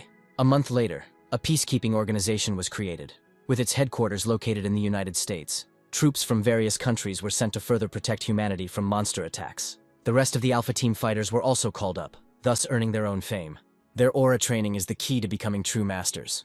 At the moment, Lex is the strongest candidate, although it's not just persistence and luck that matter here. At this time, Chris was in the basement training and thus pumped up his 5th circle. He was very happy that he finally got it. He had accumulated enough power to be called a wizard, but he had already cleared 43rd level dungeons. Chris is worried about things he can't control, so he's going to spend all his points on luck. Suddenly, Lana appeared and said that China had requested a meeting with the hero. She said it was about the province he requested. On the site of that province, a city of the dead was built. Lana said China doesn't know when the next attack will come. But after they ceded this strategic point, Chris replied that it was his territory, so it was his problem. They decided to see what kind of ambassador they had sent this time. After some time, Chris met with the Chinese generals. The reason they called him is because they need to deal with the dead. Scouts report that monsters have begun to build some kind of building. Chris said they had already tried to stop them and failed. The general was surprised that Chris even knew about the atomic bomb they launched at the monsters. He didn't understand how he found out. It was suspicious to him. Now they are trying to hush up the nuclear weapons issue. The general replied that it was their strongest weapon at the time. They could not allow the zombies to take over the citizens and the land. Chris realized that the government was deciding that the city was more important than their people. The man said Chris saved many lives, and the city became a symbol of hope for the Chinese people. He said that they would help him in eliminating the dead in the province. He wants to offer the guy a gesture of goodwill. The guy realized that he just wanted to take the provinces back right from under his nose. The general wants the world to see that China is on his side, or that he can gain the support of the people in the province. Chris said he was turning down the offer. The general immediately jumped up and began asking why this was so. The hero replied that the province was now his, which meant that the problems on this land were within his jurisdiction. The man asked if he could solve the problem himself. The guy told him not to worry, he was well prepared. China just needs to watch its borders. There is a chance that some might escape to their territory. The general asked when he planned to start. The guy replied that he shouldn't worry about it. Suddenly, some objects appeared in space and entered the atmosphere. The commander-in-chief was informed about this, and it is flying over the province. Chris said he had to take his leave. He needed to deal with eliminating those dead people. After this, the hero teleported. After some time, Chris went to the battlefield and used his drones to help. They began to attack the monsters and explode their bodies. The Lich was disappointed that their army was outnumbered, and the enemy had steamrolled their barrier. This is not simple brute force. The Lich assumes that this is the army of the wizard who defeated Isaac. The skills of that magician turned out to be beyond their expectations. These golems were beyond their power. Chris leads them personally. The rest of the commanders need to act according to the plan. Leech promised that he would try to buy some time. A moment later, Chris landed on the ground. A bloody fire flared up in the hero's eyes. Lich said that leading an army straight into the enemy's stronghold was a rash decision. The monster couldn't finish speaking, and several shots passed through his body. Chris said that negotiating right in the middle of a battlefield was not his style. He feels sorry for him. He could have talked to Lich, but he doesn't have time for that. Then the hero noticed some kind of crystal from which spiritual power was emanating. The monster army's attacks continue even though he has eliminated the leader. Suddenly, the Lich's voice sounded in the guy's head. At some point, a crater appeared under the hero's foot, which the guy dodged. With every step he took, holes appeared on the ground. Chris didn't understand how this happened, because he destroyed his magic circle. The Lich is also a devoted disciple of the god of death. He thought it would be easy to start negotiations with the guy, but being attacked without warning was too much. He added that as long as this altar stands, he will not die. Chris said he was annoying, so it wouldn't work. Now he sees that the city's altar is constantly being fed by his mana. Leech said that Chris would never beat him. The guy was surprised that he actually thought he would come here without a backup plan. Lana added that they are controlling the distance and continue to attack the city. The hero hoped that he would sort this all out quickly. There's nothing he can do. Chris would like to save this place to learn more about necromancers. At some point, the Lich attacked the hero with a whip of darkness that surrounded his shield. The monster wanted to see how long he could hold out. Suddenly, Chris noticed that his barrier had failed. Leech said it was an amazing device and would be able to maintain the ring for quite a long time. He asked how about one more. Here, Chris decided to strategically retreat into the sky. Due to further attacks from monsters, the hero decided to take to the sky. As expected, fighting in the city itself is too much, but Chris is good at more than just magic.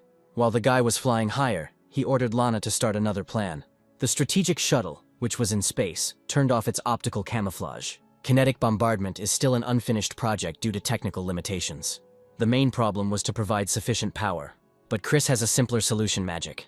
Lich launched magical projectiles at the flying Chris, which burned up as soon as they hit the sun. This is what the hero expected. Necromancy doesn't stand a chance against the sun. Lana said that the projectile would be visible very soon, with only 5 seconds left until destruction. The Lich said that the ring of death disappeared. Chris flew through the clouds to use the light of the sun. It then dawned on the necromancer that the guy was clearly not the type to retreat. The logistics and design of the kinetic bombing were completed by the army. Chris said it was pretty easy and sped up. The next moment, the light of the sun hit the earth. When the beam reached the ground, it created a huge explosion. The explosion was so big that it could be seen from space. Chris defended himself from this wave with a shield. He asked his assistant to report on the situation.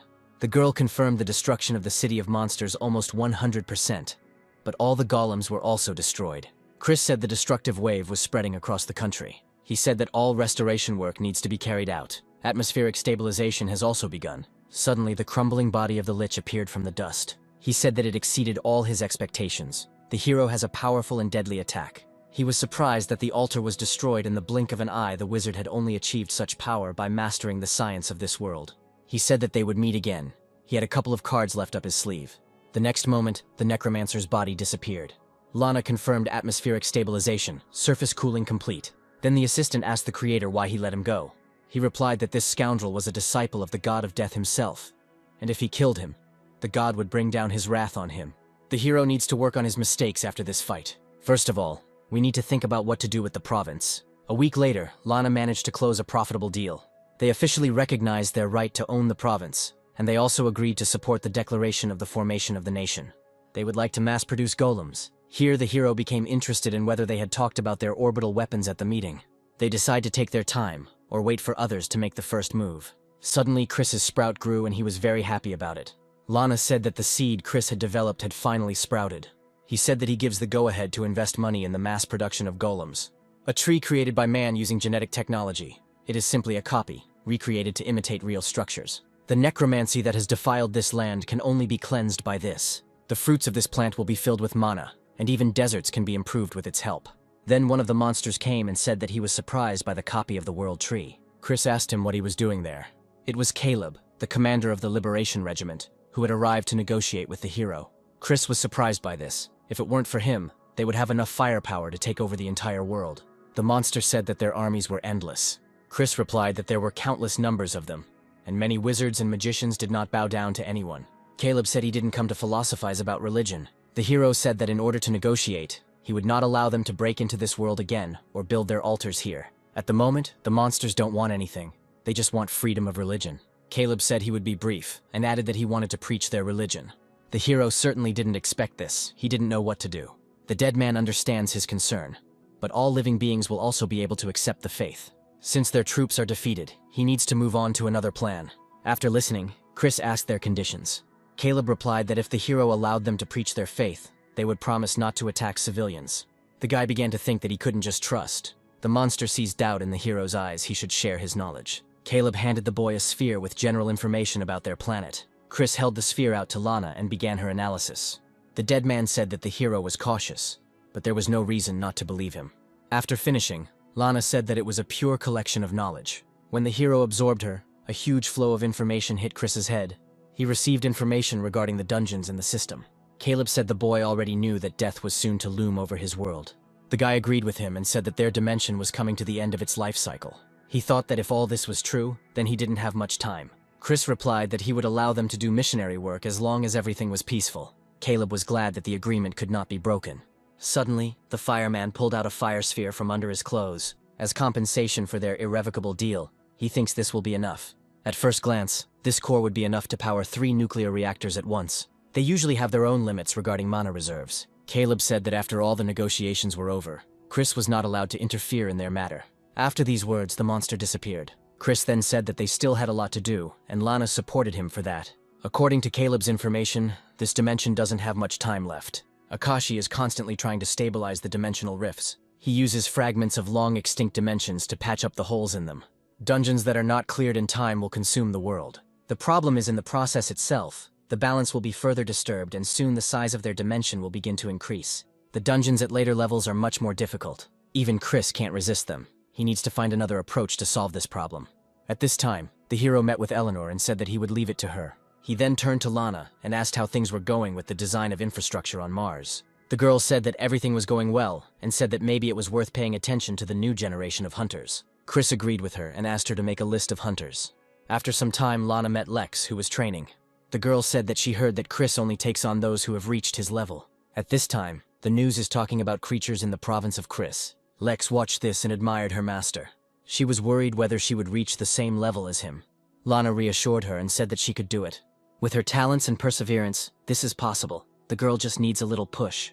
Lex jumped up and screamed at such inspiring speeches. She thanked Lana for her support and said that she would continue to study. The girl will do everything possible to be on par with Chris. She tried to reach the TV, but her fingerprint remained on the screen. Lana was happy. She said that enlightenment comes when she least expects it. At this time, Chris, who was above, felt Lex's power. The girl showed the hero her new abilities. Her blows were similar to an ordinary wave, but there was something to it. Chris acknowledged that Lex had excelled at conceptualization. The girl immediately began to become arrogant and call herself a genius. The hero added that it looked like a ranged attack, but there was something else going on. Lex was very excited. Now that she had become stronger, she could fight alongside Chris. Lana said that according to her calculations, Lex attacks the target, ignoring the distance. The concept depends on the personality traits. After this, Chris decided that he needed to do a little testing. A moment later, some kind of sphere appeared, surrounded by a shield. Chris told her to attack again. The barrier has anti-teleportation properties. As soon as Lex hit the punching bag under the shield, she was able to pierce through the punching bag and the shield. She hit the target, completely ignoring his defensive abilities. To achieve her desired goal, she did not take into account the necessary techniques. The girl turned to the hero and asked if he liked it. The guy replied that it was simply incredible that, with the help of inexhaustible willpower, the hunter controls an aura that is outside the laws. Now they can say that Lex is at the level where she can deal with dragons. After some time, Chris and Lana arrived on Mars to check how their affairs were progressing. The girl replied that they would expand production to 10,000. Unrest has been observed in countries where military power is very weak. Sometime later, Chris and Lex met with Jean. Lex asked about her, and the hero told the best things about the heroine. The girl apologized for such an unexpected visit, but she had something to tell him. Since they just came from the road, they might as well eat. When the heroes arrived at the restaurant, Lex began to stare at the heroine. Chris hit her on the head and told her not to make that face. Jean recognized Lex. She used to be a healer. She can't tell how strong she is, which means their levels are completely different. After that, Chris asked what brought Jean. She admitted that she knew they were gathering a team from all over the world and needed hunters. As soon as she offered her candidacy for membership, Lex immediately became indignant. She said she was quite capable as a close combat fighter, but Chris ignored her and began to question further. Jean said her goal is to become better. Fighting alongside such a powerful leader will help her become stronger. Chris admired that her independence in this matter was only to his advantage. Maybe Lex could learn from her. After all, Chris extended his hand to the girl and accepted her proposal. The girl was happy about this and said that she would not let her down. After some time, the events moved to the other end of the earth to Jessica. She was brought to a man whom she began to threaten. She touched his forehead, and her abilities began to affect him. The girl replied that these were the rules of the system, and he was a hunter and should know. Meanwhile on Mars, Chris decided to give his new team members a little training.